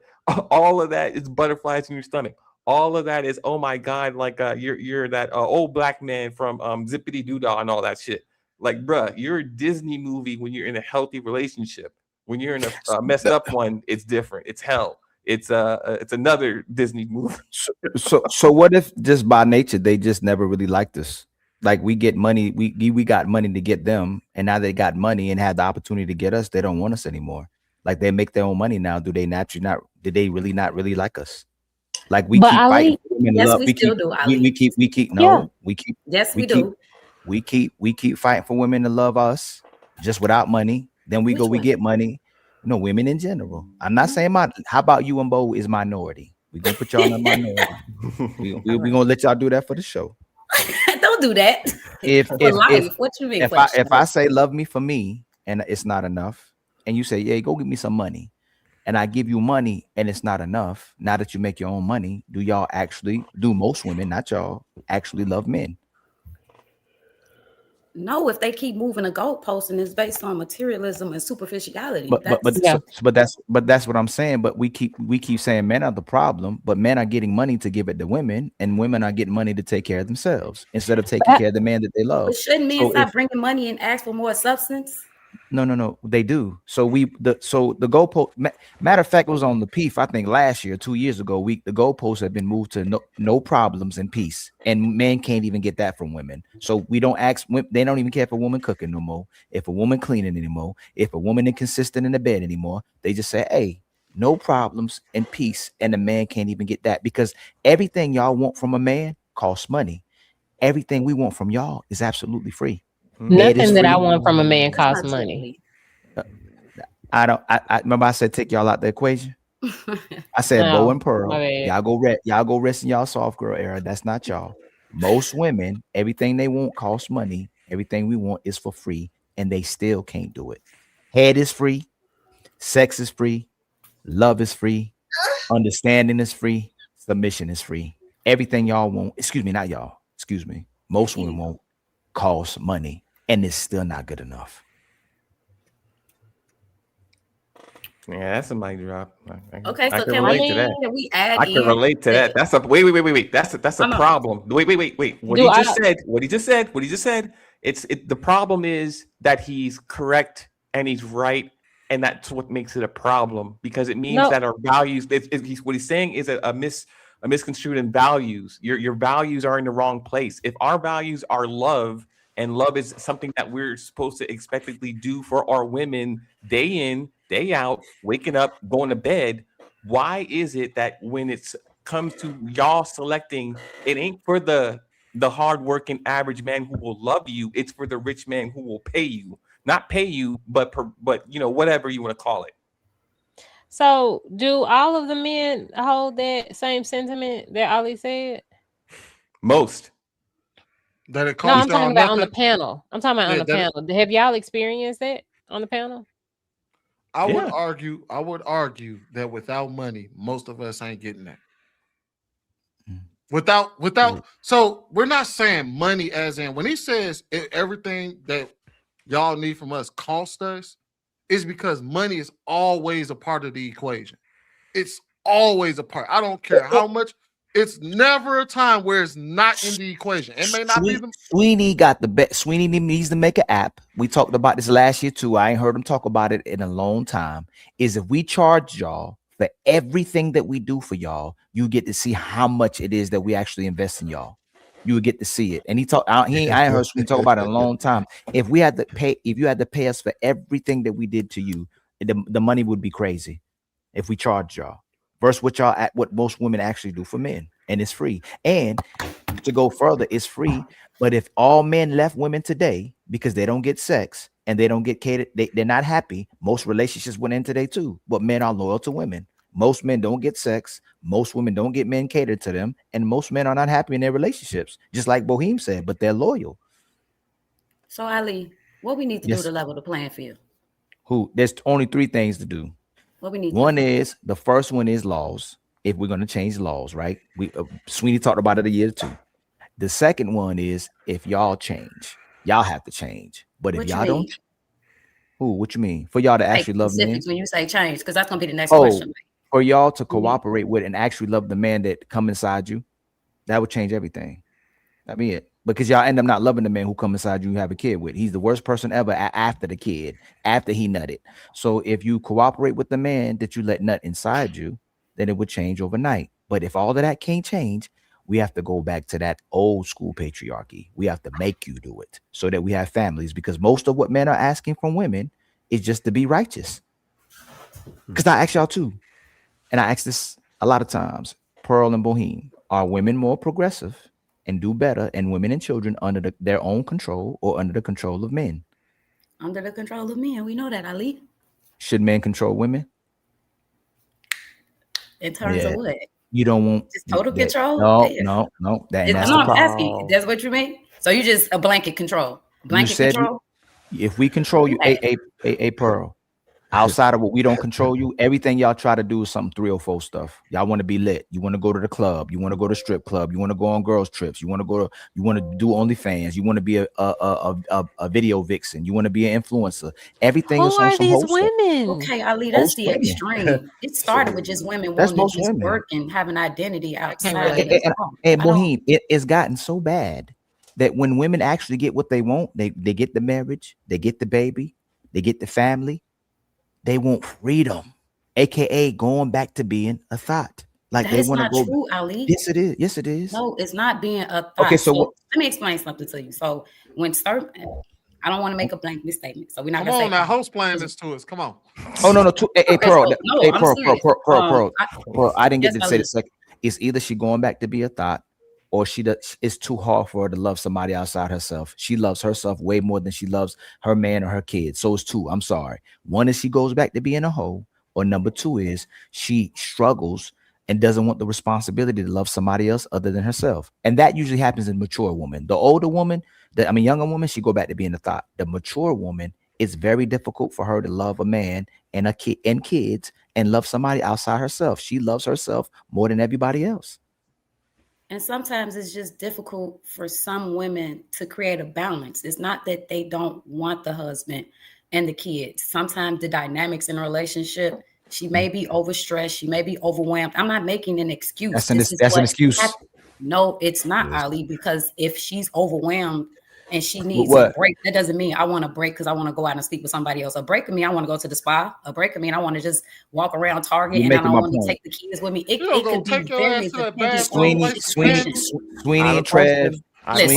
Sweeney, hold on real quick. Y'all got it, big dogs. Sweeney, Trev, and the Dragon. Lapeef won't talk about he y'all got it, big dogs. He don't need a break from working. He don't need a break from providing. He don't need a break from protecting. He don't need a break from cutting the grass. He don't need a break from getting the car fixed. He don't need a break from taking the trash out. Women need breaks constantly from loving their men, their kids, and even going to work. Aren't we emotional? No, we hold on. Differently though. Like you got it. Okay. I have a question. Pearl, I hear every day that men and women are different. Men and women are different. Here's the thing, like, it's not that we need a break from loving our man or our family or anything like that. A lot of times women give up who they are for their family. They give up what they did before made them who they are. And if you are consumed, if your whole life is your family, then you may need a break. You need to go and find who you are eventually. So like we are taught to give up ourselves because we have to raise children. We have to have a family. We make our life our husband's life. So like it's not that we're taking a break from loving our families. Sometimes we just need men get to go out and be themselves at work and all they are me they I'm sorry y'all do you don't have to give up hobbies, you don't have to give up certain things that you like, but women often do. And not that the husband is asking that of her, but that's just what women automatically do. We lose ourselves in our relationship, therefore we don't know who we are eventually. So like it's different. Men and women are different, and this is just a way that we are different, but that doesn't mean that we love our husbands less. Some women do want to just go out there and be a 304, but that's not the majority of women who are married. I'll give So, you that, but that is not the majority of women. Hold on. Hey, give JR, up their you got that? hoes. Men give up doing whatever they want to do. They give up their resources. Did I get hit? No, in a Something different way, though. That's what I'm saying. You all do, but you all do it in a different kind of way. We are all approaching this we're all approaching this in different ways. No. It looks different for men. It just How do you men just have do to it, bro? admit No, that it's just no, different. no. I thought I messed up. Can y'all see me now? I thought I went away. No, I'm you're good. good. Go ahead. Yeah. So we give up going out. We give up our resources to y'all. We can just take care of ourselves. We don't have to worry about y'all. We give up having multiple women and children. We give up the actual freedom. Y'all actually benefit from us being with you. That's why we push the men to be monogamous. Because if we do whatever we want to do, y'all gonna be. Yeah, right when he was gonna say that, he froze. Am I good now? You're good now. Go ahead. If there was two planets, one planet where women get to go to, and another planet men get to go to, women would beg to get back on the planet with the men. Y'all benefit from being with men, and then when you have to have a responsibility to the man that you call control, women back want their lives back because they don't want the responsibility of having to love somebody. Where men have to give up themselves too, Bo. It's a family. You're not. The Bible says it as well too, where both of us come together, become one. So now that we have a family, why are you still talking about your old self when we not no longer our old self anymore either? But if the Bible says a man that finds a wife finds a good thing, then you should be a wife when you by yourself, like I should be a husband when I'm by myself. So when we get together, you should be perfect, unless the woman still wants to go back outside, like I said, or she struggles with the responsibility of having to be a family and having to love somebody outside herself. Hey, No. shout out to JR, because we actually had this conversation in person one day. And I went and found the clip, and I couldn't have said it better than the time I said this. So is it all right, JR, if I play this real quick? It's one of your reels that was only like 30 seconds, about a minute or so long. Yeah. Hold on, wait. Access to any and everybody. She does. Never does. The only majority of his access is dealing with people he don't really give a damn to be around at work. Take his Majority of his access. He's taking time from his family to take care of his family. Right. A woman would have access to everybody, and she would give herself to everybody. In her mind, she lost herself. Correct. When in reality, if you look at the opposite end and you look at a man and he's like, shit, I gave my entire life to a job. And I lost relationship. That's why when men and women when people get divorced, women tend to be more happy early on in the divorce, whereas men are unhappy because they like, I did all of this and I lost my family, but also he lost those connections with his family because he spent so much time at work. Whereas she has all those connections with the family. And she don't feel as guilty about breaking up the family because she's still going to be with the family. Yes. She's always with the family. Exactly. Stay-at-home mom has more access to any and everybody. She does. We give up a lot. That's why that day I said, man, women often tell us how much they lose themselves. And oftentimes we lose ourselves just providing. Where you sacrifice going to football games, hanging out with your wife, hanging out with the kids, just to go to work and provide. And I'm not even talking about men of serious means. These are just regular dudes who got to put in 60-hour work weeks because that's what they need to do to put food on the table. You know what though? You know what though? I hang on. You know what though? The difference is between men and women in this way when it comes to leadership and patriarchal, whatever you will call it, when it comes to a family or maintaining a family, is that the burden is always placed on us, and there's nothing that a man's ever going to be able to say or do to shed himself to say, I no longer want to fulfill my role as a man. I no longer want to provide. I no longer want to protect. Forget this whole being a man or a real man thing. Hang on. There is no opt out. I'm sitting this out for a man. He has to provide for himself. He has to provide for his mom, or his daughter, or his sister, or somebody else besides himself. Yeah, I mean, homeless men, different situation, right? But that burden is never, as a collective, as a social collective in a species, we have never said we give up this one thing and we're just not going to do it anymore because we're tired or whatever it is. Whether it's building the world that we live in, the street lamp, anything at all, the infrastructure, from now to the end of time, we wear that burden of the family and holding things together and sacrificing our lives, times, and hours to maintain that family, when women can just walk away at any time that they're unhappy. But no, and that's no. To your point, largely as a species, women don't either. Women do not walk away like that either. We don't get a chance to walk. We don't just walk away from our families like that. We have no fault divorce. We have largely as a species, 2026. we are the ones that are taking care of the families. Men are the ones that are. No. Is it me? No. I did not walk away. Go ahead. Hey, Bo, if we paperwork does not mean that men don't walk away. We are talking about divorce is paperwork. We're not gonna act like men don't walk away. No. Women file paperwork. Men walk away as well. Walk away if from we got the family? Statistics. Hold on. If we got the statistics, if there were statistics available of the men that walked away from their families and the wife filed for divorce, y'all act like that don't happen. Come on, man. No. So Bo, I don't buy it. I don't buy it. I don't buy it. Hey, Bo, society and women will shame us if we try. Society and women will shame us if we try to take the kids from y'all and get primary custody. They will shame us. We could never. We'll never be able to prove it because there are no statistics available. There's nothing. There's nothing available. But as a woman, paperwork. If you poll women, there are so many men that just walk away from their family and do not file for divorce. The men don't file, but it's not like they don't walk away. We got to stop acting like that don't happen, y'all. Yeah, no. So first, number one, that I said, we'd be shamed for taking the kids. Number two, a man don't want to take his woman to court.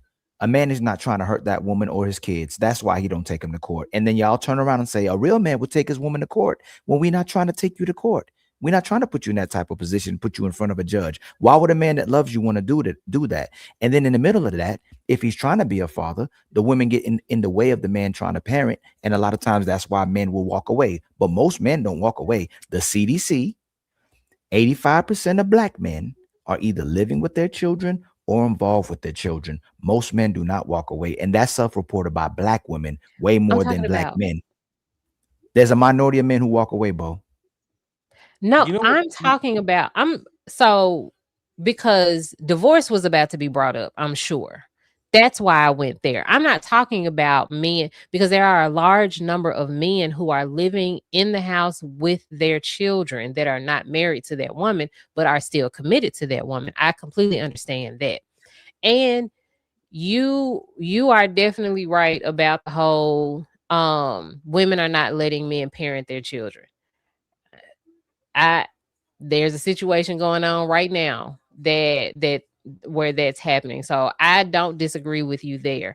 I'm just saying, like, when I bring stuff like that up, men like to bring up the fact that 70% of divorces are filed by women.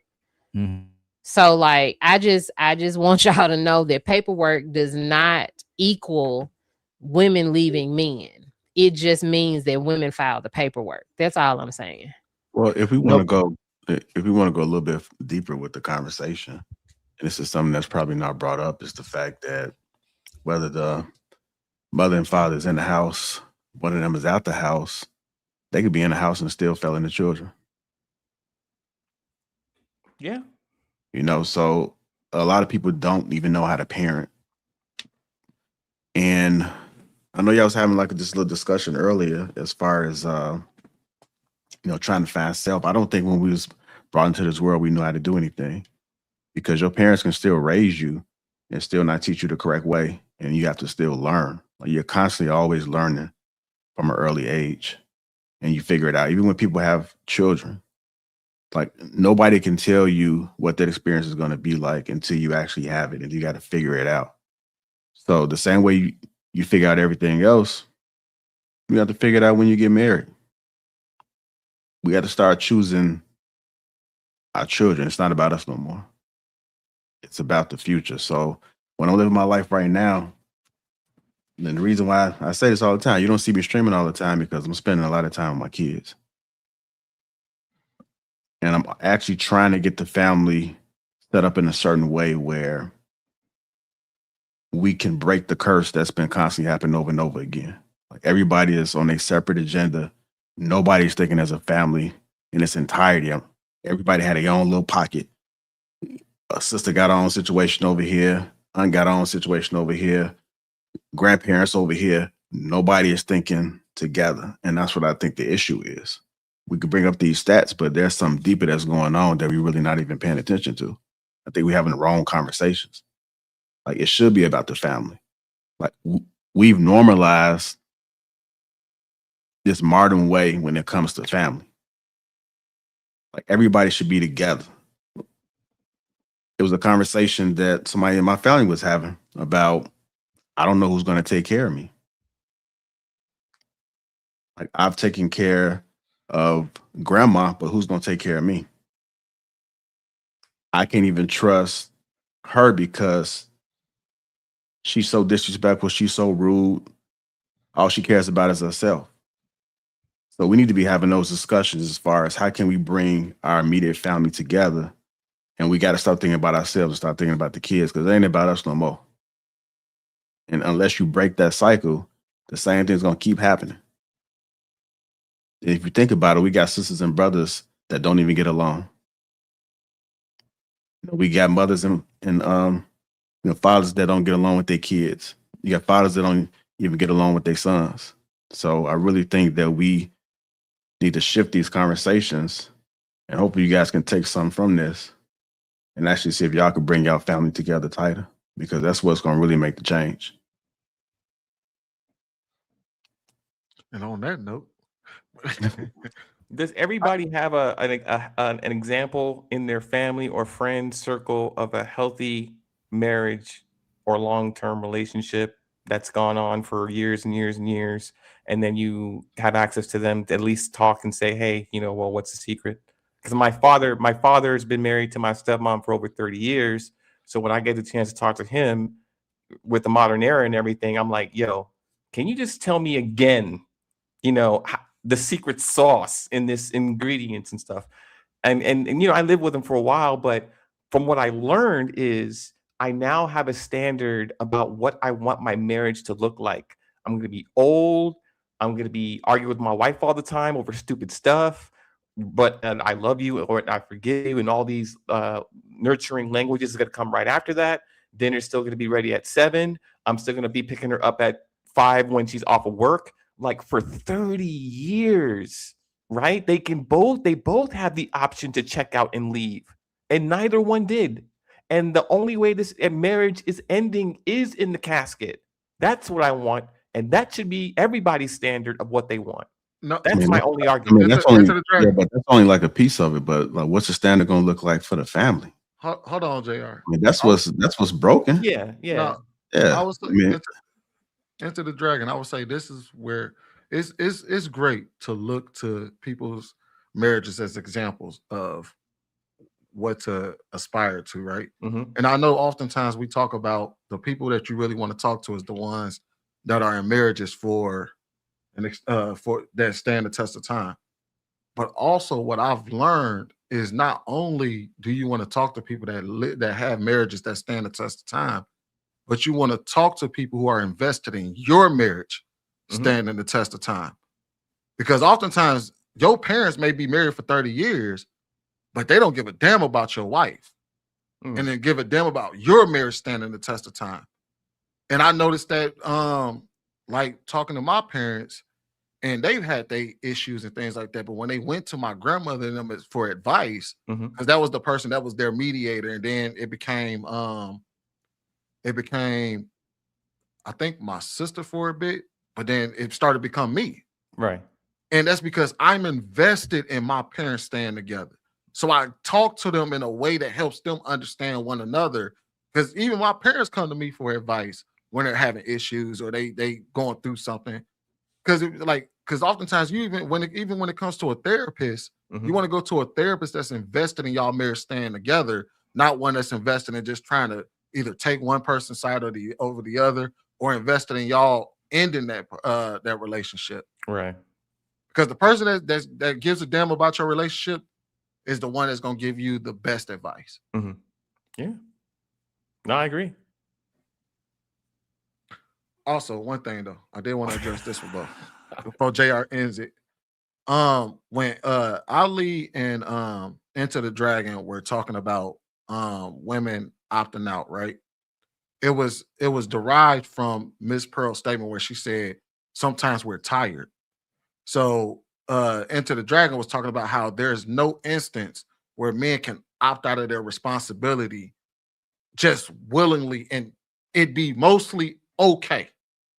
Yes, there are examples where men walk away from their responsibility and you can't make a motherfucker stay who don't want to stay, but it's largely not okay for them to do that. Even if you talk about within a relationship, there's hardly ever a time where a man can say, I'm too tired to go to work, so I'm just not going to do it. I'm too tired to take care of the family, so I'm just not going to do it. Whereas women can oftentimes tell us what they're not going to do in a relationship because they're tired of doing it. And they can go out to society and tell them, I'm tired of doing this. And society will be like, all right, well, if you're not getting what you want out of that, it's okay to walk away. We can't go and be like, hey, y'all, you know, man, I've been busting my ass for this family. I don't feel like working no more, man. I'm ready to leave this woman. The expectation of the load of taking care of this family is too much for me. I'm ready to go. It would never be mostly accepted. And that's what we're talking about. It's not even just about who files for divorce more. It's about even in divorce, our social contract is still there, at least to the woman and children. Even in divorce, he is still expected. If he makes more money than her and she had to live off of him, he's expected to take care of her and them kids. Even if he only makes $60,000 and she made nothing. If he earns more than her, he's going to be expected to pay her and take care of those children financially. She has no responsibility to that man once she files for divorce or once she leaves him. Our social contract is still expected. Enforced. It's not expected. It's enforced. It is enforced. But so I think that given a good reason, because we have to understand the reasons why women are like, I'm tired. There's no empathy there to understand why the woman says she's tired. Now, flippantly, I'm just tired. No woman is going to condone that. Like you're going to condone a woman just leaving her family because she woke up and she was unhappy for absolutely no reason. There are women that have done that and they're not widely accepted. But we are acting like these women don't have a good reason for feeling this way. And I get it. Y'all are men. Y'all don't understand. I woke up one day and was like, I'm going to find me an apartment because I was tired of the same old and nothing being fixed. I was a shell of my own self and I was tired. So I got up, I found an apartment and I moved. So I want y'all to understand. Like, well, I ain't have no kids. I didn't leave no kids. I just left the husband. We can't hear you, Ilkan. You're muted. On the computer. On the You're muted on the actual stage. There you go. Good now? Yeah. Mm-hmm. What needed to be fixed? Too many things to name. Way too many things to name. We can get into it off this live, but so many things. It's a the reason why I asked, saying. the reason why I ask is the modern man has to help with cooking. He has to help with cleaning. He has to help with raising the kids. He has to help with being home with the kids. He has to help with washing the clothes. No, I know. No, let me just go ahead. The woman can say, I don't feel like being with the kids today. The woman can say, I don't feel like having sex today. The woman can say, I don't feel like cooking today. Sweeney, I don't feel like working anymore. Can I come home? I don't want to work anymore. The man is always obligated, where the woman always has the option to not do her job, and is supported by society. That's all I'm saying. And this is what I was going to ask you, Bo. Mm-hmm. Tell me the core responsibilities that a man has that he can take a break from versus the core responsibilities that women have they can always take breaks from. What is the core responsibility that a man can take a break from? Children. How? They do it every day. Even in marriage. Do you know how many single mothers are married with the husband in the house? No. There are a lot of men. I am a product. I'm a product of a man being in the house and not being a parent until it was time to beat ass. I'm just saying, like, men do it every day. Men are very hands off with their kids. But the men that you're talking about that actually take care of their kids, I get it. Like, this is where two things can be true at the same time. I am telling a truth, and so are you. I'm not discounting what you're saying or what Sweeney's saying or Internet Dragon. I'm not, like, all of y'all are telling the truth, but so am I. That's all I'm saying. No. When you say kids, the man's core responsibility is he's supposed to be at work. The woman would be with the children. That was her core responsibility. You all have a physical responsibility to take care of those children as well.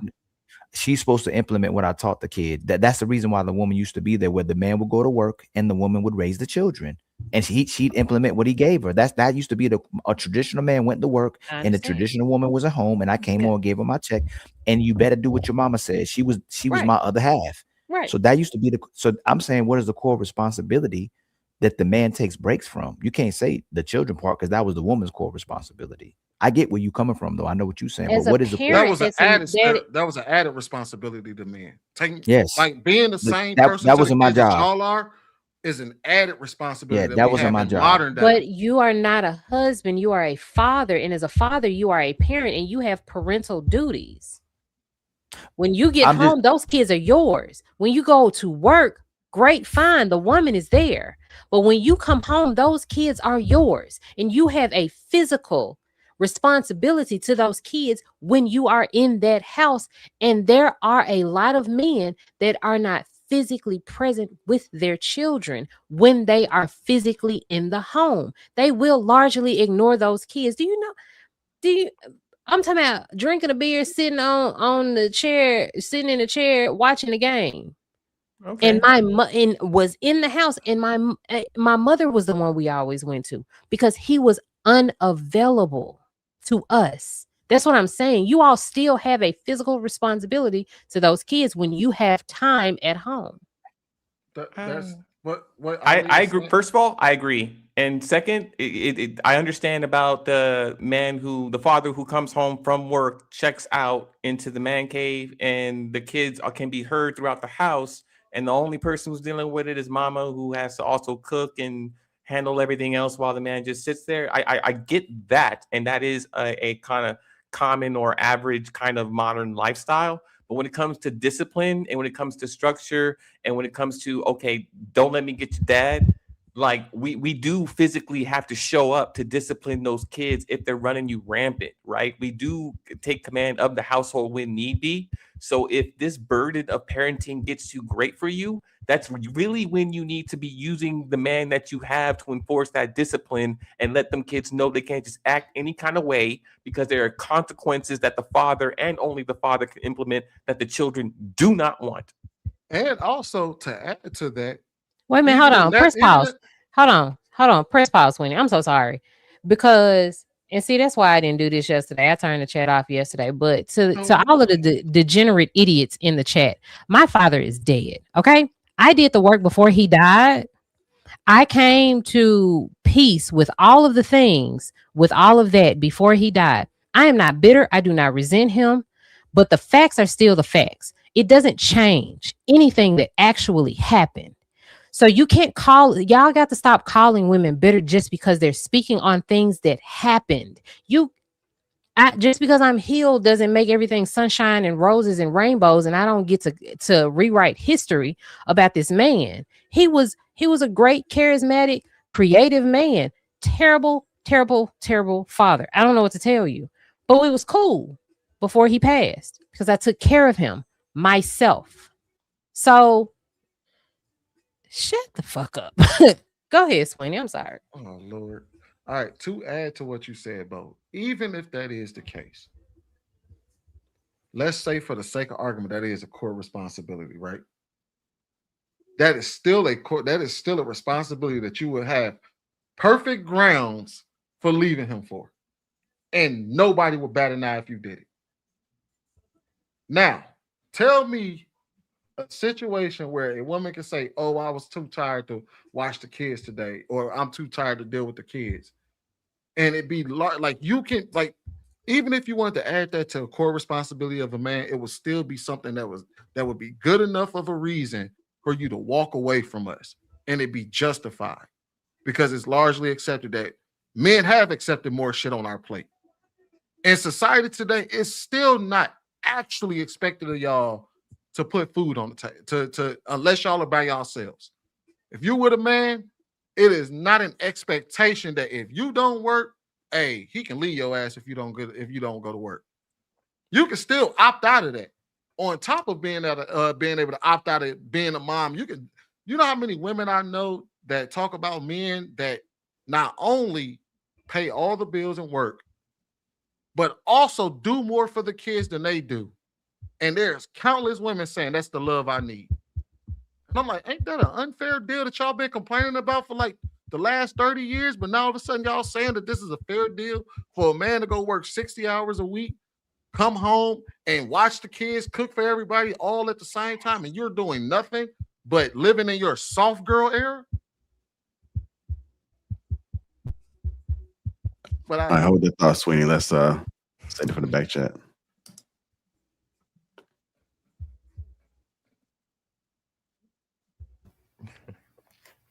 I'm sorry, we got TLG with the $2 super chat.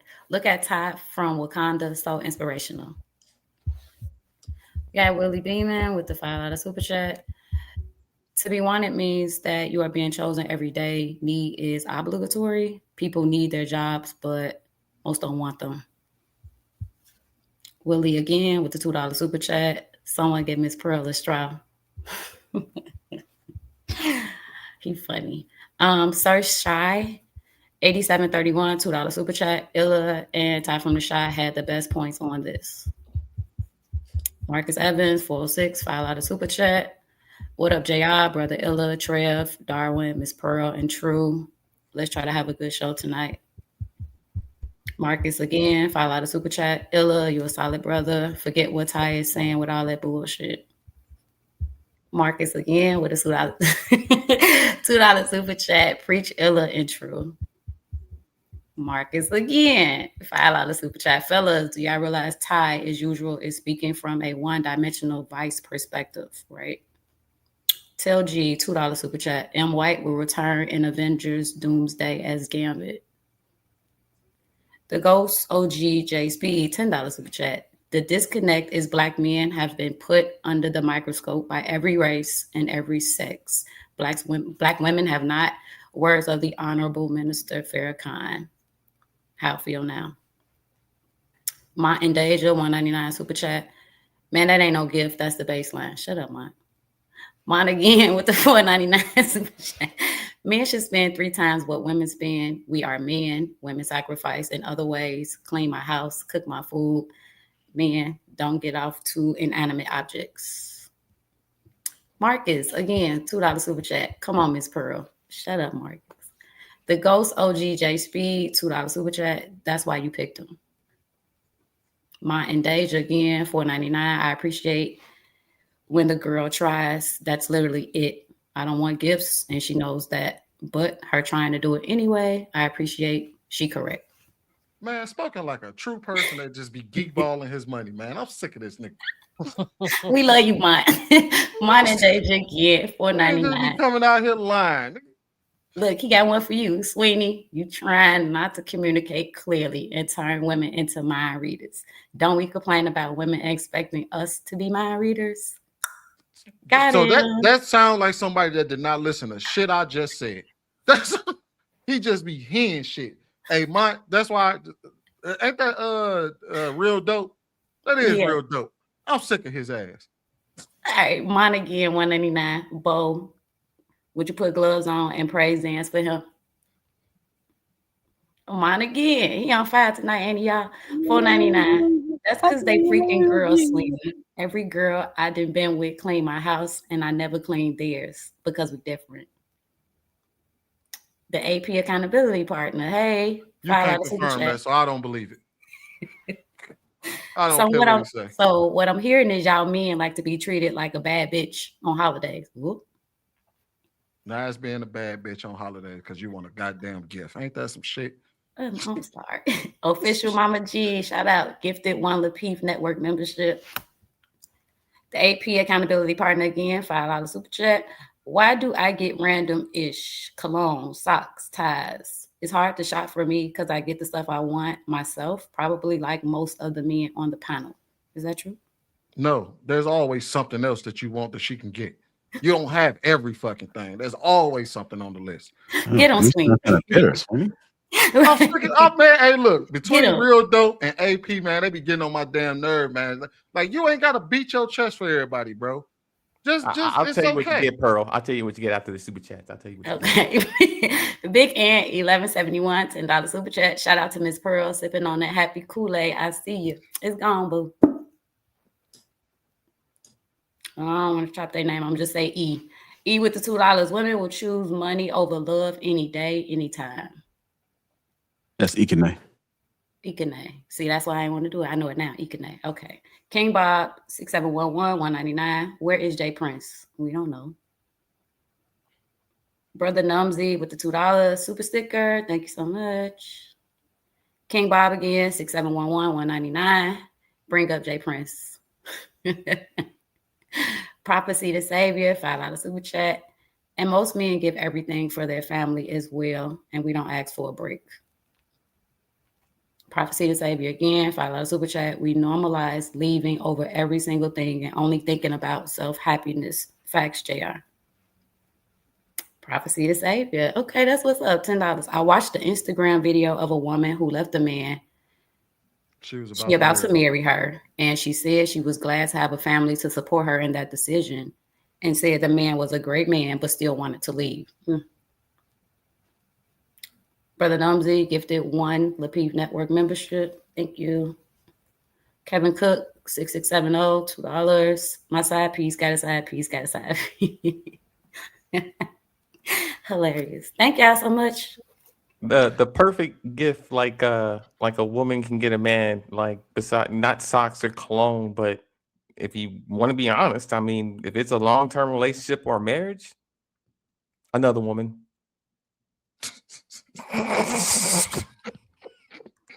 EBB, you was all Nope. I thought that man was finna say something for real. I thought you was finna actually say something for real. Nope. Ask all the men if I'm bullshitting. I thought you was really finna say something substantial. I said, shut this up. No. Okay. This man did the build up, and it was like a flat balloon. I'm dead serious. Okay, so so EBD, you get the request, right? But what if your wife or your wife, because you said it was a long-term relationship or marriage. What if you're a woman and the other woman start their own thing and you out?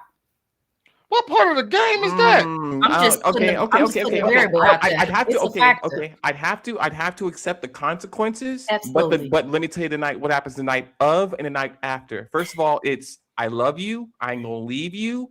Anything that you want, you got. I got the baddest chick ever. It's all on all my social media posts. That thing that you always wanted, all of a sudden it's in a big red box with a bow. That purse, all that stuff, anything you want. It's like Aladdin finding the genie. May that type of love never find me. Wait. I never want a man like that. Just because you did this one thing. That's it. EBD, can she bring a man in? That's a different conversation. Conversation. I don't think so. It's not the same conversation. Come on, come back. What you want? That ain't a gift for you. You asked that man what gift would he want. He told you. He said, "Look, man, on his birthday, he done bought you. He wanted a gift. I want one too. If you don't understand what a man Bro, wants, you just made any man, weird. Yeah, any man. I'm telling you, 15-year marriage, 10-year marriage, some anniversary. It's old, it's stale. Bring in another woman and see how he treats you for the rest of your life. Man never find rest of your life. Never want that. Rest of your life. If the number one thing, gonna tell you no. If the number one thing that my man wants is another woman, left immediately. Left, and that's gonna be your problem if you don't accept it. It's always gonna be the dynamic of the factor. That's not my problem. Wait. Men are always gonna want another woman, just like women want another pair of shoes. I mean, I don't understand. Like you want us to accept no matter like this. Wait. You want us to accept. You want us to accept that you have this vacuum to where you can suck in all the resources and buy anything you want to the day you die. But the one thing we may want is another woman. And that's what you're saying, that y'all just can't tolerate. We're ending the relationship. He can be this, that, and the other. But just because he wants another woman one day out of the year or whatever the situation is, that's enough to like destroy something? I don't think so. Child. Listen, I don't think so. Marriage is supposed to be bigger than that. So you're talking to a woman that is not like the average woman. I don't know, like in a lot of ways. In a lot of ways I am. In a lot of ways I'm not. In that way, I'm not. I don't want your money to spend it. I don't care nothing about shoes and purses and none of that stuff. That don't move me. Things don't move. You can look in my closet. I don't have a bunch of shoes. I don't have a bunch of bags. I got you got more than one. I have more than one, and I have less than 10. I don't need all of that. I will carry a backpack every day. My life don't fit in no bag. And it's got to be a big old bag. I will carry a backpack every day. I don't care about none of that. Here's the thing. Hang on. Can you live with one of everything? Can you live with one of everything? Everybody could. Wait. Can you? Yeah, everybody could. Yes. But do you live your life that way? No, I don't. Does any woman you know live the life that way? Wait. One of everything. Wait. I'm asking you a generic question. What woman you know has one of everything, and that's what they stick with until they can't stick with it no more? No person lives like that. No. Men are not like women. Are not. But they don't live with one of everything. But hang on. But y'all don't live with one of everything. See, you want us to accept that you can have as many as you want. You can't accept us having one more of what we want. Period. That's a problem. That's a mathematical problem. It's not a problem. What goes through a man's mind? Why do you need more than one place to put your dick? Because we're not satisfied with just one. Then that's your problem. Yeah, that's not a problem. It's not. It is, especially if your woman is not willing to do that. And also, it's a woman's problem, not ours. If you need more than one, why are you married? Don't get married. Stop doing that. What are you talking about? There are plenty of marriages that involve more than one sex partner.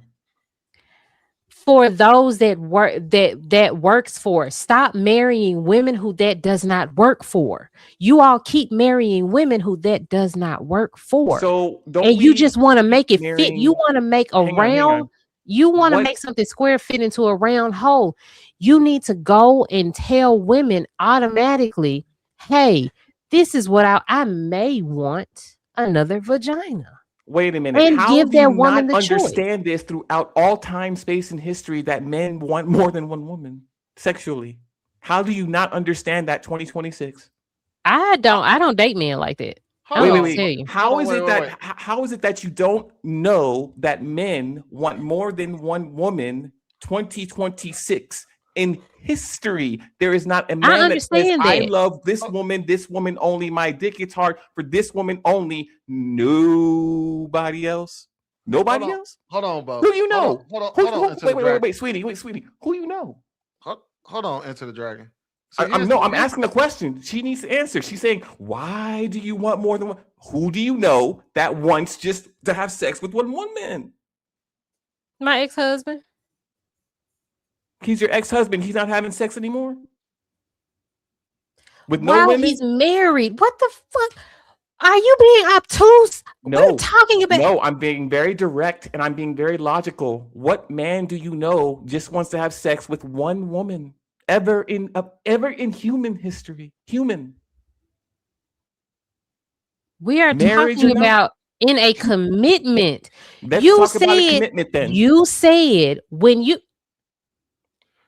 a man, if a man's woman provides him this one thing, you're talking about in a committed relationship. I'm Correct. speaking from Yes. that point. Now you're just talking about random men. Okay, let's talk about a committed relationship or marriage. Enter. Hold on, real quick. Go for it, Sweeney. Go for it, Sweeney. Well, here's the thing, Yeah, Bo. my brain finna Here's the explode. thing, Bo.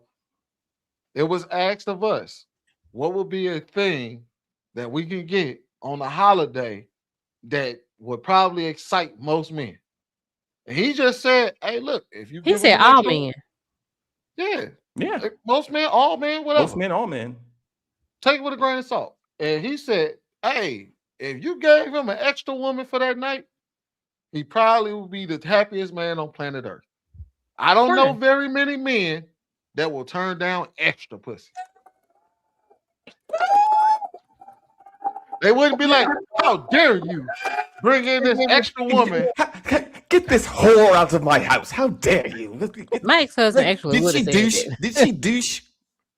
If my husband was Oh my extremely God. religious, he would never have done that. That he would have. That's what I'm saying. Like You want to talk about I what the don't religious date. people do? I don't.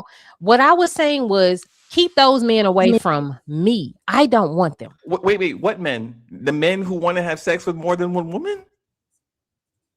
Outside of when you're in a relationship, yes. Yes. Keep those In the men away from context me. of a relationship, you're still a man. Keep them away from me. Yeah. So this is what I mean when I say healthy relationship, because it's all supposed right, to wait. Here's what a relationship looks like that's healthy. You communicate on everything, even the extra woman. The woman that's gonna bring me an extra woman isn't gonna do it because I asked her to. She's gonna do it because this is something that she knows that I may want to some kind of way, and does it unexpectedly on a holiday or because of some random reason. This isn't like a Saturday night or whatever every third week or something like that. This is something that an experience that we'll never forget, we'll always love her for, and we will appreciate for the rest of that month, the rest of that year. Hey, I don't care know what y'all do. I don't want them. You know what? That's Bo? my only point. Okay, but it's not about you. It's about the man. I don't care. It's about what men want. It's not about I don't what give a women fuck. want. I don't want that man. You know what? Bo? I want a man that, like, don't get me wrong. Yes, you can be attracted to another woman. You can, like, of course, we have eyes, right? Mm-hmm. We can be attracted to other people. We can want to do the things, right? But we wouldn't. That's what I want. I think here's the thing. Your relationship and your marriages are going to go through all kinds of tests, and infidelity is one of them. And if you cannot get past this ego thing of my thing is supposed to be just in you and only you for the rest of my life till dirt. I'm not saying that's not impossible. I'm saying that's improbable. I'm saying that's an unrealistic expectation. I'm saying that it's not even going to be realistic in any capacity because we no longer live in a time where that would be feasible. I don't remember a time where that was the case, where you just got with one woman and you impregnated her and that's it, game over. Not a single tribe. Yeah, I know. It's fine. I'm going to figure out a way to explain myself that makes sense to men. One day, I am not speaking. I understand infidelity. I understand that mistakes happen. And I'm not saying that they are unforgivable. What I am saying is I'm too fucking old for all of this teenage threesome shit. Sit your old ass down. Shut the fuck up. That's all I'm saying. But what I'm saying, I'm just saying all of this dumbass fantasy shit. But what I'm saying is, like, I'm not speaking about infidelities. People cheat. The things happen. I'm not talking about we infidelity work either. through it. We blah, blah, blah, whatever. Right. You desire other people. So do I. Like, I can see a fine ass man walking down the street, like, I fuck shit out of him. But I wouldn't. Like, actually in reality do it because I'm committed to this person. That's all. I'm like, it's okay. It's I'm okay. gonna go buy a dick, and maybe that'll make me make sense to a man one day, because it's like my words don't be making sense unless I got like a phallus. So I don't know. Guess what, It's Bo? okay. You know what? You got the perfect screen protector, right? All you got to do, if you want to screen out the guy, is just offer him a threesome on his birthday, and if he bites, then you can kick him to the curb. Since that's your non-starter, you would know right then and there what's available to you and what ain't. All I want him to say is, man, I've been there, done that. I ain't got time for that. Because we well, wait a minute. Ain't nobody got time for that. That's a lie. Got energy. That's a lie. That's a lie. Whoever says, "Hey, I'm too old and I'm done with that," if he says that and you believe him, and all of a sudden, you bring it up or he hints in some kind of way, and you get that bait and you go for it, he ain't too tired. He'll pop another pill and he'll take you both on. That's just First what of all, it is. if a man that I'm with needs a pill, we got a problem. Well, look, it's never too much. It's never too much. Not for oh, us. Lord, oh, Bo, man. Hey, JR, cut the live, man, because I was about to cut Bo out. Yeah. So I'll say this one more thing and then I'm out of here. I'm just playing. So while I think that is a great birthday gift or any day gift for that matter, I will say that it is not realistic to believe that you can be in a relationship where a man's not going to cheat. The highest reports are under 40%. The lowest reports report as low as 20%. So men typically don't cheat. So it's not unrealistic for you to think that a man won't do that.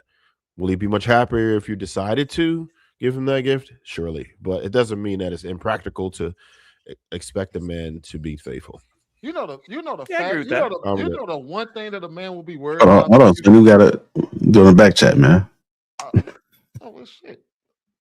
It's like the last time you said something, it went on for another 25 minutes. I'm gonna go on for another 20 seconds. I was just gonna say that I had a caveat. The only reason why a man will be worried about that threesome is if you try to double back and ask him, can you get another guy?